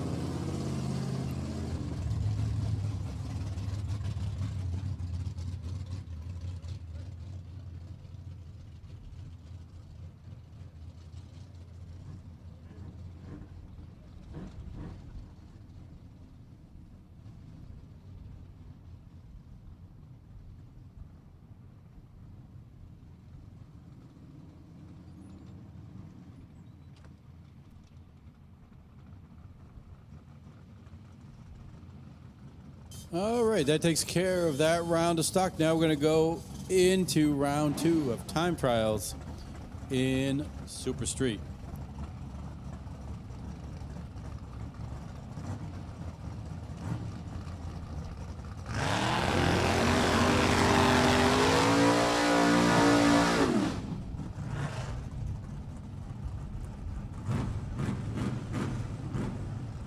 Okay, here we go. Index Racing, Super Street. John Dolan taking on Ron Parmelo as they are doing their second time trial.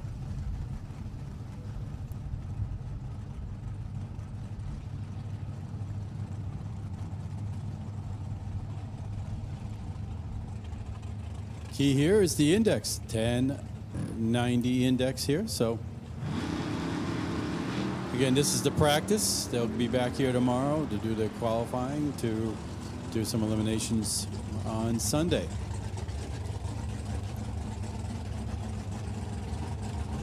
Look at that. Pumlo got a bracket car there. 1090 in the first qualifying time trial. 1090 with a 2. 1092.6 for Dolan. Russ Odell coming up right now. 65.442. New Windsor, New York. Taking on Darren Woods, 67 Firebird. Got a big old 605 horsepower power plant under the hood, running a 1090. Of course, throttle stops here.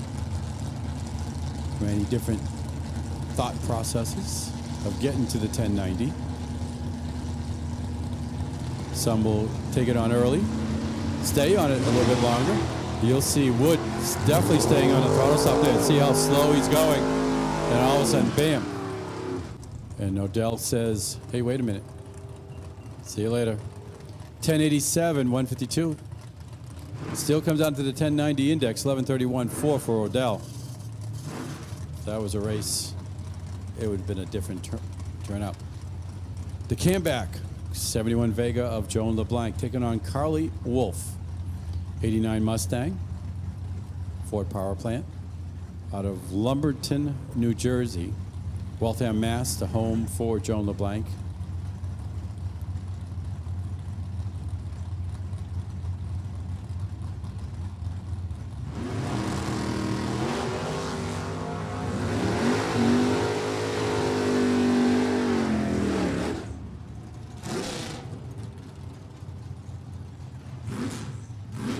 At stripe, 1092.5 for Wolf, 1132.9 for LeBlanc.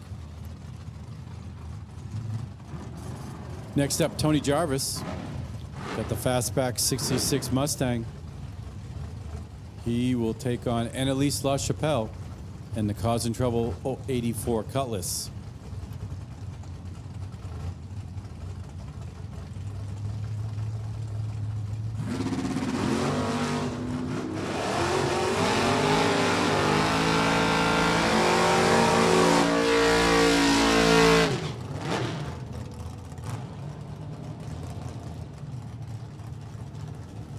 LaChapelle, 1091.6, 1089.8 for Jarvis. Missed the 1090 index by 2 thou. Getting it dialed in. They'll be back just a little bit later.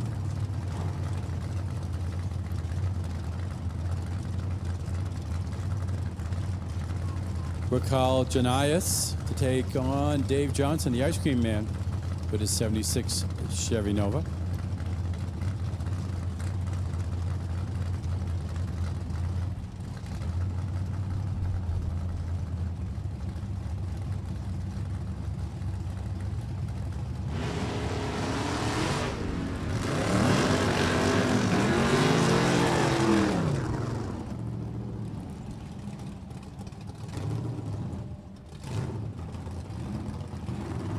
Johnson 1084, 1122 for Jelinas.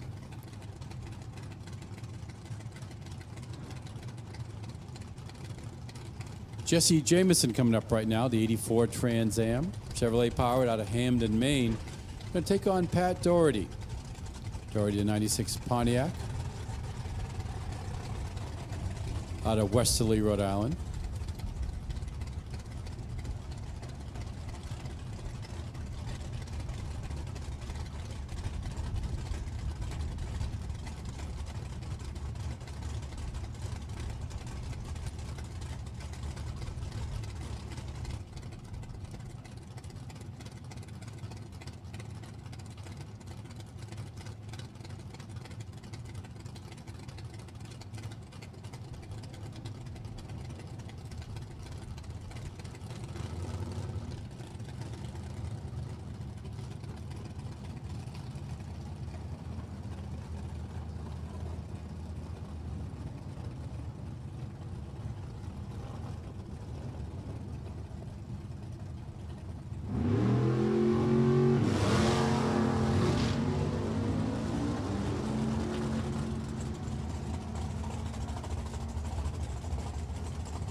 Doherty at 1098.5, 150, 1105, 123 for Jameson and his Trans Am.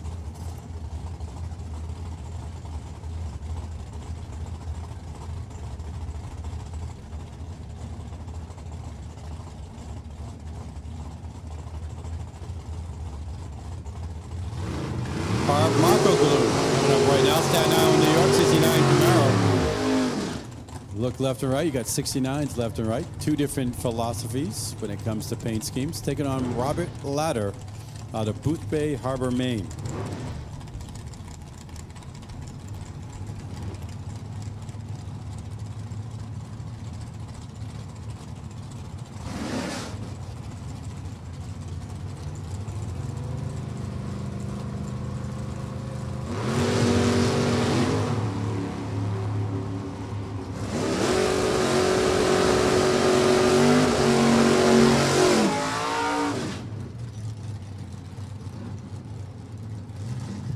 $1079.1 for Ladder, $1089.6 for Marco Glue.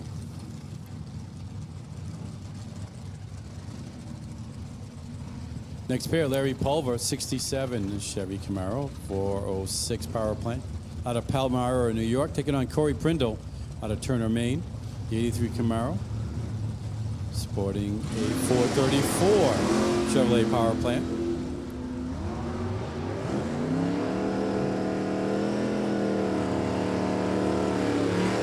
Prindle 004 on the reaction time. Let's see what you can do on there. 1089.3. Pulver runs a 1089.1. They'll need to work on that. Close to the 1090 index.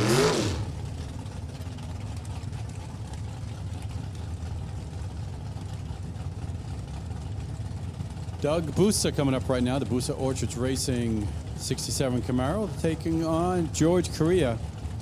He's the mechanic. 86 BMW with the Chevrolet power plant.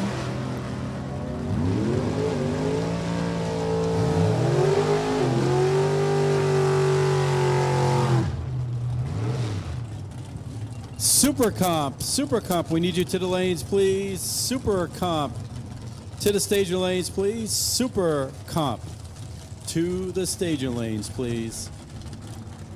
1089.9 for Korea, 1101 with a 4 for Busa. Neil Vaccaro comes up right now, taking on Keith Mayers. Mayers out of Ellendale, Delaware, taking on the Fresh Meadows, New York. 91 Calais of Vaccaro. 85 points for Mayers. Couple Porsches here on the grounds. 1089.5 for Mayers, 1088.7 for Vaccaro.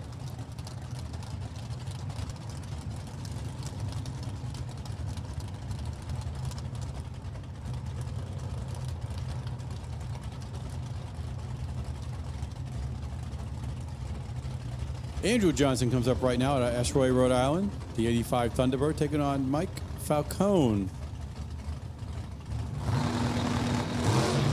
And his Barracuda. Chrysler 501 under the hood of that Walpart, Connecticut Mopar.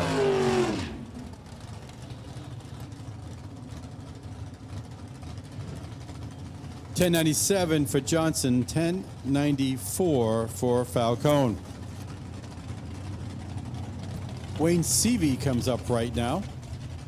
The 80 El Camino. Taking on Rick Mattioli and his 67 Camaro. Is it a car? Is it a truck? Well, it's a little bit of each.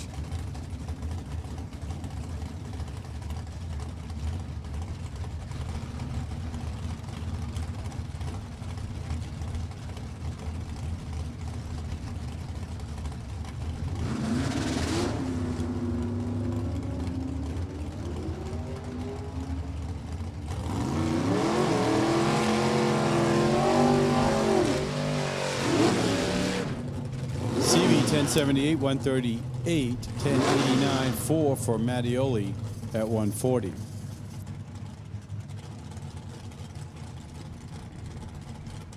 Next pair to be Frank Volpe. Volpe out of Poughkeepsie, New York.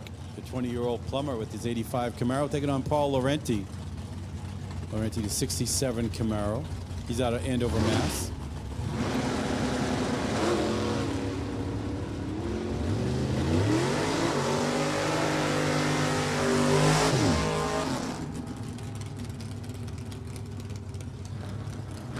$10.91 for Laurenti, $10.83 for Volpe. Next pair, Tyler Christopher, the Monza out of Raymond, New Hampshire, taking on Peter Neal and his Corvette.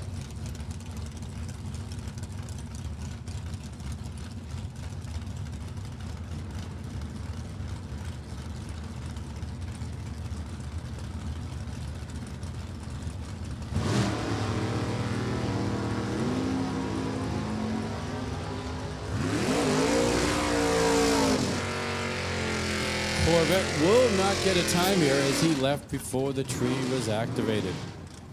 Christopher 1101 with a 6-123. Super Comp to the staging lanes, please. Super Comp to the staging lanes, please. Bob Lone's coming up right now, the 71 Chevy Nova. Taking on Taylor Iacano out of Chemung, New Jersey with the 99 S10.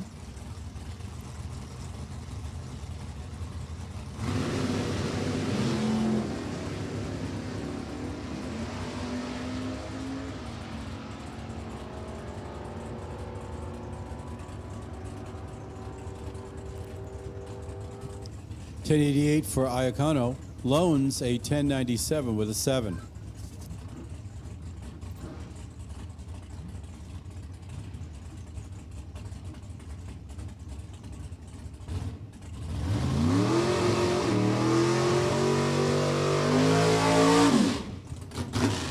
a single run here for Ted Leahy out of Jefferson, Mass. Super Comp, need you to the staging lanes, please. Super Comp, to the staging lanes, please.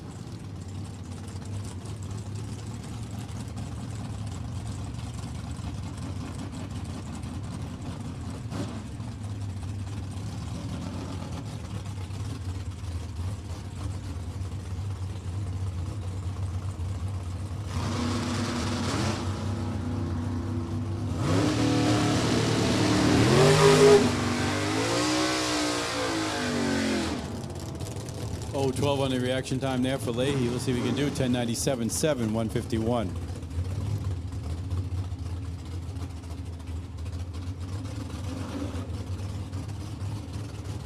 Dave Markle will come up right now. 67 Chevy 2. Taking on Kelly Kondratic.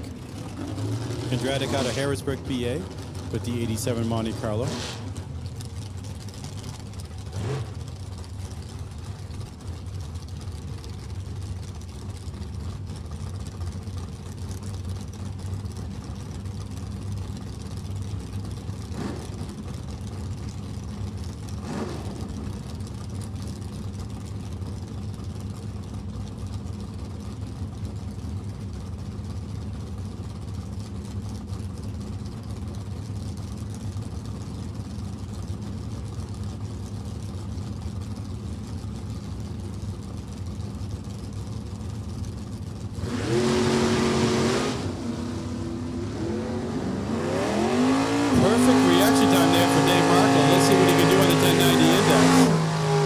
One half of that perfect run. What did you do? 10:94.7. Tell you, perfect reaction time running a 94 will get you the win most every time. Ray Knight comes up right now, taking on Zach Byron, a couple of local runners here at New England Dragway. Byron, the 82 S10 out of Ware, New Hampshire. Knight out of Fall River, Mass, with the 93 Mustang.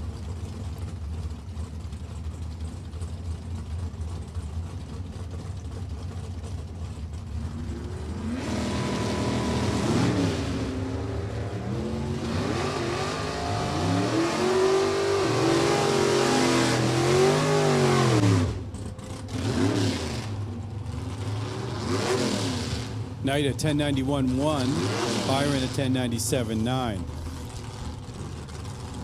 Sean Frick will come up right now, the 8002 Firebird out of Flemington, New Jersey, taking on Luis Benaez, 66 Chevy 2. Super Comp, you should be in the lanes. If you're not, you're going to be missing out on your qualifying run. Actually, your second time trial today. Frick had perfect reaction time. Back to back. Perfect reaction times here. Let's see what happens. What do you do on the index? Oh, you can't get any better than that. 1090 with a 3 with a perfect reaction time. Frick with a 3,000ths package. Only in a time trial. Benair at 10:94.3. Ray Butler to take on Kyle Bigley.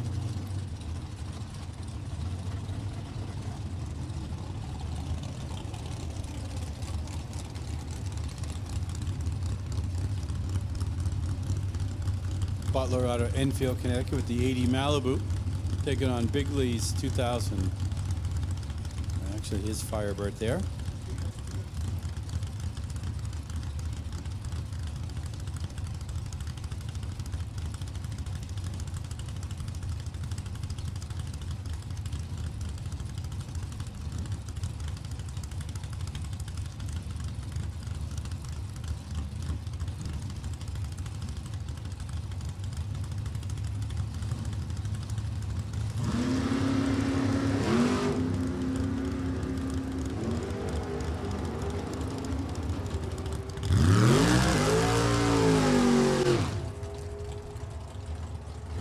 Butler, 1086, 1092 for Bigley.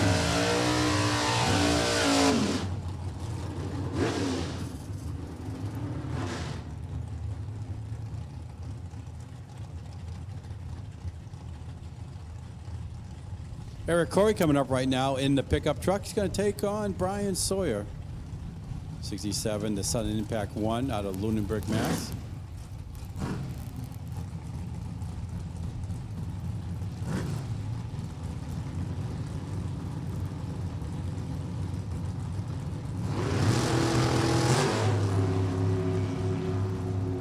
Corey 002 to Sawyer's 011.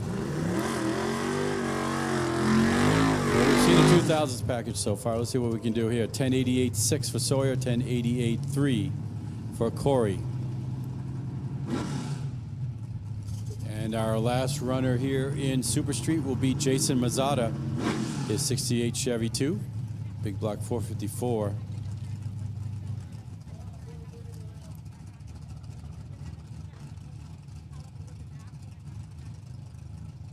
Super comp, you should be in the staging lane. Super comp, staging lanes, please.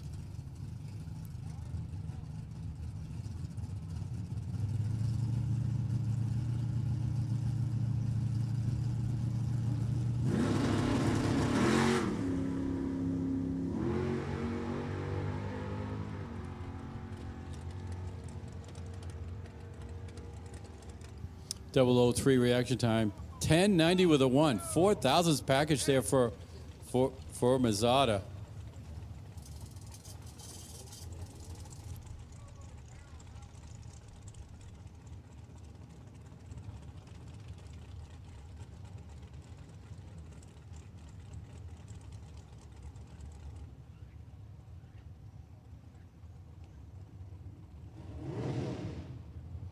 All right, here we go into Super Comp.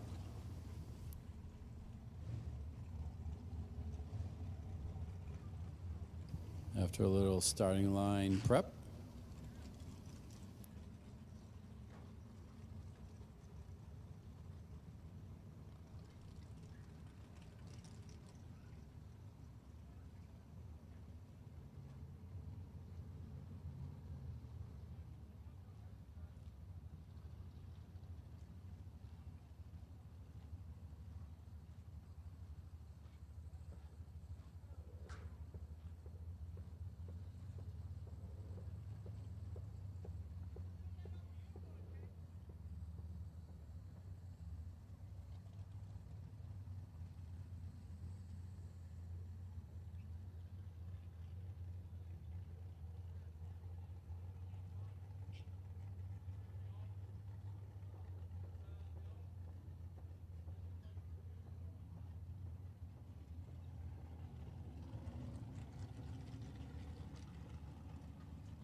The following people in Super Street, I need you to the tower, please. Super Street competitors, Peter Neal, Pat Doherty, Dave Johnson, and Eric Corey. We need you to the back of the tower, please. Peter Neal, Pat Doherty, David Johnson, and Eric Corey. We need you to the tower at your convenience, please. To the back of the tower. Once again, Peter Neal, Pat Doherty, Dave Johnson, and Eric Corey. To the tower, please.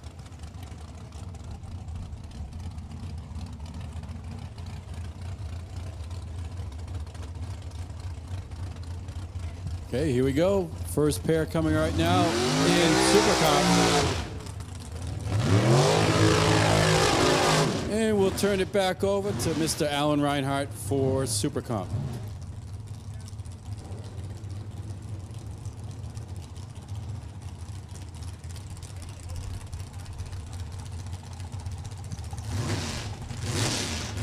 Thanks, Bill. All right, here we go. 890 target practice. Let's see here. Will we have more 00 reaction times, or will we have more 8.9 something? Anybody want to place a bet? I'm saying we'll have more 00 lights. Doesn't matter what the last number is. I say we got more 00 on the front than we got .90 on the back.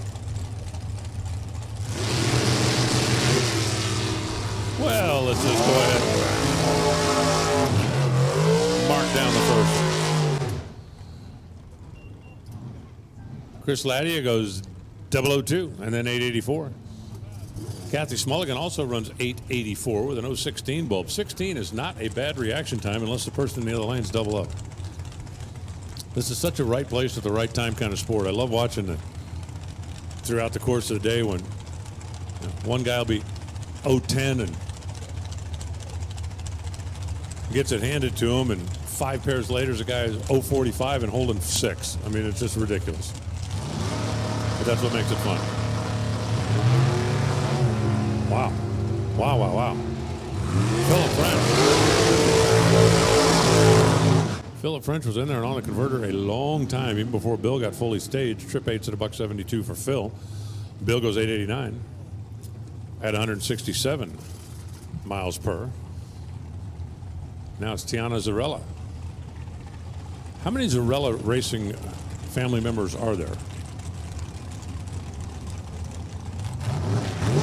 What?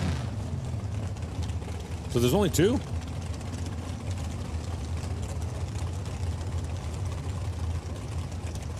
I thought that it seemed to me that I say the Zarella name on a pretty regular basis. Is that what it is? You got a whole fleet of race cars? 2 drivers and 17 race cars? Okay, that makes sense. Dennis Torito. Danielle Torito in the Connecticut group over here on the right side. Okay, come on, let's get a 00. Let's get a 00. Dun, dun, dun, dun, dun. Let's see here. Since he quite disparaged me in mile per hour. 896, 179 for Dennis. Tiana goes 899 at 133.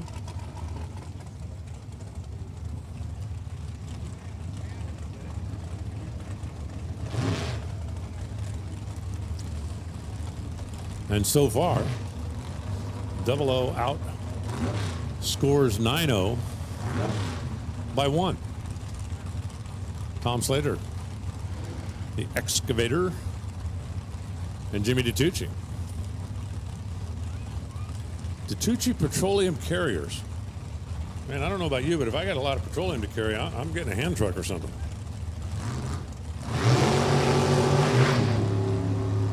That stuff's whoa, trip zip. Jimmy goes trip zip 895 at 165. So we add another one to the 00 light club, even though it was 000. See, technically, I could make a lot of doubles out of that. I could make that a 00, that a double. It's kind of like playing cribbage, you know? When you got a double run, you can count everything over and over and over again. You're not familiar with cribbage? Oh, yeah, 15-2, 15-4. You do not want 19. Tom Slater goes 887, 176. And brings up Timmy Markaloo and Patricia Blake.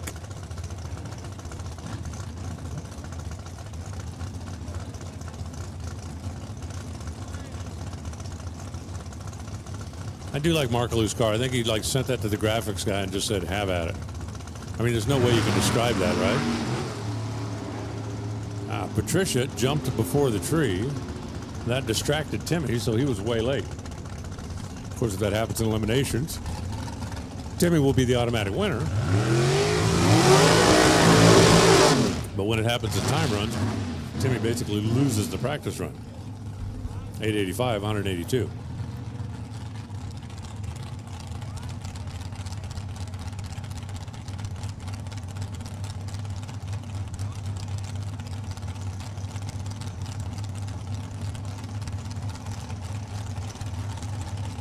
Listen up in the pits.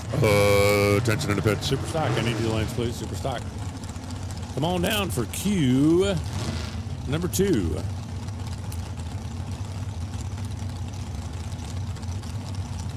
That's Mark Pettit in the Duzen car. That's Brad Coriato for Trailblazing Designs. That is a 008 reaction time. 3 00s, no 9-0s. Ooh, close. 891. Brad Coryell puts together a 24-pack. That's one of my favorite things. I mean, I don't like it as good as a 30-pack, but I like it better than a 12-pack. Or a 6-pack.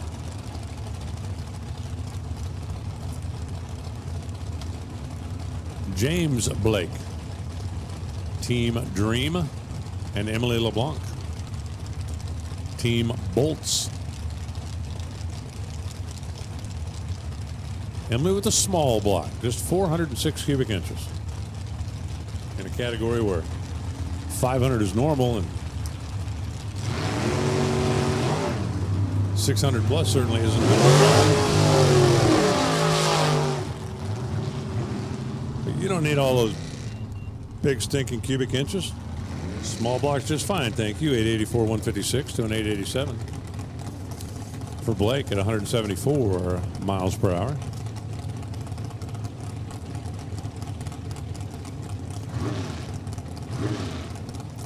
And Jessica Stadulski now for Willard's Auto Racing.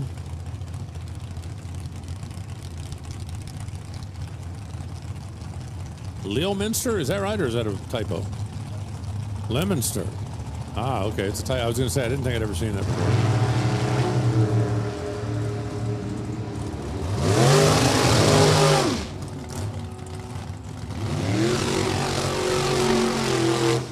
$870, $170 for Jessica. Rob goes 1258, and Rob's car was not making the smoke pretty early in the run.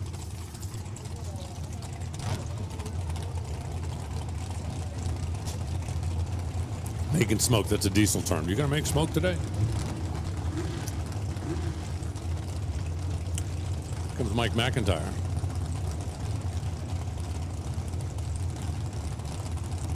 Tractive Tool and Auto and Chris Cumming. Chris is an equipment mechanic. I know what that's like. I did that for a while.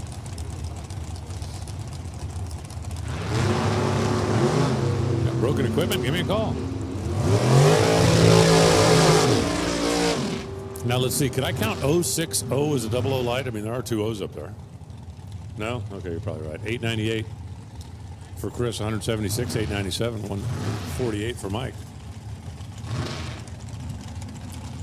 And here comes Rich Dorr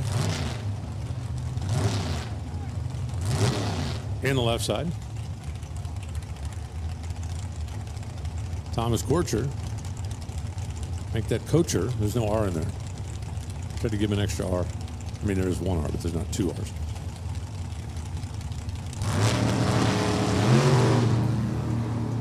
.007. Man, the 00s are crushing it. Nobody's been a 90 yet. The 00s are crushing it. These two both go 885. 885.7 for Tom. 885.8 for Rich.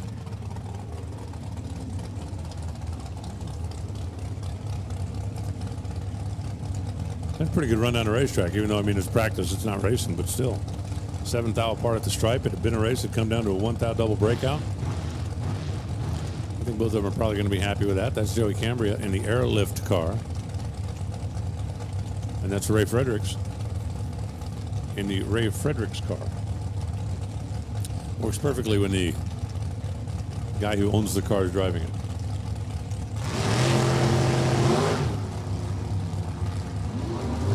What do you think? Do we have a tie?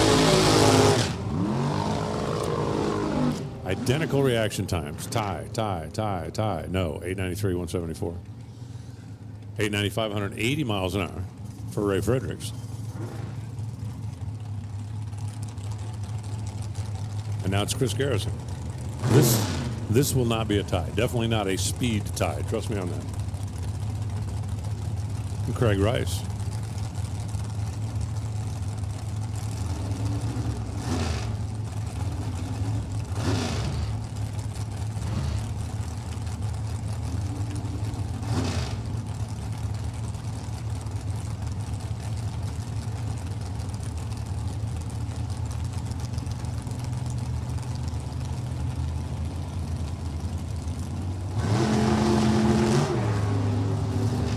.007.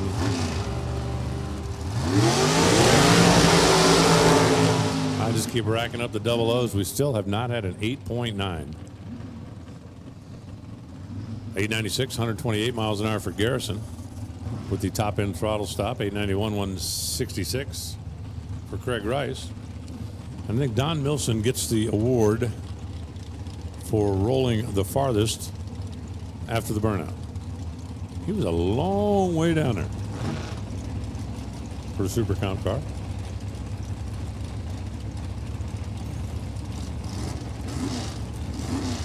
And Ed McCleft, former division champ, Team Penguin. That is 360 Penguin. 360 Penguin is nothing like 101 Dalmatians. Even though both sound like we're talking about copious amounts of black and white animals. But not the same. Those cameras are really awesome. A 009 and a trip zip.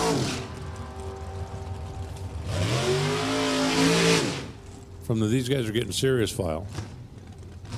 887. 7, as a matter of fact, at 177. Lots of 8s, lots of 7s. 894. Over on the O'Reilly side of the racetrack. And it is Dick Dorr with the injected big block left side. And Theodore Cook over here on the right side with that small block. 415 cubic inch small block, so it's a big small block. It's kind of like a jumbo shrimp, right? It's a big small block. Like my street car at home's got a 428 inch small block.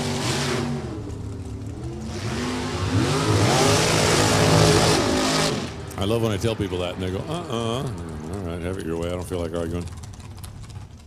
851. Dick, how about Door with the parachute down there? I do like parachute popping super compers. 891. Cook was one thou away from being our first 890. I'm beginning to wonder now if we're even going to get one. There's no chance, zero chance that they overtake the 000s. If you're not already here, attention in the pit, super stock. Need you to the staging lanes, please. Super stock to the lanes. Unless you're already here, then thank you. Good to see you.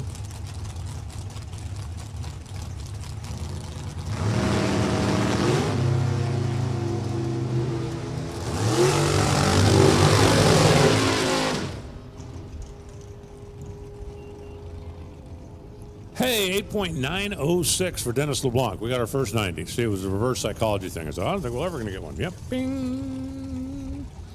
And Dennis almost did both ends of it. He was 11 on the tree, dead 6. That's a 17 pack. Best of the round so far. 883 for Kyle Tavares at 176 miles per hour. Brings up Christian Tavares. Got to be some kind of a side bet between the two Tavareses, right? The Tavares, I'm not sure. William DeStefano, the No Shame team. What a great name. No Shame.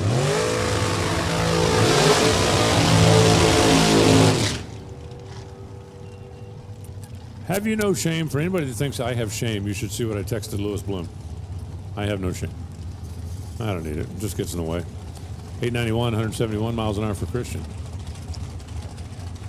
So she's going to come out, I think, on the good side of that. Now it's Bill Waters and Howie Smith.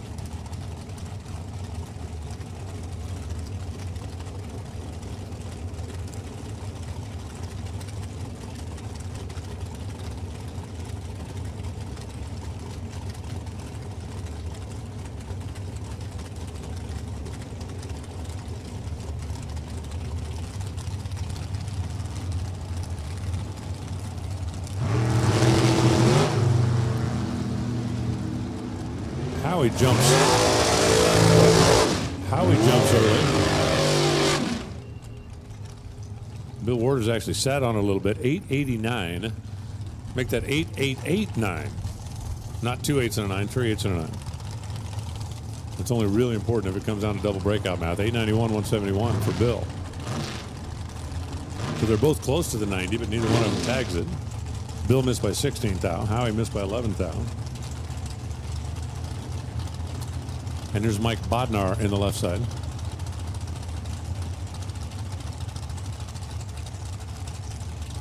And Mike Robalato on the right. Could be a radio show. Hey, it's Mike and Mike in the afternoon here at New England Dragway.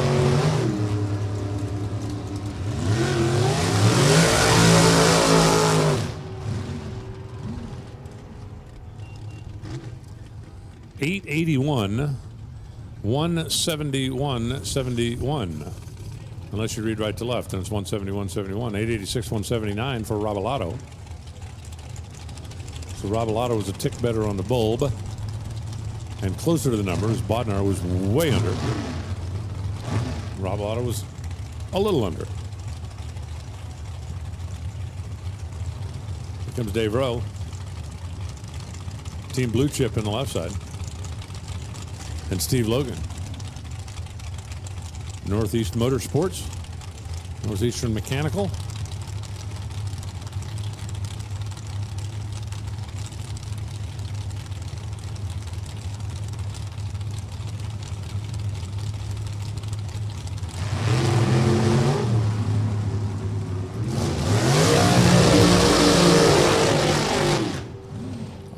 I missed my double O by that much, and then an 895 at 169.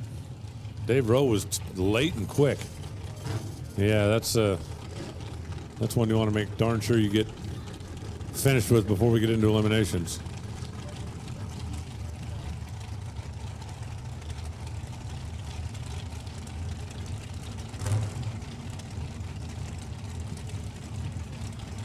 Now it's Nick Willard.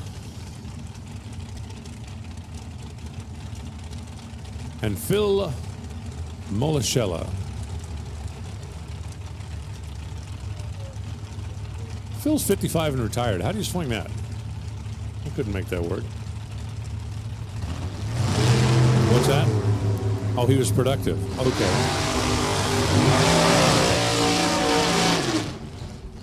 I get it. He was productive and worked hard and invested wisely and didn't throw money away on stupid things like beer chillers and slot machines for the shop. Okay, I get it.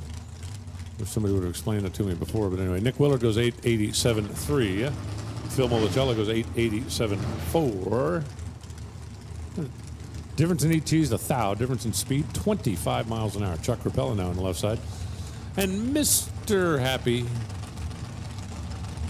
Dan Bisbano.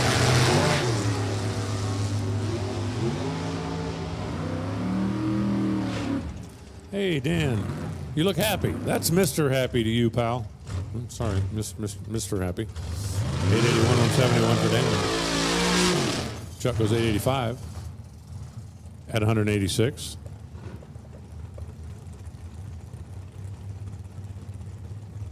Walter Olt and Jamie Madison. Madison driving the Marster Mobile. Walter driving the his Mobile. One of the Marster's mobiles. A little double bulb. We need to fix that. Okay. Fix that.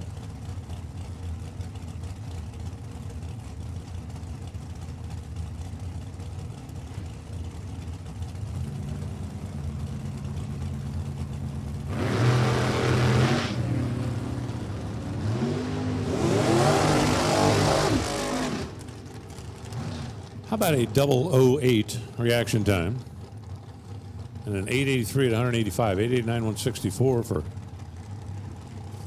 Jamie. I mean, Walter's car just absolutely pounds the stop and then turns loose to run that high mile an hour.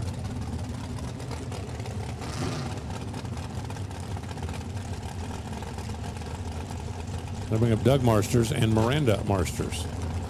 You know, their last name is the same. They're both from Maine. Both, I bet they've met before.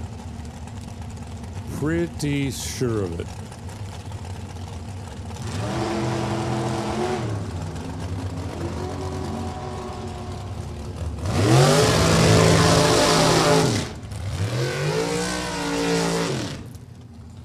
.909. Hey, we got our second 890. We have 800 lights, but we got our second 890. And that was from Miranda. Doug goes 883 at 170 miles an hour. So he was better on the tree. She was better on the track. Looks like we can see the tail end of the Super Comp cars, and looks like we've got our Super Stock cars loaded in and ready, because they will be next.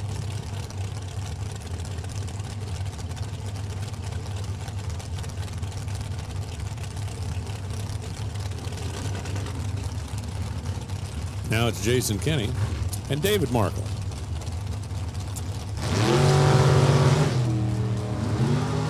And they are both 00 on the reaction timer.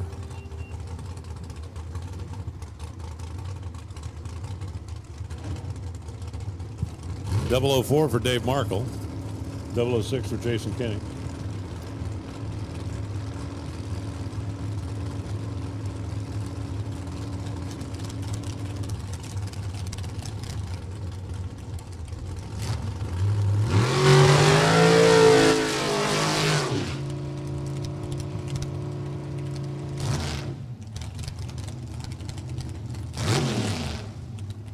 Now it's Kevin Scholl and yet another Markle.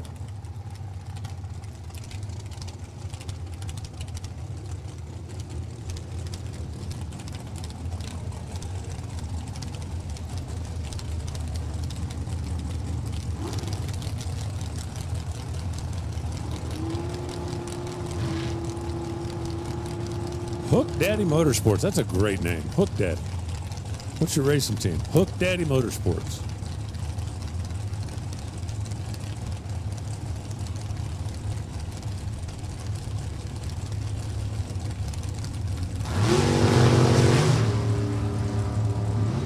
.006 and 001. Wow, it's like the 00 lights are free all of a sudden. 873 at 187 miles an hour. Kevin Scholl needs to pull the reins back on that one a bunch. Dave Markle goes 886 at 174, and he needs to slow it down a little. Not a bunch, but a little. That would be Ken Moses over on the left side of the racetrack. He had a pretty good day here last year, didn't he? Or was that 2 years ago? I don't recall. And that's Kyle Bigley over here on the right side.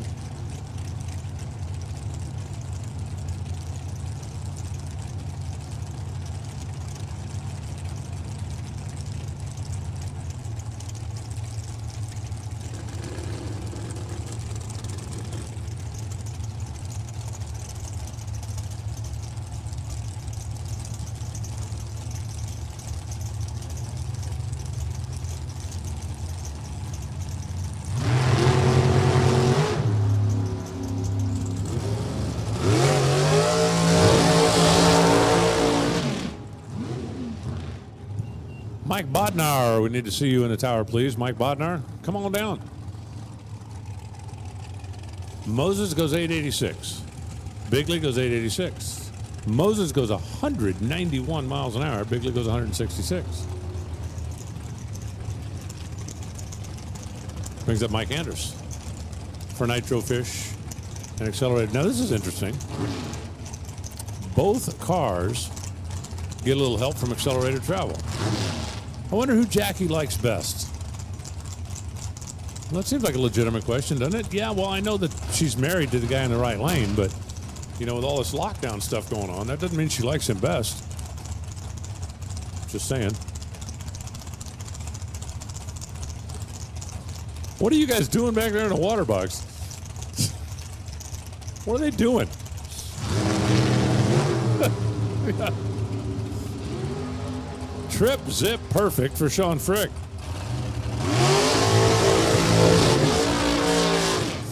And then 885 to an 885. Okay, maybe, you know, with the perfect light, maybe Jackie likes him best. Maybe. Still not betting that way. Justin Lopes. Justin Lopes, come see us, please. Justin Lopes.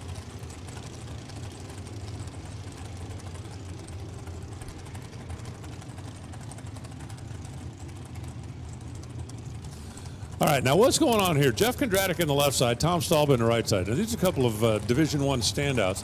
They were sitting back here in the water box making faces at each other and hand gestures and stuff under the helmet. So there is a side bet here, I promise you. They are 1 thou apart on reaction time. I will not be surprised if I hear a whomp down there. 884, 8.902 for Kondratik. So Kondratik, a thou behind on the bulb, but dead 2 on the other end of the track. Staub is 014, 884, and the official count of 00 lights versus 8.90s is 13 00 lights. Now let me count up the 8.90s and see who wins. Oh yeah, there was only 3 of those. I expected the 00s to win. I did not expect it to be that lopsided. We got Superstock sitting at the ready line. They're going to be rolling up here momentarily.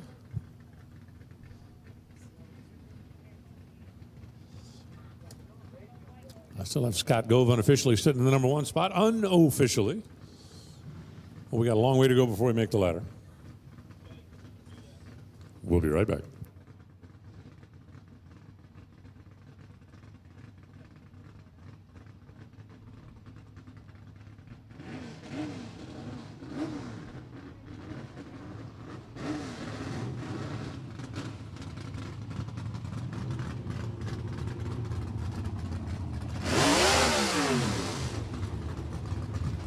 Wow. Do you hate your valve springs that much?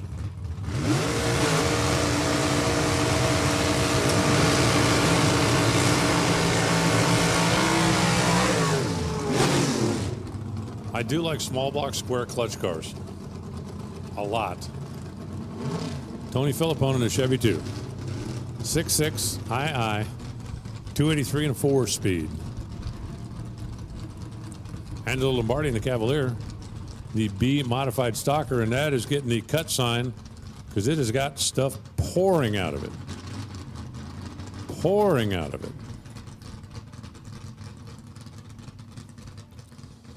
I saw his crewman standing over on the left side going, what? I can see it from here.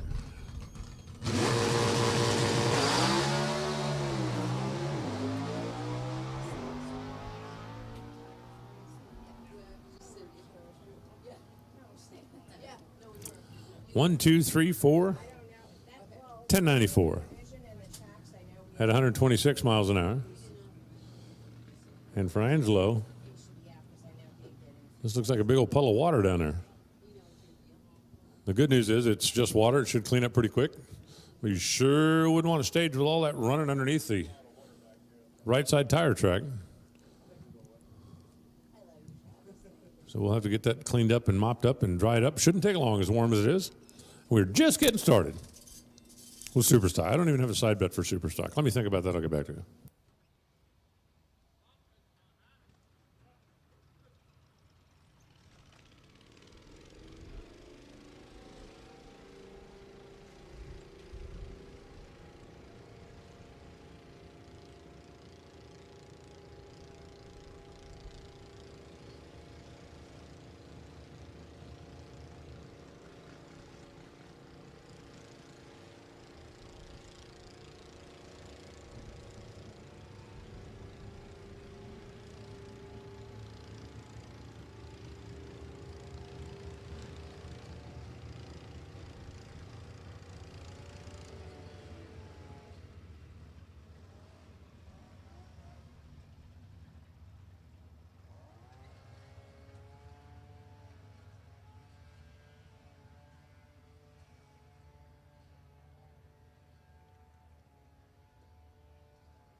Jacques Blaze in the Cobra.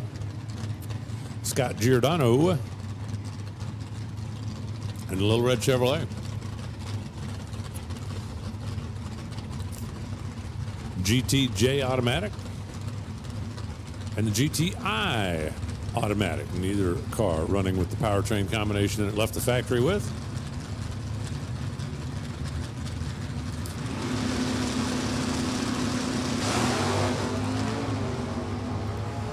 Mustang has a problem literally at the step. No problem whatsoever for Scott. Just hustling down the Ford side of the racetrack at 1020 at 127 miles an hour. It looks like the weather has slowed everybody down probably 3 or 4. Since these cars make more or less power depending on what the weather is like. And as a general rule, as it gets warmer, it's got a little less horsepower to work with.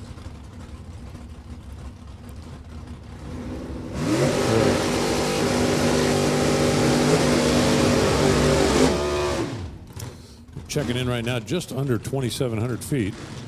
Still a lot of moisture out there. 101 water grains is a bunch. Vic Javanette in the carpetbagger. And Steve Camella in the Hemi car. That's your reigning division champ over here with the Hemi. That F modified. I mean, take a look at those two cars, and you realize 50 years ago these two cars could have been racing each other. 50 years ago. I'm not sure which one of these I'd take if they offered me first pick. I mean, Hemi cars are cool, but the wagon, watch the wagon. Wow.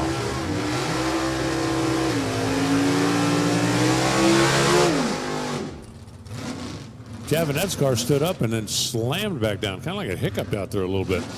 Camella goes 877 at 152 miles an hour. And I know what you're thinking. Hey, you said it was slower out there and he just picked up. Yeah, I know, but remember, the first qualifying run, he shut it off early. He only went 136. So that's why Camella was able to move up. 002 reaction time, by the way.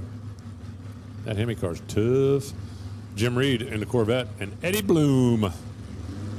The Bloomster Racing Trans Am. Just holding up. I want to make sure the carpetbagger gets clear of the end of the racetrack since it was not under power. And there he goes. And we're just kind of creeping along down there.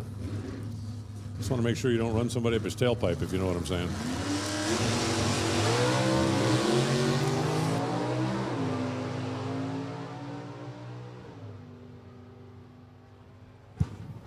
Jim Reed right now is glad this is qualifying because he was not watching the tree when it came down. 963, 130 miles an hour. Jim Reed was 1022 at 131 miles an hour.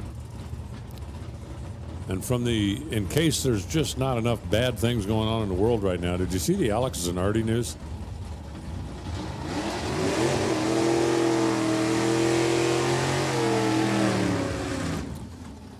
Alex Zanardi was competing in a hand bike race, which he has become extremely proficient at since the accident. And he got hit by a truck. The latest news I saw was that he was airlifted to a local hospital, and that's all anybody knows. But it's like, man, hadn't the guy been through enough?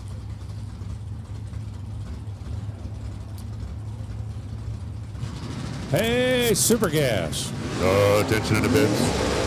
Come on down.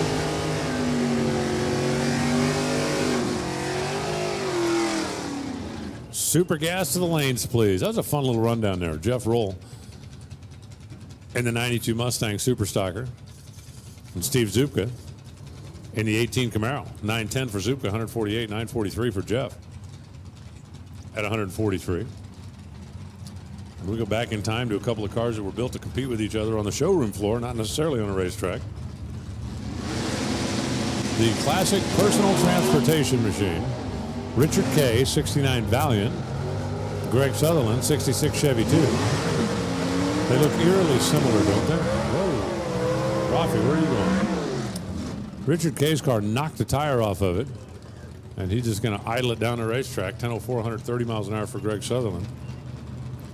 Richard goes 20-30. at 54 miles an hour. But that thing spun the tire at this end, and the track temp warms up. You got to make adjustments for things.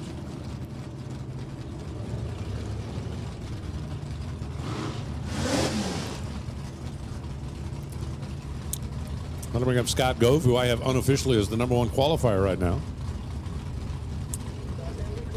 And Rafi Karaguzian.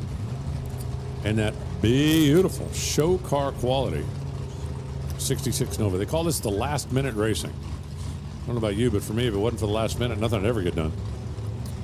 I can do more in the last minute than I can in the first 4 hours.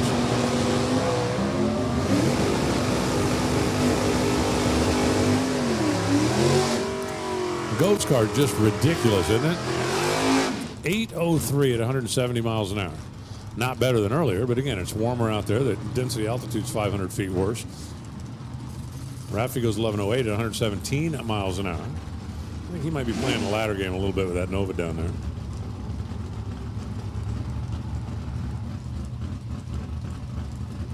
Jeff Jewell and Paul Sutherland. I'm not sure which one of these I like better either. Normally when one of them is a 67 427 Corvette, it's like, the other one's like, okay, it doesn't matter. But when the other one is a 66 Chevy 2 wagon, that means you got to think about it. 940, 140 for Jeff Jewell. 9.4 at 140. Paul Sutherland goes 1021, 128 miles an hour after a perfect reaction time. And we got Mop and Lacquer Thinner on the starting line. So we're going to hold up here for just a moment. Shouldn't be long. I think it was just a little bit of a drizzle down there, and maybe it's a little bit more than a drizzle. Hey, while it's quiet, Super Gas. Attention in the pits. Super Gas, you are needed in the staging lanes, please. Super Gas, come on down. You're next.